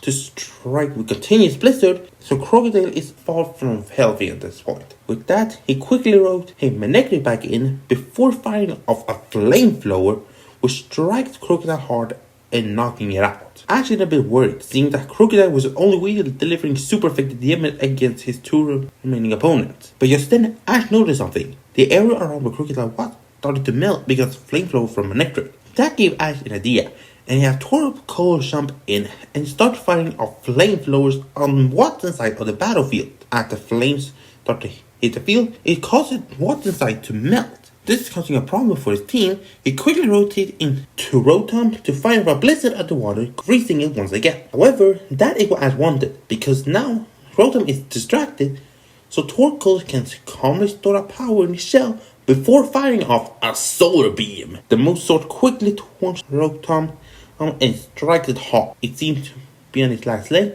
so I quickly rotate back into Noctowl before firing a stream of Ash Slashes, which takes it out. With that, Watson's remaining Pokemon is Manectric. It immediately goes for a bite, but Noctowl dodges it and tries to charge in with a Sky Attack. However, Manectric fires up a Thunder Wave, which slows down Noctowl just enough. So once they close in, Manectric fires up a Flamethrower, which severely hurt Noctowl before a Charge Beam to take it out. Actually now down to his last Pokemon, Torkoal, and knowing that he's gonna have to win this quickly. But at this point, the Tailwind had gone out, so Torkoal is gonna be slower. So Watson decided to continue firing out consecutive Charge Beam. So, because even if it doesn't do much damage initially, it gets stored up energy every time you use it. So it becomes stronger and stronger. I get a bit worried at seeing this. However, that's when he realized that he can use it. Decided that Torkoal go into Shell using Iron Defense, and once Manectric tried to go in for a bite, after Torkoal used Flamethrower, which strikes Manectric, but also causes it to slide on its shell and hitting the pillars. But that caused it to ricochet off the ice pillars and bouncing toward the other. So he pretty much starts sliding all over the battlefield. Using that momentum, Ash was able to fire out consecutive Flamethrower from all over, which eventually started to hurt Manectric hard until Torkoal slides up one of the pillars before going in for a spinning Body Slam, striking Manectric hard on the back, knocking it out. Meaning Ash has won his third round match and moves on. Eventually, Gardenia and Misty make their way to the Vaulter field and they are to reveal the 3 Pokemon. Misty sent out her 3 Pokemon, Starmie, Gyarados, and CK, revealing that Goldeen has evolved after all these years. Gardenia, on the hand, decides to send in Leafeon, Cacturne, and Roserade. Misty decides that she's not going to hold back at all, and calls on CK to use Mega Horn, Gyarados to use Flamethrower, and Starmie to use Ice Beam. However, Gardenia has Leafeon use Sunny Day. This confuses Misty, seeing that should improve the power of Gyarados' flamethrower. However, just then, Gardenia have Rosary counteracting it with the Weather Ball, which becomes Fire type, which is able to cancel out the flamethrower. Ziki on the other hand is charging towards Cactus. However, Gardenia is calm and has Cactus step to the side for using Drain Punch. The move is able to slam into Seeking hard and knocking it back. On the same time, Stormy's Ice Beam is able to hit Leafeon, but is able to actually shake it off, revealing that Gardenia's Leafeon is definitely trained in order to take that attack. Now it's time for Gardenia to attack, and Cactus and Leafeon charging in with Needle Arm and Leaf Blade. Misty decides to have Gyarados use Hurricane to blow them away, but just then, Rosary uses Grass Knot, which ties Gyarados back, as the Needle Arm slams into Seeking as the Leaf Blade strikes Starmie. The two is immediately forced back, and Gyarados is able to get out of it before charging in with a crunch. But just then, Leafeon is charging in with Quick Attack, which slings into the side of Gyarados' head, forcing it to the side, with Cacturne using a Feint Attack, which strikes Gyarados with an uppercut. Misty is a bit overwhelmed. Gardenia's Pokemon are almost in perfect sync, always supporting one another. James is in the audience cheering on Cactus, telling him to show that her what she can do. Cactus is more motivated than ever to show it to James, but Misty refuses to allow to stop her. He then have all of her Pokemon enter the water. Since no matter how much Gardenia's Pokemon can work together, this is still her field. Water is Misty's domain. Gardenia have her Pokemon stand back to back, deciding to cover each other. But just then, Stormy jumps out of her pool and uses Psychic, which forces Rosary to stand still. Cactus trying to use Feint Attack to help it, but just then, Seeking jumps out of the pool and strikes Cactus with a Mega Horn. Leafeon tries to go in with an Executor, but that's when Gyarados pops up and fires off a Flamethrower, which strikes Leafeon hard, and because of that, the sun is severely damaging it. At the same time, Stormy flings Rosary towards Cactus, causing them to slam into each other. And just then, Seeking charges in with a Waterfall, which strikes the two, knocking him towards Leafeon. Gardenia have her Pokemon get up, deciding that she can have to do something quickly. Seeking immediately charges in with a Horn Attack, but Rosary steps in front of it and uses Flash, causing Seeking to get blinded. With that, Cactus and Leafeon is able to deliver a combo move on Needle Arm and Leaf Blade, which severely damages Seeking. Misty have Gyarados and Starmie using a combination of Thunderbolt and Flamethrower to keep the two away from Seeking. But just then, Leafeon immediately charging in with another Quick Attack, seeming that Seeking is over. However, just then, Misty calls on a Horn Drill. The move immediately soars towards Leafeon. As the moves collide, Leafeon is quickly knocked out, with the power of Horn Drill being too much for it. But Seeking is clearly too exhausted, so a quick magical leap from Rosary is able to knock it out, leaving it as a 2-on-2. Cactus immediately charging in with Feint Attack. However, Gyarados then uses Hurricane, which creates a storm around Cactus, which causes it to not be able to get close. The intense wind starts damaging it, but then Rosary tries to rush in with a Weather Ball to stop the storm, but just then, the sun has started to fade, meaning the Weather Ball is now back to a normal type move, as Gyarados and Starmie is able to easily push it back with a double Hydro Pump. While water is not super effective, it's still enough to push Rosary into water, as Gyarados is able to hide it and knock it up in the air before a blast of Flamethrower knocks it out. The wind has finally settled around Cactus, so now we can see that Rosary is down, but Cactus refuses to give up. Misty tries to have Flamethrower to finish it off, however Cactus quickly dodging it before charging in with Drain Punches. It delivers several blows towards Gyarados' face, followed by a couple of Needle Arms. Misty is having Gyarados knock it back eventually, but when he decides to go for a Flamethrower, Cactus launches a Fury of Pin Missile, which strikes Gyarados all over, before another Feint Attack straight to the face knocks Gyarados out. James can even be more happy now, cheering on his friends even louder. With that, it's now down to 1-on-1 with Starmie and Cactus. Cactus immediately charging in with the Needle Arm. However, Starmie immediately uses Ice Beam to freeze the ground in front of it, causing it to slide. Gardenia tried to attack Cactus using his spike to hard into the ice to stopping it, but by the time doing that, Starmie had used its momentum to step forward before firing off an Ice Beam up close, freezing it now to the ground, meaning it's now fully stuck. Gardenia tries to have Cactus use a Pin Missile. While it's able to break out of the ice that way, the ice chunk now fly all over. As Misty have Starmie use a Hydro Pump, who takes the ice chunk with it, slamming into Cactus hard. Refusing out though, Cactus is able to push through it and slams a needle arm into Starmie. Both Pokemon are completely exhausted. With that, Cactus immediately calls in for one last Drain Punch. Misty decides she's gonna take this opportunity well, so she waits, and just when Cactus is about to strike, Misty has Starmie fire off a Hydro Pump toward the ground. This forces Starmie to fly up high in the air, meaning Cactus attack just missed it, and while in the air, Misty calls on an Ice Beam. The ice strikes Cactus hard from above, and when it is, Cactus is completely engulfed in an ice block, unable to battle, meaning Misty has officially won. In the audience, James is distraught. His friend has been defeated, but he can't help but to be proud that Cactus has come so far from that same Cactus all those years ago. After the next battle, the gang meet up with Gardenia again, which happened to be with James and Cactus, and the two hug each other. That is when Gardenia actually says something. She's willing to give Cactus back to James. Misty is shocked that he would willingly give a Pokemon to Team Rocket, but Gardenia explained that no matter how much time they spent together, Cactus will always be James's Cacnea, and keeping them apart any longer would be just cruel. James is surprised by that as well, but decides to add Cactus what it wants. For Cactus, this is a hard choice.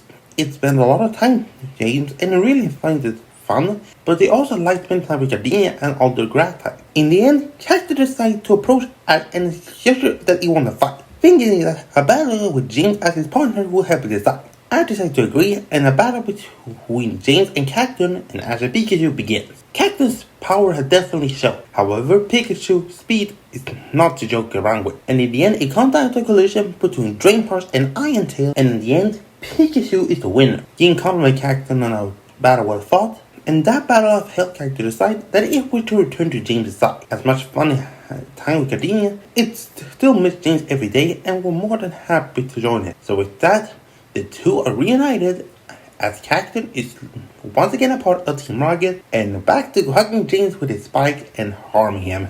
The following day is finally time for the final matchup of the group battle, and it revealed that Misty is going to take on Claire in a rotation battle on the rock field, Hilbert is going to take on Lieutenant Surge in a single battle on the water field, and Ash is going to take on Jasmine in a triple battle on the grass field. Misty is a bit nervous going up against Claire since she is the stronger gym leader of the Johto region, but she promised that she's going to give it everything she has. When it's finally time for her battle, the two of them look at each other, both with determination in their eye. And with that, they send out their Pokemon, with Misty using Politoed, Corsola, and Gyarados, while Claire decides to send in Kingdra, Druddigon, and her own Gyarados. Misty noticing that Claire Druddigon is a bit different and is actually revealed to be a shiny. Nevertheless, as the battle begins, Kingdra starts by launching away a Dragon Pulse as Politoed countering it with a Focus Blast. The moves collide and seem to be quite even, but then Kingdra goes in with agility and starts moving around in very high speed. Politoed tries using Mega Punch to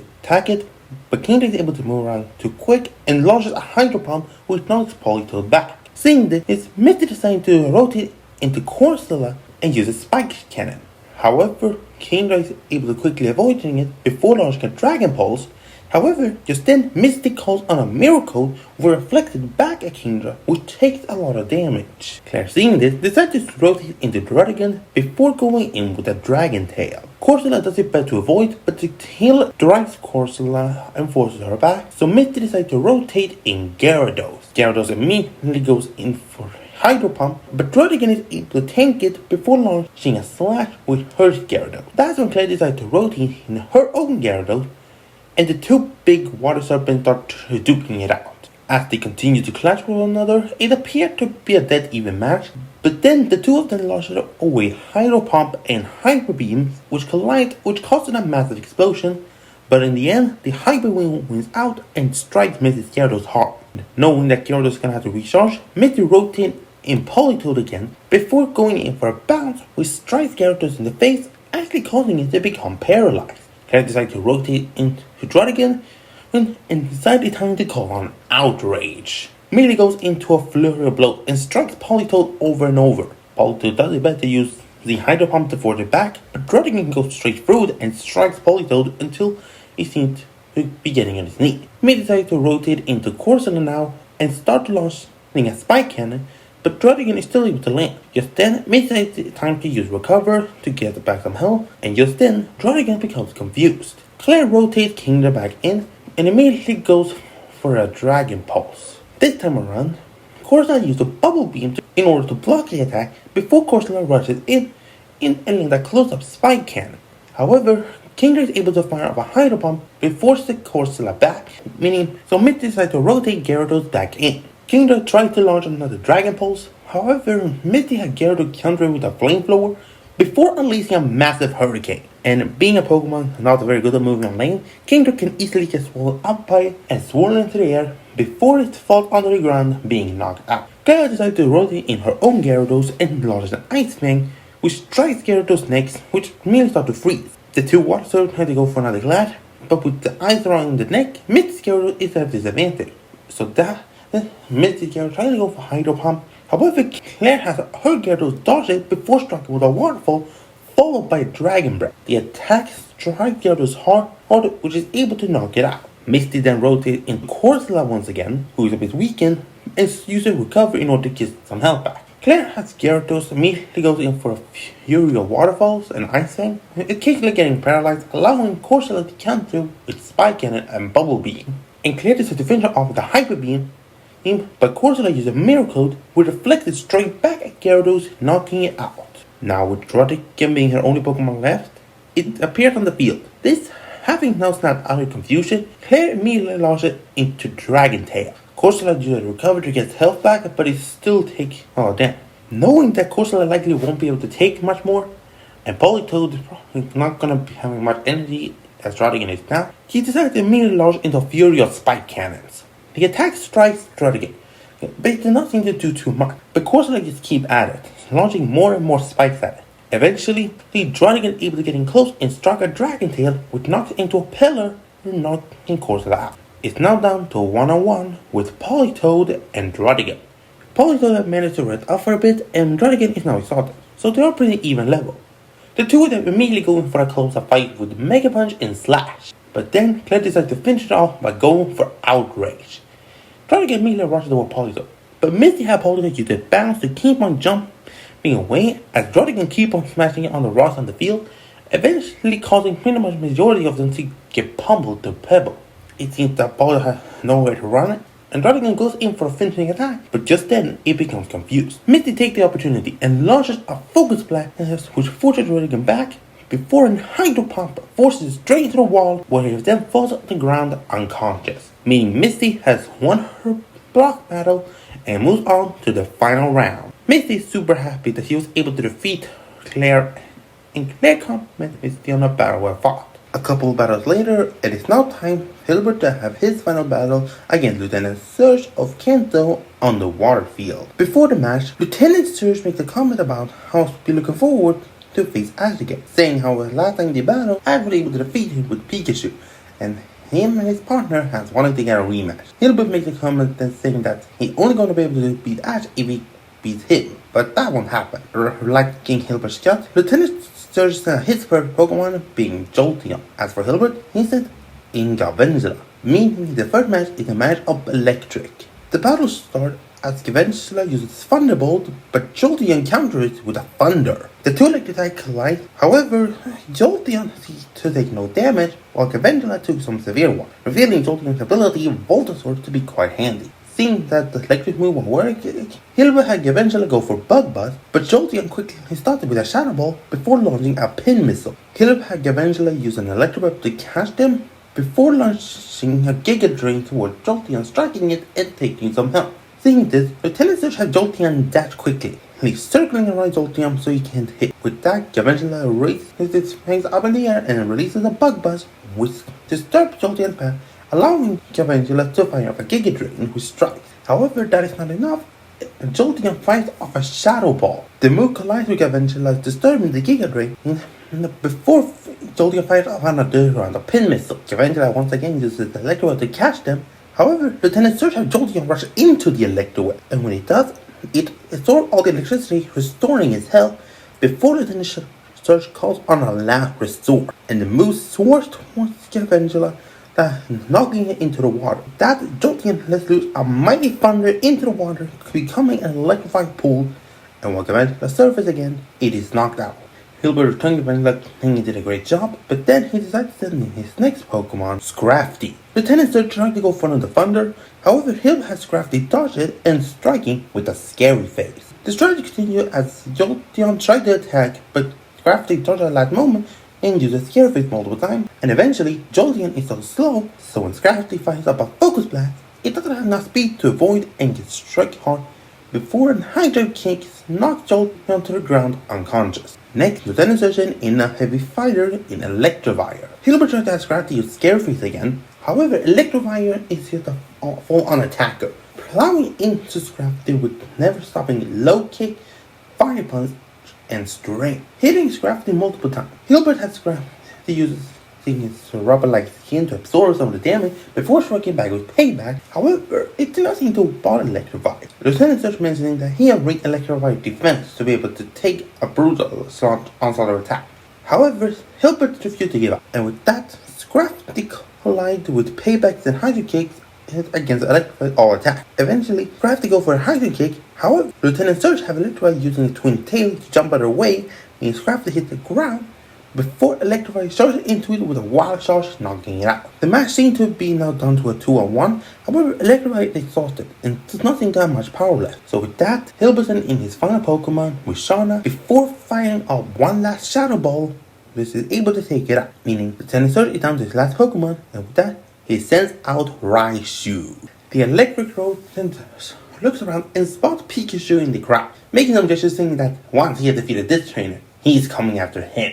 However, Hilbert get annoyed, saying that he shouldn't focus on that battle yet, because Lieutenant Surge and Raichu still have to beat him and Musharna. Lieutenant Surge gives a laugh, saying that will happen soon enough, and immediately tells Raichu to go in with an Iron Tail. As Raichu charges in, Hilbert and Musharna uses Shadow Ball, but the Iron Tail slices through it and strikes Musharna. Lieutenant Surge then calls for a Body Slam, but Hilbert and Musharna dodging and fire off a Side Shock, which is quickly countered with a Thunderbolt.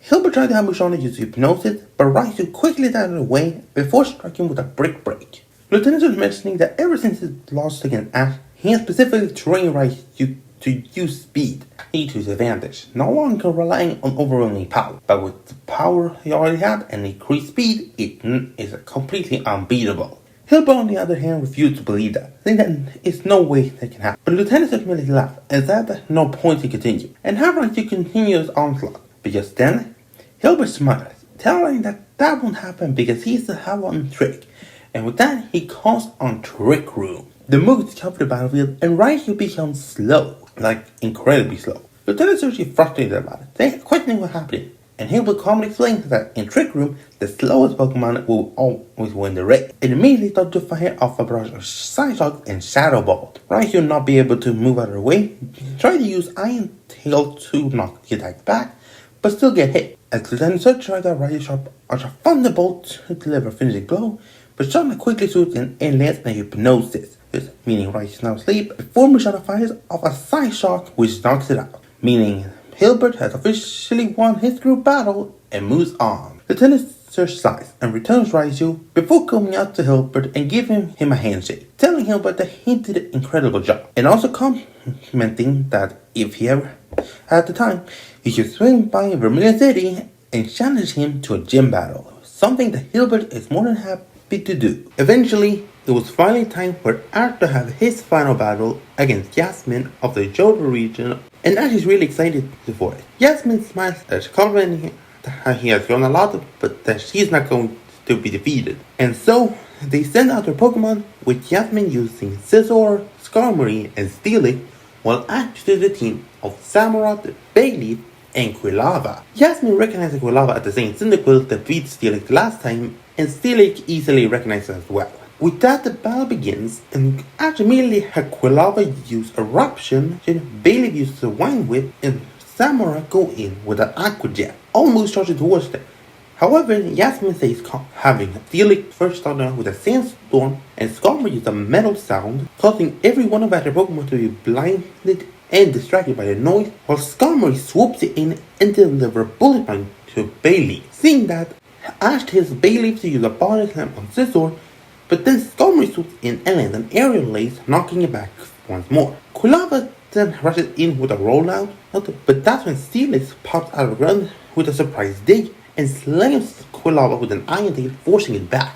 Samurai tried to charge in with Razor Shell, but Scizor blocks it and delivers an X-Scissor. Just then Ash calls on her revenge and Samurai lands the blow, which weakens Scizor a bit. But for the most part, Yasmin is in full control, having her Pokemon quickly power down Ash's attack before striking back with tremendous force. Realizing this, Ash decides that he needs to play smart. So with that, he has Bayleaf use a Vine Whip in order to tie down Skarmory, as Quilava uses Eruption, which aims at Steelix. Both strategies work and Eruption strikes Steelix hard, but then Yasmin has Scizor starting in with a double hit on Quilava. However, that's when Samurai jumps in front and uses Razor Shell to block it before using an Aqua Jet which swats and hits Skarmory. Ash then has Bayleaf, who still has Skarmory tied up, fling it towards Steelix before he tells Bayleaf to use a Grass Pledge to strike both of them. The move lands, but both of them manage to get out relatively far. Ash had Bayleaf charging in with another Body Slam. Scizor appears and strikes it with an X-Scissor, which is super effective, forcing Bayleaf back. Ash tries Samurai uses Razor Shell to counter X-Scissor, but Yasmin has Scizor use a Sword Dance to cause Scizor to be able to outpower Samurai for a bit. But then Quilava rushes in and uses Fire Pledge aimed towards Scizor, but then Yasmin has Skarmory lift Scizor quickly out of the air and fly up. Both of them start flying towards him with the Bullet Punch and Steel Whip. Seeing this, after trying to have Bayleaf use Vine Whip to catch them both, but they quickly outmaneuver before slamming Quilava with a double Steel moves. With that, Steelix tried to go in for a crunch on Samurai, but Ash uses the double Dual Shock to block it before charging in with an Aqua Jet hit which forces Steelix back. But its Scout Shell was forced away during the scuffle, and as trying to reclaim it, Skarmory unleashes a metal sound which distorted them before striking Samurai with a Night Slash, weakening it. The match seemed completely in Yasmin's control, but Ash refused to give up. Samurai seemed to be a bit weakened, so Ash decided to have both Quilava and Bayleaf work together. With that, he decided to call on a combination move of Fire Pledge and Grass Pledge. The move immediately scored towards the with Skarmory and Scizor will be able to quickly avoid because of fire. The move only ends up hitting Steelix, which does not seem to affect it too much, but all of a sudden, the floor under Steelix suddenly gets engulfed in flame. Yasmin and Ash are both in shock, not knowing what that is. A quick look at the Pokédex, revealing that it is something called Sea of Fire. And apparently, only when fire and grass pledge are used at the same time can this effect ever be unlocked. So for a while now, all Yasmin Pokemon is going to take severe damage as long as they're on the ground, while Scizor and Skarmory can easily fly. Eventually they're gonna get tired, and Steelix will always be on the ground no matter what. This is the lucky break I was hoping for, and as Skarmory tries to go in for a Night Slash again, Quilava quickly goes in for a rollout which knocks it to the ground, causing it to get hit by the Sea of Flame. Scizor uses another Sword Dance and immediately starts in with a double hit. However, Bayleaf uses a Vine Whip to catching it before flinging it up in the air and charging straight in with a return. The move strikes with tremendous force, knocking Scizor into Steelix, which eventually falls on the ground and getting hit by the flames as well. Yasmin tries to have Steelix use Dig, which forces it to go into the flames, but is able to eventually get away before charging from below. However, predicting this, Ash has all of its Pokemon jump up, and with Samurai now rested up, it delivers a double Razor on Steelix, severely weakening it. Then it strikes with an Aqua Jet, forcing it back to the fire side before he has all of its Pokemon launch a combination attack, with Samurai rushing in, delivering Razor Shell on Scizor, Skarmory, and Steelix, forcing all the ground before Quilava and Bayleaf deliver another combination of fire and grass pledge, which engulf them in more Sea of Fire, and when the smoke clears, all of Yasmin's Pokemon are knocked out, meaning Ash has officially won his group and moves on to the final tournament.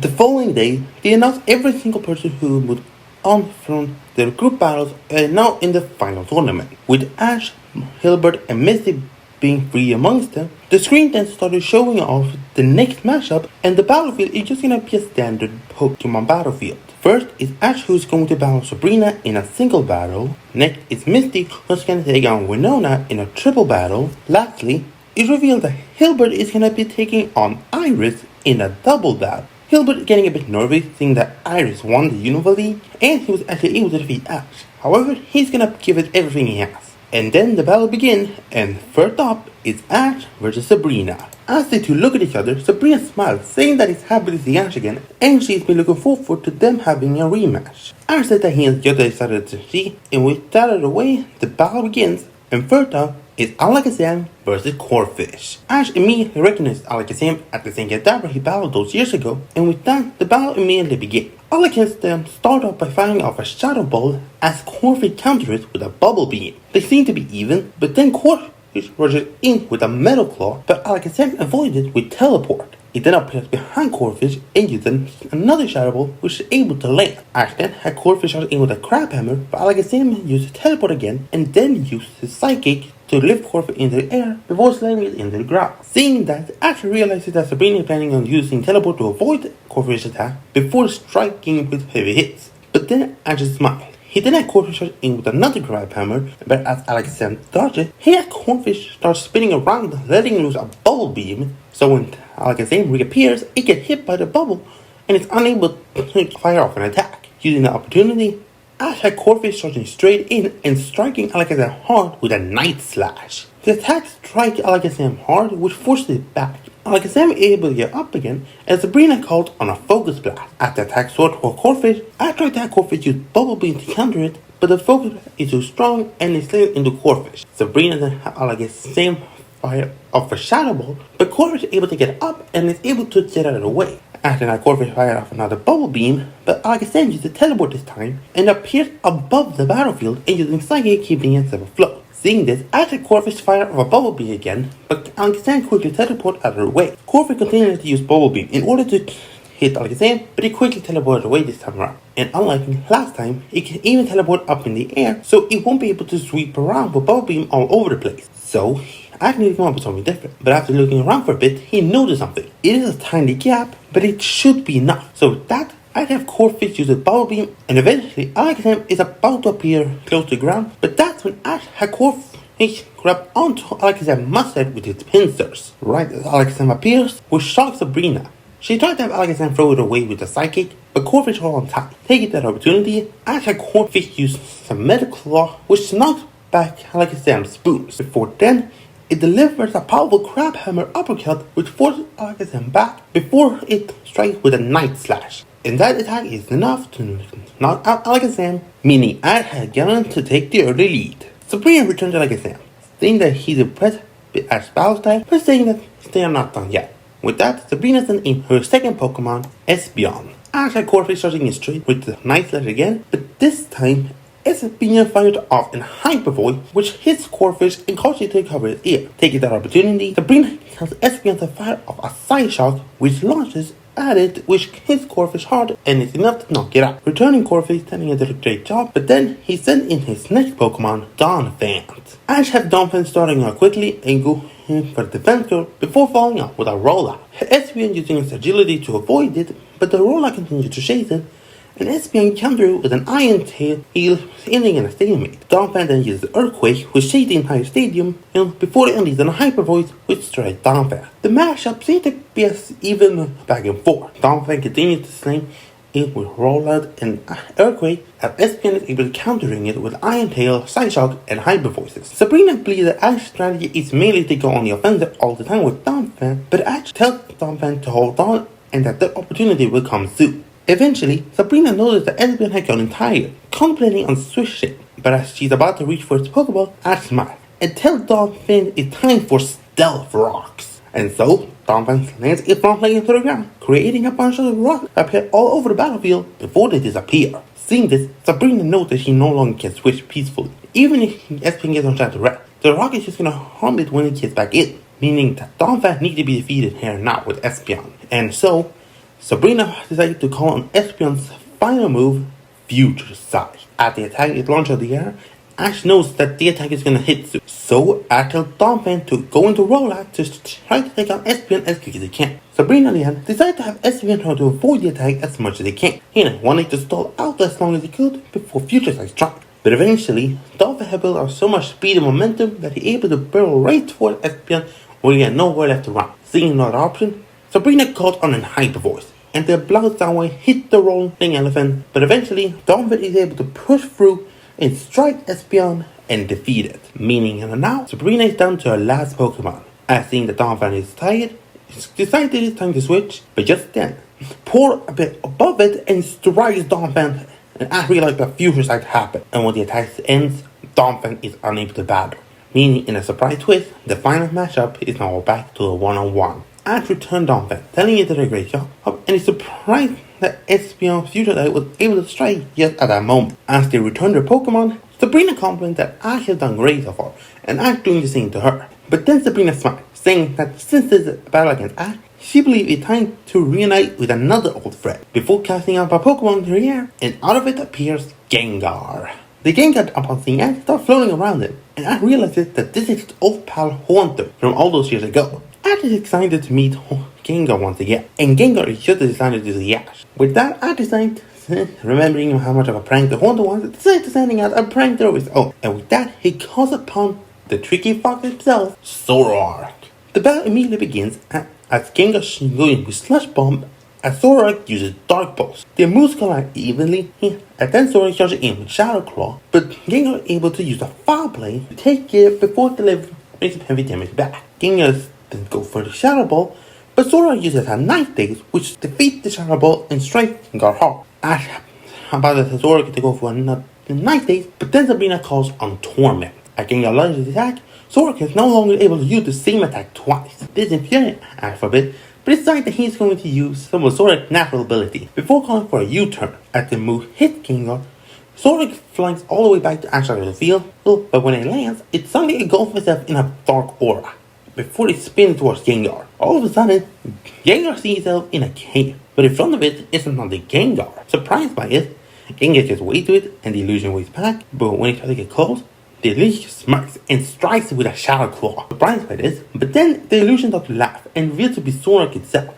That the entire battlefield has now been engulfed in an illusion of Zoroark. Using that to his advantage, Zoroark is able to deliver some heavy hits on Gengar, or as Gengar eventually realizing it, using its skills in nature to avoid most of those attacks, and is able to eventually hit enough so Zoroark drops the illusion. With that, both of them decide it's time to end it before they launch their final move of Shadow Ball and Dark Pulse. Their moves collide in the middle, giving it their all, but in the end, Dark Pulse wins and it strikes Gengar, knocking it out.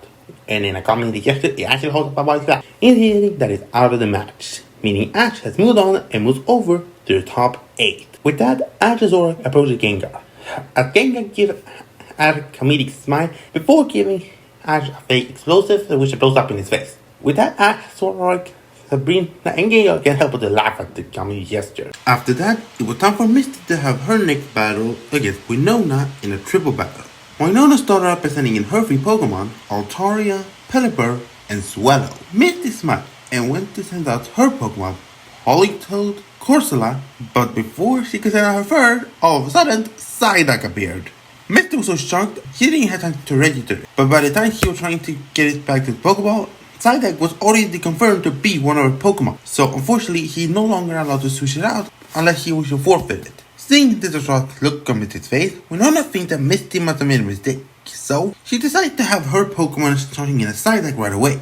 So Altaria goes in with Sky Attack, Pelipper with Steel Wing, and Swallow with Aerial Ace. Misty then had Politoed use a Hydro Pump, and Corsola to use Spike Cannon, trying to have them keep Winona Pokemon at bay and trying to get Psyduck to actually attack. Unfortunately, Psyduck did not do anything. However, unfortunately, being mostly a 2-on-1 style, Politoed and Corsola cannot keep an eye on all 3 of Winona's Pokemon altogether. So just then, while Pelipper and Politoed has a Hydro Pump clash, and Corsola's Bubble Beam is classic with Altaria's Dragon Breath, Swallow is able to rush in and strike Psyduck with Aerial Ace. Politoed tries to jump in with a Mega Punch, but Pelipper just goes in with Quick Attack before striking with a Pluck. Corsola tried to fire off a Spike Cannon on Swallow, but Altaria takes it with a Cotton Guard. Swallow then starts using Peck on Psyduck and hitting it in the head, causing it to getting hurt. However, that little attack seemed to have woken Psyduck up a bit, so when Misty called to Psyduck to use Screech, it actually does so, forcing Swallow to fall back. Decided to try to go for Water Gun, Psyduck does so, but Swallow is able to catch itself and get out of the way before launching a Hyper Beam, which hits Psyduck hard. Politoed and Corsola being get some heavy damage, so when Altaria goes in for Dragon Breath on Corsola, he used a miracle to reflect his back before trying to jump to help Psyduck. But then Pelipper swoops in with another Steel Wing, which knocks Corsola back. Politoed is about to charge up a Focus Blast, but then Altaria comes back in and takes it before using Roost to get some health back. Then Swellow quickly rushes in with an Air Lace, and Psyduck not be able to dodge it, and get them bombarded by a barrage of pegs. Misty get a bit worried about Psyduck, but then you notice something. Psyduck's headache is getting worse. Eventually, Psyduck's eyes just sharpen open, and Misty knows what happened, and she calls on Psychic. Psyduck's sending a massive wave of psychic energy which slides into Swell hard. Before he then causes Altaria and Pelipper to get hit by his Swell, before all three of them are knocked into the wall. And when they emerge, they are all in a pile when they are all unconscious. Everyone in the stadium is shocked, seeing how such a Pokemon that seemingly couldn't do anything actually could take out 3 Pokemon in one blow. Misty goes out to hug Psyduck, and Misty is officially declared the winner of this battle, and Winona is simply shocked but also fascinated by Psyduck's power. A couple of more battles took place, and finally it was time for Hilbert to have his next mix-up against Iris. Hilbert is a bit nervous, but he's sure that his Pokemon will have strength to push through. So with that, both trainers send out their Pokemon, with Iris going with Dragonite and Haxorus, while Hilbert goes in with Braviary and Emboar. The two sides look on to each other, ready to push through with all their might. And with that, they begin, and Braviary goes in with Crush Claw, while Emboar goes in with Hammer Arm. At the same time, Iris have Haxorus use a Rock Slide, while Dragonite uses Flamethrower. Braviary is able to avoid the fire, and is able to land the attack on Dragonite, while Emboar is able to destroy the rocks before striking Haxorus. But then, Iris have Dragonite fire off an Ice Beam, and Haxorus using Dragon Pulse. Hilbert tried to have his Pokemon dodge, but being so out of rage allows them to get hit which forces them back. Not giving it yet, Hilbert have Braviary fly high in the air, with Dragonite closely following. Then Hilbert have Braviary going with Air Lace as Dragonite counters with Thunder Punch. The two have an aerial clash. At the same time, Iris have Haxorus going for another Rock Slide, but Hilbert have Emboar using as Jordan to destroy the rock and striking. Just then, Iris have Haxorus charging in with a Giga Impact, while Emboar countering it with a Heat Crash. The two moves collide with one another. At the same time, Braviary goes for Superpower as Dragonite uses Dragon Rush. The move is a full-on head clash, forcing all 4 Pokemon backwards. Hilbert tries to have Emboar use a Flamethrower, however Dragonite counters it with his own Flamethrower, before Haxorus using another Rock Slide, which causes it to strike both Braviary and Emboar. The two of them are able to push through, however, and Emboar goes in for a Hammer Arm to aim at Dragonite's wings. Dragonite is able to avoid the first swing, but the second one is a land, and Dragonite's wing seems to be weakened.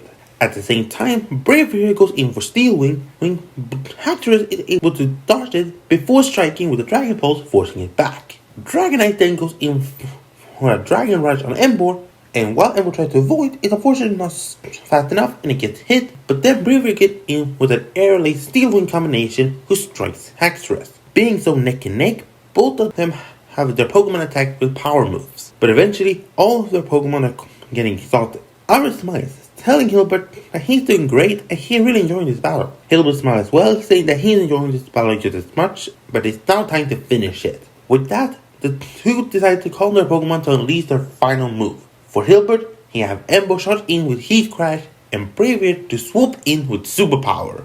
On the other side, Iris have Haxorus let loose an Outrage, while Dragonite goes in with Dragon Rush. The 4 moves towards one another, and Braviary and Dragonite have a clash in the air, while Haxorus and Emboar have a clash on the ground. The two of them clashes hard, pushing each other back and forth. But in the end, Haxorus' velocity is able to outmatch Emboar, which forces it to the ground, and Dragonite's sheer size allows it to outpower Braviary and knock it to the ground as well. And when the dust clears, both Braviary and Emboar are lying there defeated, meaning Iris moves on and Hilbert has lost. Hilbert goes up to the 2 Pokemon, complimenting them on a battle well fought, and really happy that they fought as hard as they did. Iris compliments her own Pokemon and then congratulates Hilbert on a battle well fought. Hilbert smiles, and Iris then promises Hilbert that next time they meet, they will have a rematch. Hilbert is excited about that and thinks that next time he will win. The two of them shake hands as the following rounds continue. Once Hilbert meets up with Ash, Miss Then Hilda once again. They compliment him on battle was fought, and Hilda tells Ash and Misty to continue the battle hard. But just then, the two of them look for their next opponents, but gasp when they realize that their next opponents is each other. As the two look at each other, Ash and Misty knows that this battle is gonna be a tough one, seeing that they two know each other very well, but they are also excited to battle each other on a big stage. The two of them smile at each other, telling each other to do a well job, and may the best trainer win. The following night, Ash is out training with his Pokemon, but then Misty shows up wanting to talk to him. She explains that he is looking forward to battling him, and Ash explains that he feels the same, and Misty points out that now they can finally settle the score. Ash being a bit confused by what she means, Misty points out that they have only had 3 official battles. The battle in the Cerulean Gym that was interrupted by Team Rocket, the battle who gonna get Totodile which Ash won, and the battle during the World Cup where Misty won. Seeing that one of those battles was never completed, that means they have both won and lost the battle each.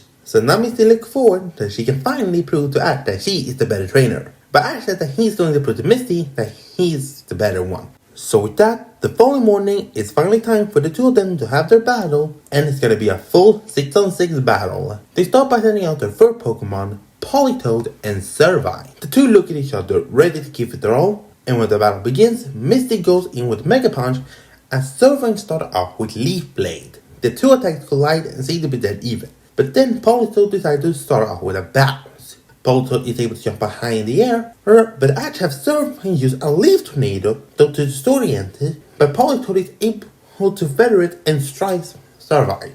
Then Politoed starts to fire off the Hydro Pump, as Servine tries to counter it with Leaf Blade, but it gets too much pressure and pushes Servine back. Politoed then fires away a Focus Blast, but Servine leaps over it and strikes Politoed with a knockoff. It seems to be a back and forth, as Misty goes in for another flurry of Mega Punches. Servine does his best to avoid skillfully, but eventually Politoed is able to land an attack, forcing Servine back. Misty thinks he had the edge, decides to have Politoed jump up with another bounce, but as Politoed starts to come down, Ash tells Servine it's time to use Attract. Misty calls off by it, thinking that Ash is not the kind of trainer that would ever go for Attract. However, the Attract manages to land, and Politoed immediately is getting infatuated, which allows Servine to land a Leaf Blade, followed by a Leaf Tornado, and takes down Politoed. Being reminded that this is Ash she's battling, she knows that she's gonna have to give it his all, because Ash is not going to be playing around. So next, she sends in Stormy, and immediately goes for Thunderbolt, but Servine is able to quickly dodge it before landing a knockoff. However, that is what Misty wanted, so Stormy is able to fire off a Hydro Pump, which pushes Servine back before it launches an Ice Beam, and being somewhat covered in water, the Ice Beam has far greater effect, and Servine gets severely hurt. Ash attempts to swap it out, but Stormy uses Psychic, which lifts Servine into the air before slamming it to the ground, where he lays unconscious. Being down to a 1-on-1, Ash decides to send in his next Pokemon, Kingler. Stormy immediately goes for a Thunderbolt, but Ash tells Kingler to fire off a Mud Shot. The Mud Shot connects with the electricity, cancelling it out, before Kingler rushes in and able to capture Stormy with a Vice Grip. Stormy attempts to use another Thunderbolt, but Ash had Kingler slam it to the ground with Superpower before using its big claw to strike him with a Crab Hammer. Stormy is incredibly weakened, and as Misty attempts to call for a Psychic, Ash had Kingler use Mud Shot, which hits it in the gem before another Crab Hammer forces Stormy back. Kingler seems to be in complete control of this one, so Misty decides she's gonna switch out Stormy and next send in Meryl. After that, Kingler uses a Vice Grip, but Misty had Meryl use his bounce, Misty is able to jump out of the way quickly and strike Kingler before he had the chance to react. Kingler tries to fight back with Crab Hammer and Superpowers, however Meryl is far too quick and is able to launch a couple of Icy Wings up close, even slowing down Kingler even more. Eventually, they meet in a head-to-head clan with Aqua Tail and Crab Hammer. However, being weakened for several bounces and Icy Wind and being slower allows Meryl to land the attack first, which is enough to take down Kingler. Being 2 Pokemon down already, Ash decides it's finally time, and then he sends in Pikachu. Misty expected that Pikachu was going to make an appearance sooner or later, so now she's not going to hold anything back. It immediately calls on a Rain Dance. The attack immediately causes the rain to fall on the battlefield. Knowing that Water Moon is going to be superpowered, Misty immediately calls for an Aqua Tail. After Pikachu immediately countering it with an Iron Tail, but the water from the rain definitely shows the power. Meryl immediately goes for another volley of bounces, but Pikachu quick attack allows her to get away before launching a Thunderbolt which hit it hard. Iron Tail and Aqua Tail then meet once again, but just like before, Aqua Tail wins out. Realizing that he can continue like this, Ash come up with a new strategy. As Misty attempts to use another Aqua Tail to finish Pikachu off quickly, Ash has Pikachu combine Electro Ball with Iron Tail. So when the moves collide, it's Meryl who takes the full blow and is immediately knocked out. Misty gasped for a bit, but knowing that this is Pikachu she's seeing, note that this is gonna be hard. So she then has to send back in Starmie before using Psychic to hold Pikachu in place. Pikachu tried to get away, but Starmie immediately fired off a Hydro Pump which knocked Pikachu to the ground. After that, Pikachu launched another Thunderbolt, but Starmie countered it with his own, cancelling each other out. As Pikachu tried to go in for Quick Attack, Starmie countering it with a Psychic again, which forced Pikachu up in the air again. Ash tried to use another Thunderbolt, but Starmie once again cancelled it out. Ash, knowing that he can't continue like this, realized that he had to do something. But then he noticed something. While Pikachu's main body is not moving, Pikachu's tail is still working. So I tell Pikachu to launch an Electro Ball, and Pikachu switched tail, sending the electric sphere towards Starmie, but Misty has Starmie countering it with a Thunderbolt. But then I have Pikachu's Thunderbolt on, and the two electric bolts strike the Electro Ball, seeing try to push it back and forth. But in the end, Pikachu's natural born electricity is too much, and it pushes the electric orb towards Starmie, and being supercharged by two electrical Thunderbolts, it's too powerful and Starmie is taken out. I decided to weak Pikachu out for a bit, it decided to give her a bit of a break, and next they sent out their next two Pokemon, Corsola and Gliscor. Misty be surprised that I'm gonna send in a ground type against the water type, especially with the rain still up. Misty immediately started by calling on a Ball Beam, however Gliscor quickly swooped out of her way before launching a Bulldoze. The attack shakes the battleground and strikes Corsola, doing severe damage. While it may be a water type, it is also a rock type. Gliscor then immediately goes in for an Acrobatics, which strikes Corsola hard, as Misty does that Corsola gets some health back with Recover. Gliscor then launches away a Stone, as Corsola countering with a Spike Cannon. The moves seem to be even, but as Corsola goes for another Bubble Beam, actually Gliscor quickly glides out of the way before launching another Acrobatics with Strikes. Meryl's about to launch another Ball Beam, however Gliscor quickly lashes out to Corsola from behind. I smiled and then took Gliscor to launch a Fire Fang. While it's not as effective, it's able to land, and Corsola not be able to move much is forced to take it. Major tried that Corsola used a Spike Cannon to get Gliscor off it, but I then tell Gliscor to lift Corsola into the air before throwing it. Gliscor does so, but then Spike Cannon launches towards it, hitting it, but Corsola is currently up in the air, and so Gliscor glides up for it before slamming it down with the tail, and when Corsola strikes the ground, Gliscor activates another Bulldoze. And being completely in the center of it, Corsola is forced to take the entire damage, and in the end, it falls. Meaning, Ash still has 4 Pokemon, while Misty only has 2. But Misty smiled, saying that she had decided to save her 2 heaviest hitters for last. With that, he sent in her 5th Pokemon, Kingdra. Ash is surprised seeing her with a Kingdra, but Misty explained that this Kingdra is actually the very same Horsey she caught all those years ago. Ash is surprised seeing Horsey again, seeing that it has been so long since last time. However, when Gliscor tries to go for an Acrobatics, Kingdra quickly dodges it, surprising Ash, but then he realizes that Kingdra must have the ability Swift Swim. Not waiting for a response, Misty and Kingdra launches a Scald which hits Gliscor, even burning it. Ash not wanting to go down just yet, tells Gliscor to launch another Bulldoze. However, Kingdra gets away before going in for a dive. Appearing right behind, Gliscor is strikes, and as Gliscor tries to fire off another Stone Edge, Kingdra fires off a Dragon Breath, which hit Gliscor, knocking it to the ground, where it now lays defeated. It is now down to a 3-2, but Kingdra is definitely strong. So with that, Ash sends in his next Pokemon, Volcarona. Misty is surprised by it, but then Ash smiled, telling Volcarona it's time to use Sunny Day. The attack immediately catches Misty off guard. Seeing now that there are sun here in the rain, Kingdra is far slower, and Water type moves is weakened. Misty is not allowed to stop her. She tells Kingdra to launch a Dragon Breath, as Volcarona uses a Bug Buzz. The moves are completely even, but when Misty goes for Scald, Ash countering it with a Fiery Dance, which not only evaporates water, but ends up striking Kingdra. Misty tries to have Kingdra go for a flurry of dives, which is able to hit Volcarona for a while, but eventually it's able to time a Bug Buzz with the Zodiac Kingdra, allowing a Fire Dance to land. Kingdra tried to fire up a flash cannon, but Ash and Volcarona quickly dodged it, and at this point, Kingdra is getting exhausted.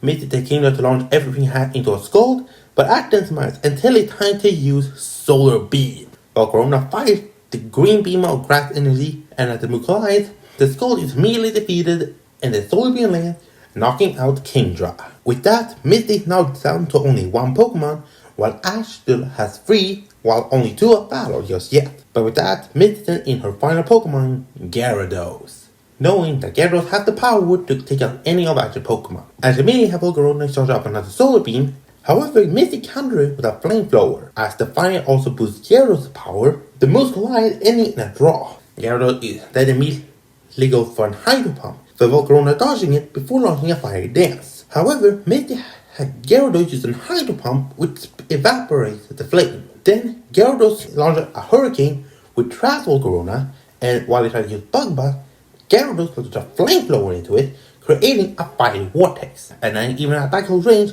Volcarona cannot take it, and is taken down. With that, action in his next Pokemon, Pikachu, and Misty smiles, knowing that Pikachu was gonna come out eventually. Not deciding to give a break, Misty immediately launches a Flamethrower, while Pikachu counters with a Thunderbolt.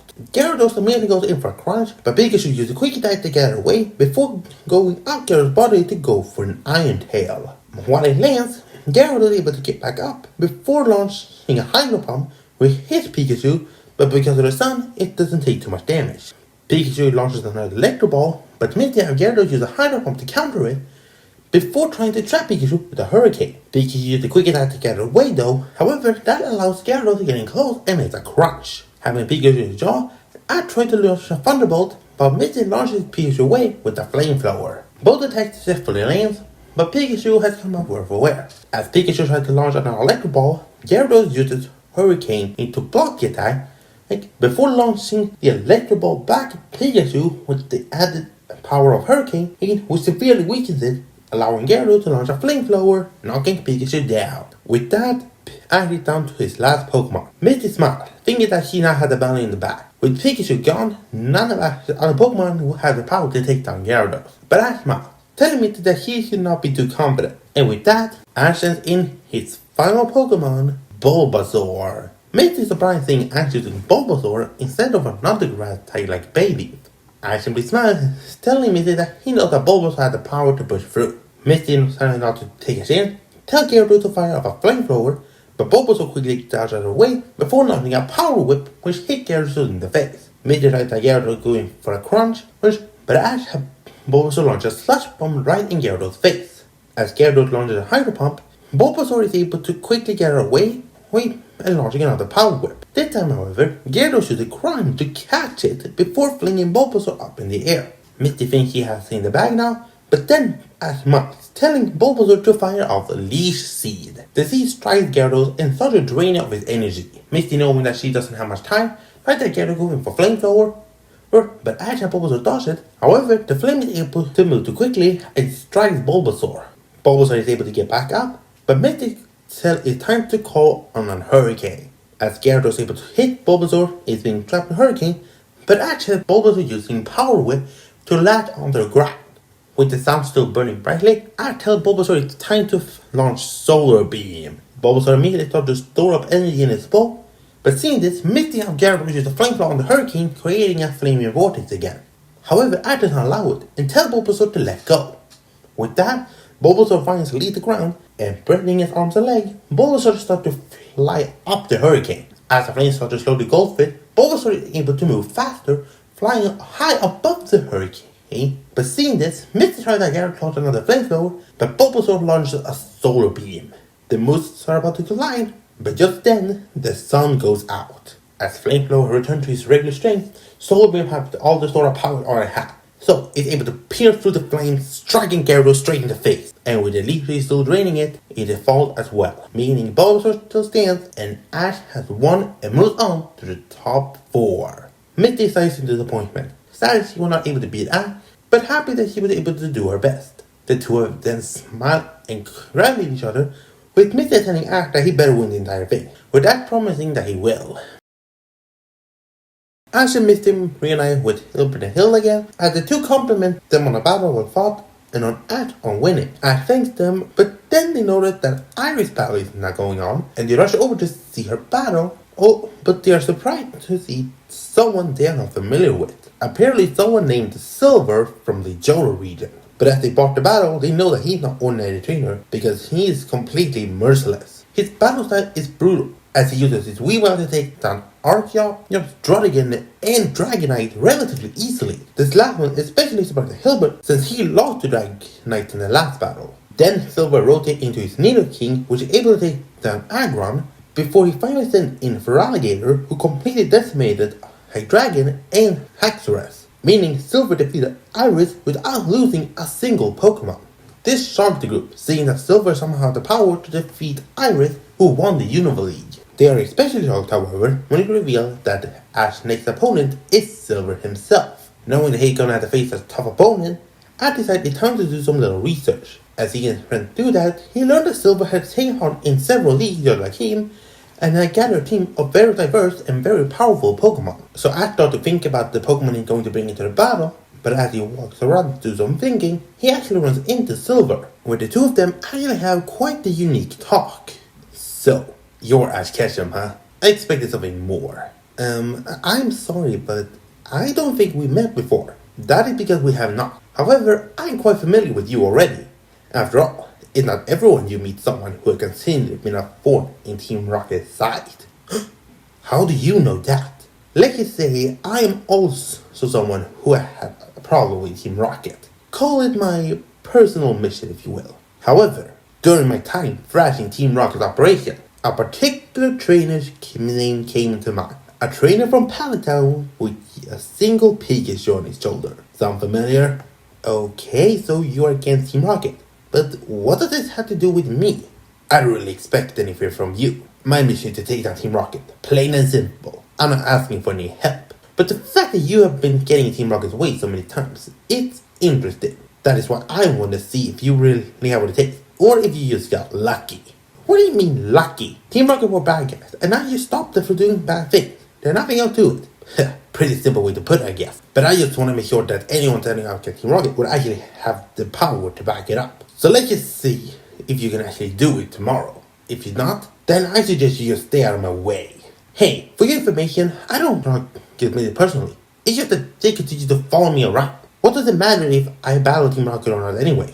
What does it matter to you? Like I said, it's personal business. I don't expect you to understand. Let's just say, let's hope you never find out the truth. But I do hope you can at least provide me with some form of challenge. Otherwise, winning this entire thing is gonna be so boring. And with that, Silver leaves, leaving Ash more confused than ever. What does he mean by getting in his way or personal business? While Ash doesn't know what Silver means, he knows that Silver is going to give his all in this match. So Ash is gonna have to do the same here. The following day, Ash and Silver meet up at the stadium, prepared to take on each other in the semi-finals. Silver gave Ash a confident smirk, feeling confident in his power to win. So with that, the two of them send out their first Pokemon in Darmanitan and Muk. A bit confused by the choice, wait time and tell the man to go in with a Fire Punch. When they get in close, Muk absorbs the damage before Ash tells Muk to launch its own Fire Punch. The attack hits, but it does not do much. Silver just smirked, feeling that Ash must be overconfident. Using a fire move on a fire type is not a good idea. Darmanitan just jumps back and fires off a hidden power as Ash counters it with a Sludge Wave. The wave strikes the hidden power, creating a draw. Then Silver launches Darmanitan in with a hammer arm, but Muk takes it before using a Body Slam, covering Darmanitan's entire body in sludge.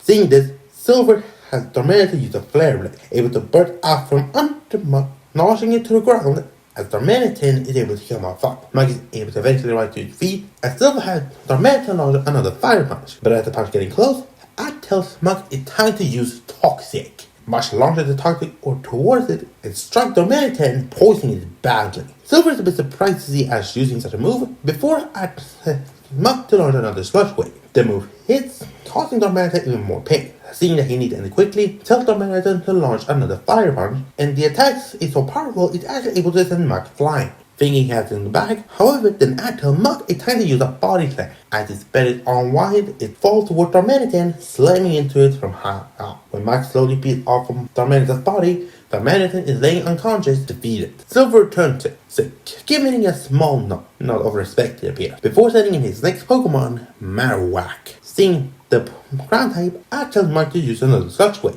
as Silver tells Marowak to use a Bone Rush to protect itself from the sludge. As the sludge then starts to lay out on the ground, Ash tells Mike to use a Fire Punch, but aim it at the sludge, showing that the sludge is actually highly flammable.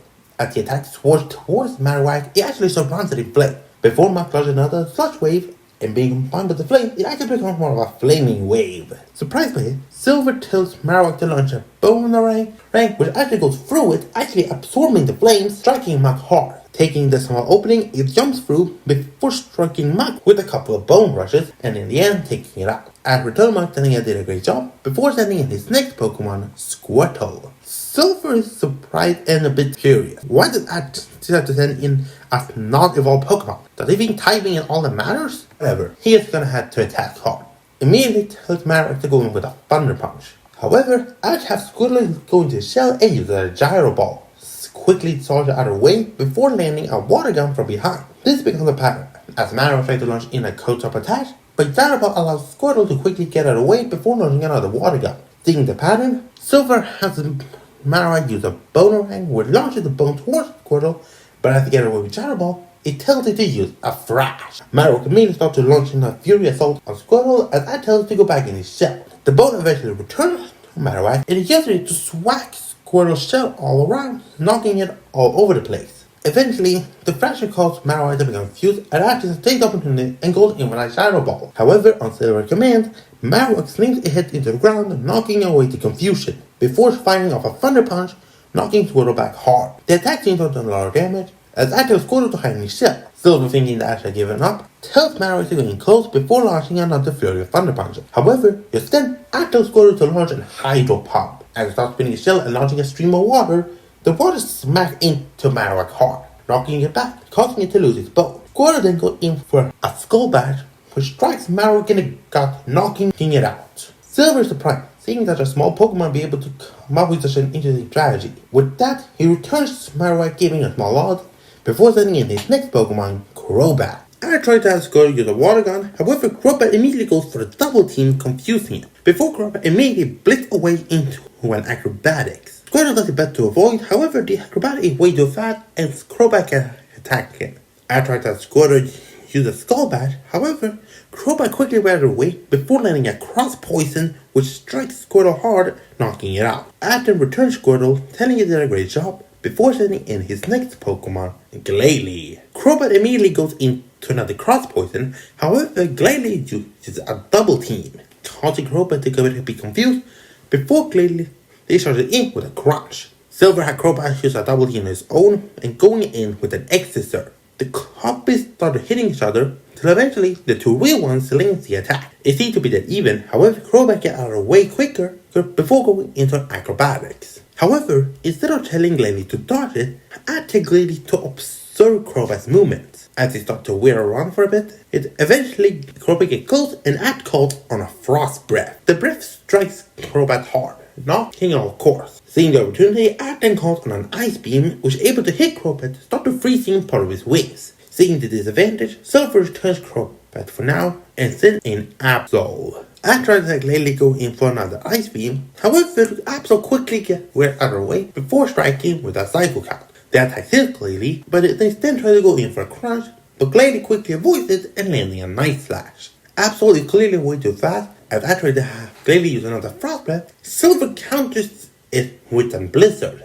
The two items collide, creating a gigantic explosion of ice and wind energy. As the move hits both Pokemon hard, Absol quickly rushes in and striking Glalie with consecutive slashes, severely weakening it, before a Night Slash from behind knocking Glalie out. And returned Glalie, telling it did a great job. However, he realizes that Silver is a far stronger trainer than he thought. Not only is he holding calculating in battle, but his Pokemon are all high level. Realizing he needs to attack hard quickly, he sent in his 4 Pokemon Infernape. Silver then started to smirk, feeling that Ash finally starting to take this seriously, using a Pokemon with time advantage and being fully evolved. He then tells Absol to go in for a Psycho Count, however, Infernape goes for a dig, dodging it, before popping out of the ground with a Flamethrower. The attack hit hard, however Absol is able to take it before trying to go in for a Slash. However, Inferno quickly went out of the way before launching into a close combat. The attacks hit Absol hard and fast, and eventually Absol is able to jump out of the way, but is clearly weakened. Silver tries to finish quickly with a blizzard. However, Inferno immediately launches into a flare blade,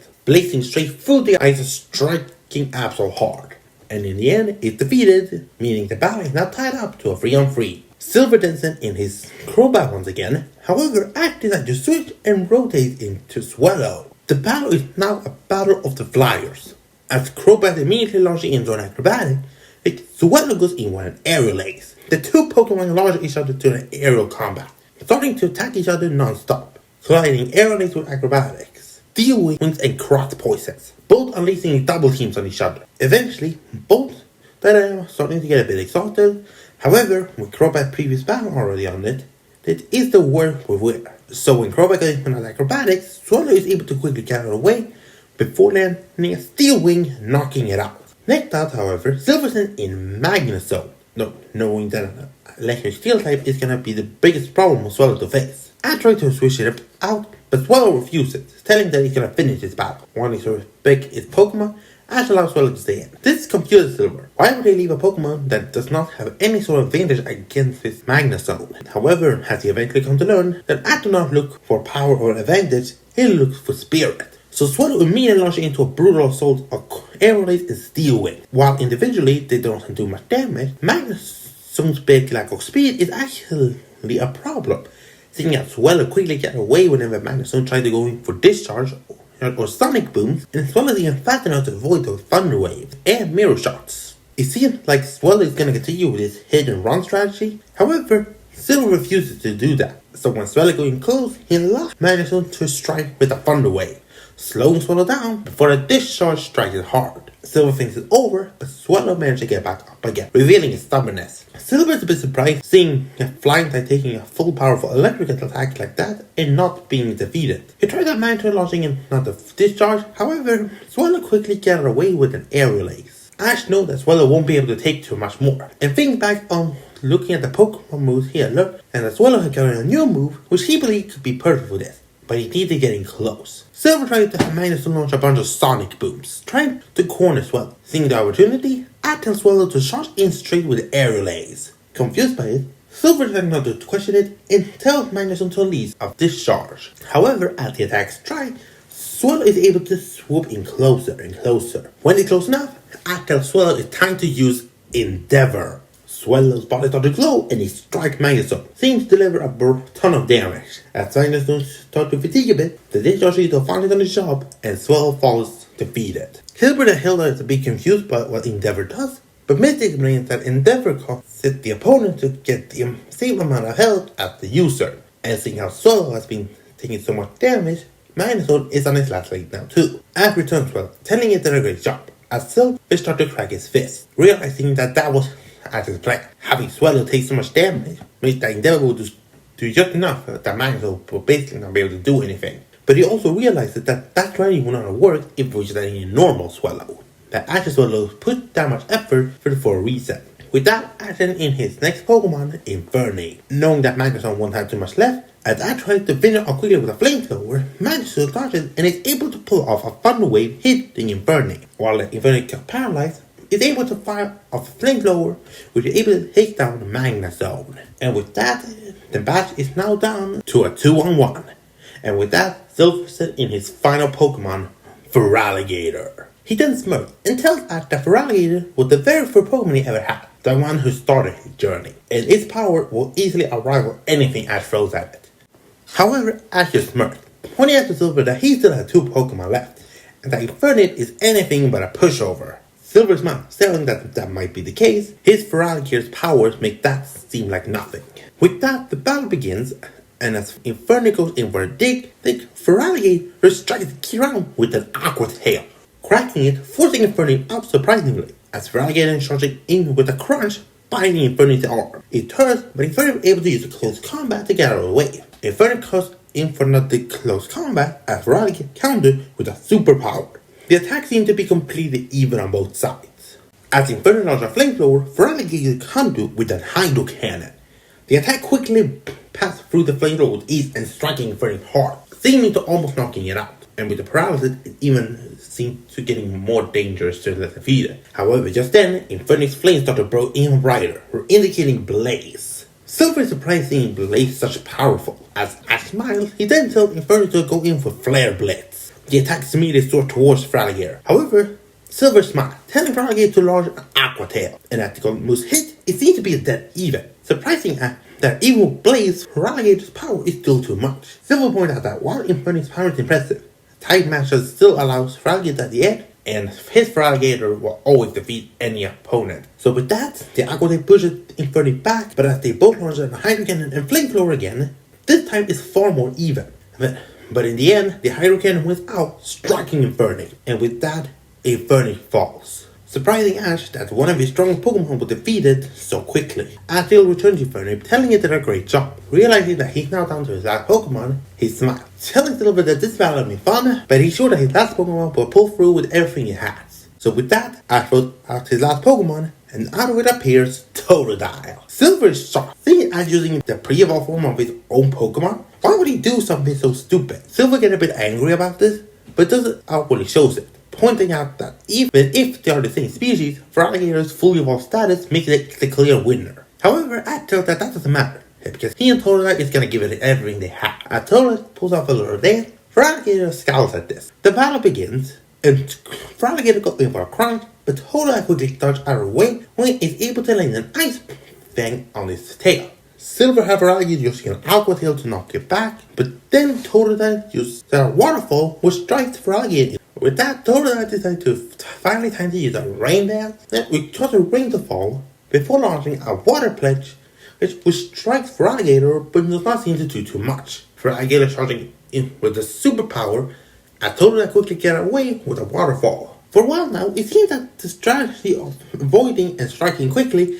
is effective on Feraligatr. While it doesn't seem to do too much, Totodile is able to stack up damage over time, and even Infernix's previous battle has caused some damage. Silver realizes this, deciding that it's enough game, and tells Feraligatr to strike with superpower. The attack slams into Totodile hard, knocking it to the ground, as he then tells Feraligatr to finish out with a Hydro Cannon. As the attack is fired, I tell Totodile to hold on with all he has. So with that, Totodile's glare starts to harden. As he holds out his hand to stop the attack, is actually able to catch it before the guy got cry. And with that, it seems to somehow take the power off the Hydro Cannon. But that's not all. As it takes more energy, it starts to glow. And when the attack ends, out stands Croconaw. Ash is surprising that Totodile has finally evolved, but can't help but smile. Silver is shocked by this. However, Ash does not give it time to rest, as he launches a Water Pledge with Croconaw before striking with an Ice Fang on Feraligatr's shoulder. The attack seems to do a lot of damage, and Feraligatr is able to shake it off, then hold its own shoulder in damage. As Silver looks at Croconaw, he starts recognizing his own Feraligatr in it. They had the fighting spirit. With that, he smiles and tells Feraligatr it's time to finish off with a superpower. As Feraligatr charges in, Ash mounts and tells Croconaw to use superpower himself. The two of them launch a fighting type attack against each other. However, being smaller allows Croconaw to quickly dodge the initial strike before striking Feraligatr far quicker. And as they deliver a finishing punch, it seems to be a dead end, but in the end, it's Feraligatr that falls. And the winner of the match is Croconaw and Ash. The crowd cheers, cheering on Ash and Croconaw's victory. As Ash rushes over to hug Croconaw, he then decides to pull off a little dance, showing that it's still the same Totodile as it always was. As Silver returns to Feraligatr, telling it did a great job, before starting walking away. As seeing it, catch up to Silver, wondering where he's going. Silver just smiles, saying that he still has the goal of taking down Team Rocket, but he sees that he's not ready for taking on the big battles just yet.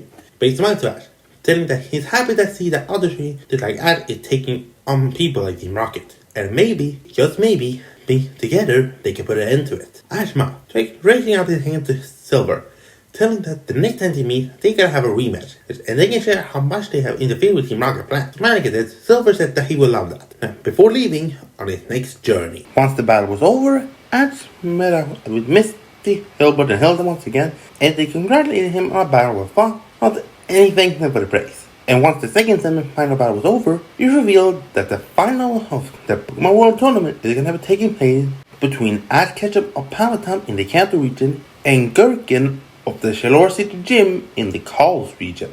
Ash and his friends are a bit confused about this since they never heard of a Kalos region. But Ash just gets excited that he can face a gym leader of a completely different region. So the last time of the day, he does some training with the Pokemon he's planning on bringing into this final battle.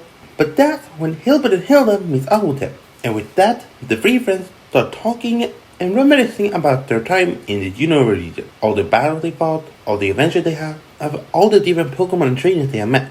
As they talk, Hilbert explains that he found this adventure so much fun that he doesn't want to stay still anymore. He wants to continue to travel. He wants to see more regions. That's why, after the tournament is over, he has decided he's gonna head to the Johto region. Hilda smiles to her brother, explaining that she had found the journey with Ash and Hilbert just as much fun, and she wished to travel more to improve her performances in her musical. And that is why, after the tournament, she decided she's gonna head to the home region in order to take part in Pokemon contest. After she had some talk with Tom, she found that Pokemon contest would be a fun experience and she really wanted to try it out. The two trainers then turned to Ash, asking what he's going to do. Ash explained that after the tournament, he is likely going to return home to Pallet Town, meet with his mom, hang with his Pokemon, and figure out where he's going to go next. Because no matter what happened at the end of the tournament, he's still on his goal to becoming a Pokemon Master. However, as they talk, three people approaches them. The two young boys and a young girl with the names of Nate, Rose, and Hugh. They explained that they recently had gotten their starter Pokemon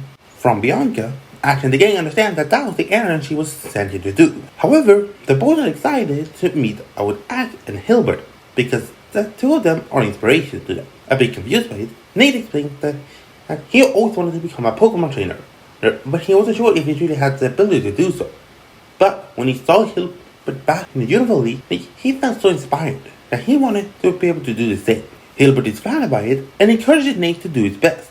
And once he becomes strong, Hilbert will be more than happy to have a battle with Nate. Something Nate is very happy about. Hilda asks Rose what she's, and while Rose is not interested in Pokemon battle, she would like to travel along with her friends in order to become a better trainer. Even if battling up with her path, she still wants to live a life with Pokemon. Hilda can respect that as a fellow trainer who does not particularly interested in battle, and encouraging Rose to do her best. With Hugh, he's looking at Ash and bows to him, thanking him profusely. Ash is a bit confused by it, but that's when Hugh tells him about her sister. Growing up, his sister had always been close with her Purrloin. The two of them were inseparable. But one day, Team Plasma came to their hometown and took Purrloin away. His sister was sad for days, wouldn't leave her room and not start crying. He promised that when he became a trainer, he was going to get it back. However, that changed after the Unova League final. During the entire commotion with Plasma, Ash and his friends were able to stop them, and afterward, Team Plasma returned. But it was not the same grounds that had taken Purrloin away, but it was a man with green hair. He returned Purrloin and told him that he is sorry as the King of Team Plasma for what his people had done. You questioned him why suddenly he started changing his mind. The man just smiled, saying that a close friend of him taught him the importance between the bond of human and Pokemon. Hugh had a feeling that it was about Ash, saying that he seemed to be the main trainer who stopped Team Plasma. Ever since then, Hugh had wanted to become just like Ash, a trainer who truly loves Pokemon and will always stand up for the bond between them. Ash smiles, encouraging Hugh to do that. As long as he have a heart that loves Pokemon, he'd be able to go far.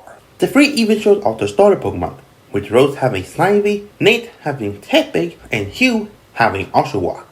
The three of them smiled, telling Ash, Hilbert, and Hilda that they're going to do their best, and their friends encouraging them. And so, the following day, it's finally time for the final battle of the Pokemon World Tournament between Gherkin of Shador City and Ash of Pallet Town. I take a deep breath and start to think of what strategy he should use here. He had noted that for the entire tournament, Gherkin have only used Lucario, Blaziken, and another Pokemon he is not familiar with called Pangoro. After doing some research, he learns that all of them are fighting types, revealing to him that Gherkin is a fighting type specialist. So with that, Ash decides that his third Pokemon is going to be Staraptor. Gherkin stays calm and then in his third Pokemon, Pangoro. Ash realizing that he's gonna have the chance of battling a Cold's Pokemon for the first time, getting excited about it. As the battle begins, Ash has Staraptor quickly go in with Steel Wing. However, Pangoro quickly catches it and delivers a foul play, using Staraptor's own power against it.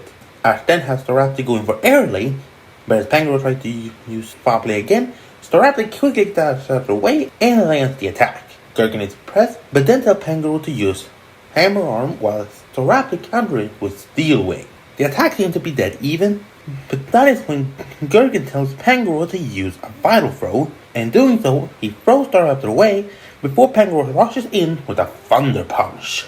The attack is able to land, doing a lot of damage to Staraptor. However, Ash refuses to give up and tells Staraptor to use Close Combat. It then becomes a clash between Thunder Punch and Close Combat, but with Pangoro's Dark typing, it seems to be taking just as much damage as Staraptor is. As they both are forced back, both of them seem to take a ton of damage, but when Pangoro goes in for another Thunder Punch, Ash tells Staraptor to use Air Blade to quickly veer out of the way before rushing in with a Brave Bird. After the attack lands, Pangoro had taken too much damage, and then he falls on his back, unable to continue. Ash getting excited, seeing that he has managed to get past Gurken's third Pokemon, and Gurken even complimenting Ash on his Staraptor's power and speed, but telling Ash that will not be enough. With that, Gurken sent in his next Pokemon, Marshall. Being far more familiar with this Pokemon, Ash does not switch out and tells Staraptor to go in with Aerial Ace. However, Gurken has Marshall quickly counter it with a Bullet Punch, which is able to push the attack back before it strikes with a Cross Chop, doing a ton of damage. As realizing that Staraptor won't have much left, tells Staraptor to use Brave Bird. However, as the attack goes in, Gurken has Marshall stay calm and is able to land an Ice Punch. As the two moves collide, in the end, with Staraptor already taking damage, plus recoil from Brave Bird, plus damage from Ice Punch is too much and it gets taken down. Ash realizes that Machamps definitely have power, but he's gonna have to counter that with speed. So with that, Ash in his next Pokemon, Sceptile. Machamp immediately goes in for a Cross Chop, however, Sceptile dodges out of the way with a quick attack before launching a Leaf Blade. The attack hits Machamp hard, but then Machamp tries to go in for an Ice Punch. However, Sceptile quickly dodges out of the way before striking again with Leaf Blade. This continued for a while, seeing that Machamp getting pushed back, Gurken had Machamp stand still, thinking that he had an opening. Ash tells Sceptile to launch a Dragon Claw. However, while the attack lands, Gurken tells Machamp to use Revenge. The attack strikes Sceptile hard. Surprised by this sudden move, Ash encourages Sceptile to keep going. And with that, Sceptile gets back up, and Gurken tells Machamp to go in for a Cross Chop as Sceptile counters with a Dragon Claw.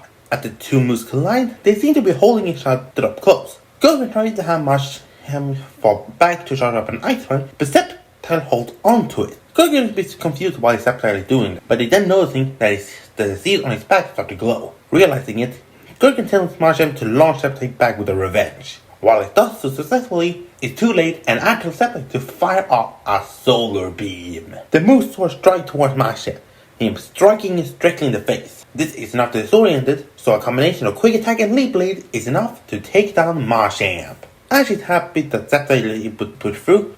However, Gurken does not seem to be done yet. And so, Gurken sent in his third Pokemon, which is also another Calls Pokemon, Hawlucha. Being unfamiliar with it, however, seeing that it's clearly a bird, Ash suspects it might be a fighting flying type, telling Sceptile to stay on guard. As Gurken then tells Hawlucha to go in for a Power-Up Punch, Ash is confused by the attack, but tells Sceptile to countering it with the Dragon Claw. The attack seems to be dead even. However, then Hawlucha jumps into the air and Gurken tells it to use Flying Press. The move is able to start striking Sceptile hard, and while disoriented, Hawlucha charging in with another Power Up Punch, we seem to do even more now, revealing that Power Up Punch also boosts Hawlucha's attack every time it's used. After that, Sceptile charging in with another Leaf Blade. Hawlucha quickly dodges out of the way before charging up a Sky Attack. Seeing this, Ash has Sceptile charging in with his Quick Attack and a Dragon Claw. However, Hawlucha then jumps into the air quickly before swooping down with the attack, which strikes Sceptile hard, knocking it out.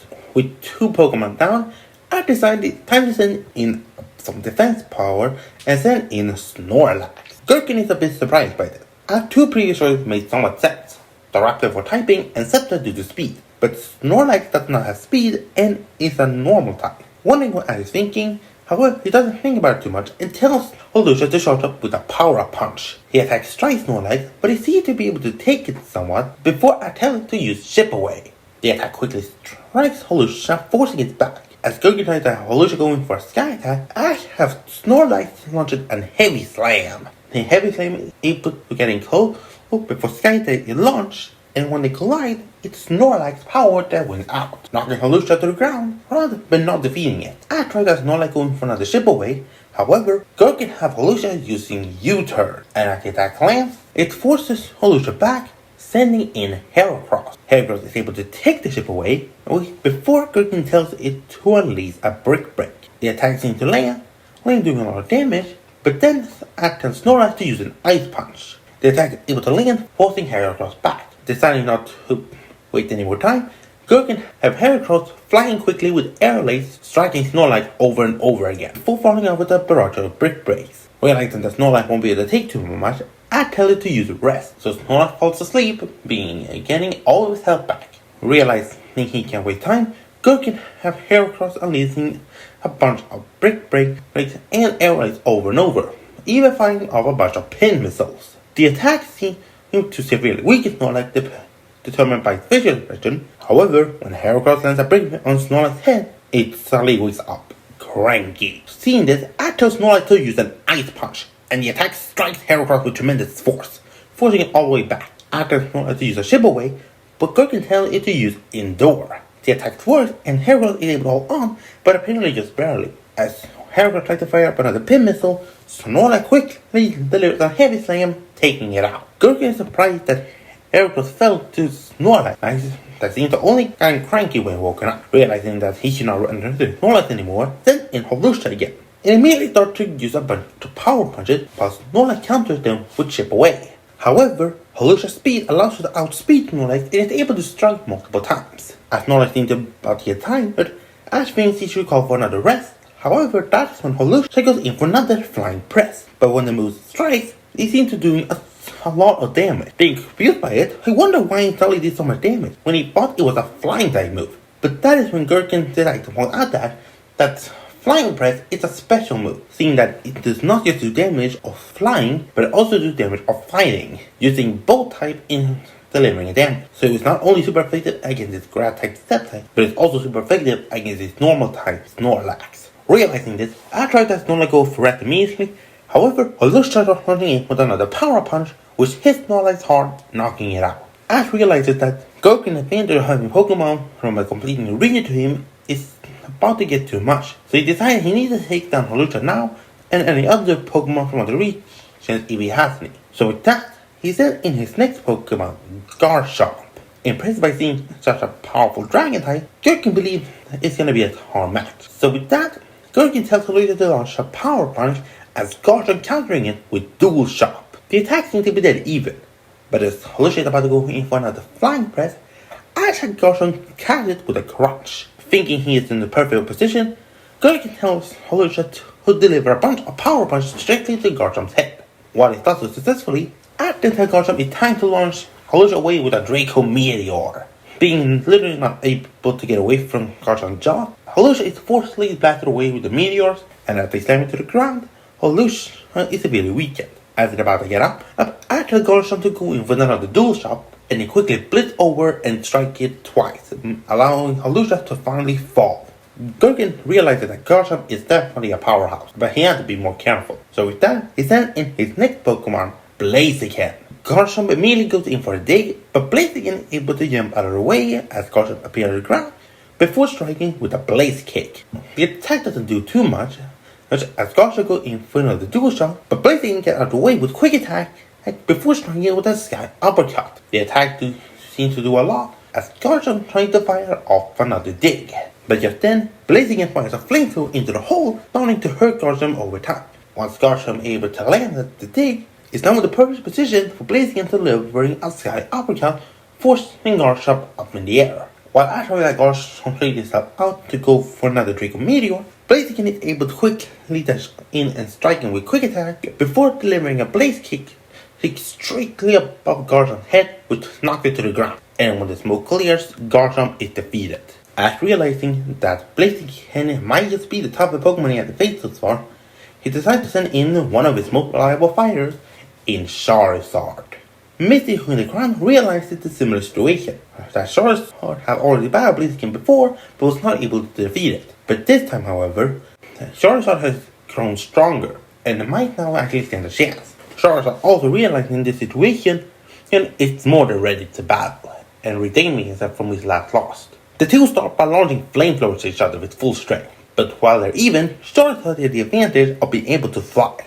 As Blaziken tries to charge in with a quick attack, Charizard countering it with a Dragon Tail. The attack forces the Blaziken back to the ground, but as Blaziken jumps up, it's able to land a Blaze Kick. As Charizard is about to veer around, Blaziken goes for another Blaze Kick, and Charizard counters it with a Wing Attack. The attack seems to be dead even, but Blaziken launches in with a Sky Uppercut with strikes. Charizard tries to knock it back with a Dragon Tail, but Blaziken dodges out of the way with Quick Attack before launching another Blaze Kick. The attack seems to wear down Charizard over time, so I tell Charizard to stay calm and stand still. Charizard does so. Gurgen is a bit surprised by it, but decides to go in for another Sky Uppercut. While the attack lands, that is what Ash wanted, and tells Charizard to grab Blaziken. Doing so, Ash tells Charizard it's time to use a Seismic Toss. Charizard then fly up in the air, starting to spin around, before launching the Seismic Toss, knocking Blaziken into the ground. And in the end, Blaziken falls. Ash is so happy for Charizard, and Charizard is more than happy to finally beat a Blaziken after so many years. But with that out of the way, Gurgen sends out his final Pokemon, Lucario. Unlike his other Pokemon, Lucario is far more menacing. It's aura pulsing all over. Charizard could easily tell that Lucario is far stronger than Blaziken. However, he refuses to allow that to defeat him. So when Lucario launches a Dark Bolt, Charizard counters with a Flamethrower, seeming to be dead even. But as Charizard tries to go in for a Wing Attack, Gurgen has Lucario jump out of the way before firing off an Aura Sphere which hit Charizard hard. Charizard tries to go in for a Dragon Tail, but Lucario counters it with a Bone Rush. Seeing that Charizard is completely outmatched, after that Charizard chooses a Seismic Toss again. However, Lucario veers quickly out of the way before striking Charizard back in the head with the Dark Pulse. And with the amount of damage he already taken, Charizard eventually falls. And returns Charizard, complimenting our battle well fought, and telling to leave the rest to him. Gurgen that smiles at that, compliment that all of his Pokemon he used so far has been raised well, and all of them seem to have immense trust in the trainer. Ash smiles at that, thanking Gurgen for his compliment, but saying that all of his Pokemon are just as great. But with that, Ash deciding to end it with his final Pokemon, Pikachu. Gurgen can easily see that Pikachu has even more trust in Ash than any other Pokemon, knowing that this man is gonna be one of power. The two immediately begins, with Lucario firing off a Flash Cannon, while Pikachu counters with a Thunderbolt. Pikachu rushes in with Quick Attack, but Gurgen stops it with the Bone Rush. As the attack strikes, Pikachu falls back as Lucario fires off an Aura Sphere, but Pikachu uses Quick Attack to get out of the way before using Iron Tail. The attack managed to land on Lucario, it forces Pikachu up in the air, and as Lucario fires off a Dark Bolt, Pikachu counters with a Thunderbolt. The attack seemed to be completely even, and Gurgen and Ash both realized that both their Pokemon is gonna have to push even further. So the two of them continue having clashes. Aura Sphere and Thunderbolt, Flash Cannon and Electro Ball. Pikachu used Iron Tail to counter Bone Rush like Swordplay, Quick Attack to avoid Dark Pulses. Eventually, both of them launches another Electro Ball and Aura Sphere at each other, and both attacks strikes, but both Pokemon are still standing. Ash realizes that the battle is going to continue for a while, and that he needs to push even further. Gurgen on the other realizes Ash is definitely not just an average trainer. The trust that he has in his Pokemon are so extraordinary that he might need to stop revealing all of his cards. He looks at Ash, telling Ash that he has battled well this far, and it's clear that he has full faith in all of his Pokemon. Ash thanks Gurgen for the compliments, but is a bit confused about what he's leading. Gurgen then becomes serious, telling Ash that the trust between people and Pokemon can lead Pokemon to do incredible things that they could never do on their own. And now it's time that Ash sees that firsthand. And so, Gurgen raises up his arm, revealing a special glove with a mysterious colored stone at the end. At the same time, Lucario lifts his arm up, revealing a bracelet with another stone. This one primarily orange in color. But then, Gurgen lays two fingers on the stone, saying some sort of motto. Show them now what two heart becoming one can do. Lucario, Mega Evolve. All of a sudden, energy burst out of the two stones, and Lucario is engulfed in a mysterious light. But when the light subsides, Lucario stands there, completely transformed. Ash, Pikachu, and the audience are completely shocked, not even knowing what it is they're looking at. Ash wondering if Lucario evolved somehow, but when he looks at the Pokédex, it doesn't have any data on it. He's completely surprised. Gurgen reveals to Ash that this is a phenomenon that was originally discovered in the Kalos region. A phenomenon only accessible to trainer Pokemon with strong bonds. It's known as Mega Evolution, and the opponent in front of him now is Mega Lucario. Ash is completely shocked. he had never heard of any Mega Evolution. Gurgi decided that now he's going to visit the power and tell Lucario to use Aura Sphere. The attack launches quickly and fast. Pikachu just barely gets away with a quick attack, but when the attack strikes the wall, it actually leaves a gigantic crater, surprising everyone. Realizing that this power-up is far too much for anything, that any one hit could lead to Pikachu being defeated. Realizing that, he decided to have Pikachu start again with quick attack, but Lucario's speed is now unmatched. It's able to keep up with Pikachu even in quick attack. I decided to try to match it with power and tell Pikachu to use a Thunderbolt, but while the attack lands, Lucario is able to shake it off. Lucario then goes in for Bone Rush, and Pikachu countered with an Iron Tail, but Bone Rush power becomes so strong it actually forces Pikachu back. It seems that Gurgen is completely in control now, and while he fires up a Dark Pulse, I tell Pikachu to use the Thunderbolt Counter Shield. While the attack does not seem to blow it away completely, it does seem to hold Dark Pulse back. Being surprised by it, Gurgen tells Lucario to stop it before launching a Flash Cannon. Seeing where it's going, I tell Pikachu shows in with quick attack to quickly get behind Lucario and latch onto his back. I tells Pikachu to launch a Thunderbolt. The attack strikes Lucario hard, engulfing his entire body in electricity. After Pikachu continues to push forward with all he has, and Gurgen can't help but to smile at the trust they two share. But then he snaps his eyes open, telling that this is ending now. I tell Lucario to flip Pikachu away before launching an Aura Sphere. Lucario does so, and starts charging up the Aura Sphere, but I tell Pikachu to countering it with Electro Ball. The two move sword to each other, but I tell Pikachu to charge it up with a Thunderbolt, and with that, the Supercharged Electro Ball and Aura Sphere collide with one another, seeming to create a stalemate. Two spheres of electricity and aura smashing against each other. However, in the end, the Aura Sphere is able to break through and strikes Pikachu hard, knocking it back towards Ash. I quickly catching it, but causing it to fall to the ground, and Pikachu is defeated. And with that, the winner of the Pokemon World Tournament is revealed to be Gurgen of Chalor City. The audience claps and cheers, completely mesmerized by the performance, as Pikachu looks up at Gurgen and Lucario, but are surprised when they see Lucario reverting into his original form. Being a bit surprised by it, I rush over to Gurgen, questioning about it. Gurgen reveals that Mega Evolution not last forever like regular evolution, that it only will last as long as the battle happens. Being more fascinated by it before, Gurgen compliments into Ash that all of his Pokemon have fought well at this point, and he will be proud of every single one of them, as saying that he always is, and with that, the two of them shake hands, and the Pokemon World Tournament has come to its end. At the end, the victory ceremony is held, and Ash receives second place, while Gurgen receives first. With that out of the way, it's finally time for all the gym leaders to start returning home to their respective gyms. Outside, Ash, Hilbert, Hilda, and Misty are once again meeting up, but realizing that this is about to be their goodbye, as Hilbert and Hilda are taking a flight to the Sinnoh region so they think it's a separate flight to Johto and Hoenn, while Ash and Misty are taking a flight to Kanto region's Vermilion City, where they then get split up to go to Cerulean and Pallet Town respectively. At the airport, Misty and Ash's flight takes place first, so with that, the two of them say goodbye to Hilbert and Hilda, with Hilbert and Hilda taking a long goodbye and promising each other to meet again. With that, Ash and Misty board their flight and head back home to the Kanto region. And once they land in Viridian City, the two of them look at each other with smiles in their eyes, wishing each other good luck, before going their separate ways, returning home. For Ash, he eventually returns to Pallet Town, where he gets to meet his mom and all of his Pokemon before figuring out where his next journey is gonna take him. And that was my Pokemon Black and White rewrite. I really hope you enjoyed this series. Let me know in the comments if you'd like to see more of this, and I'll see you all next time. Bye!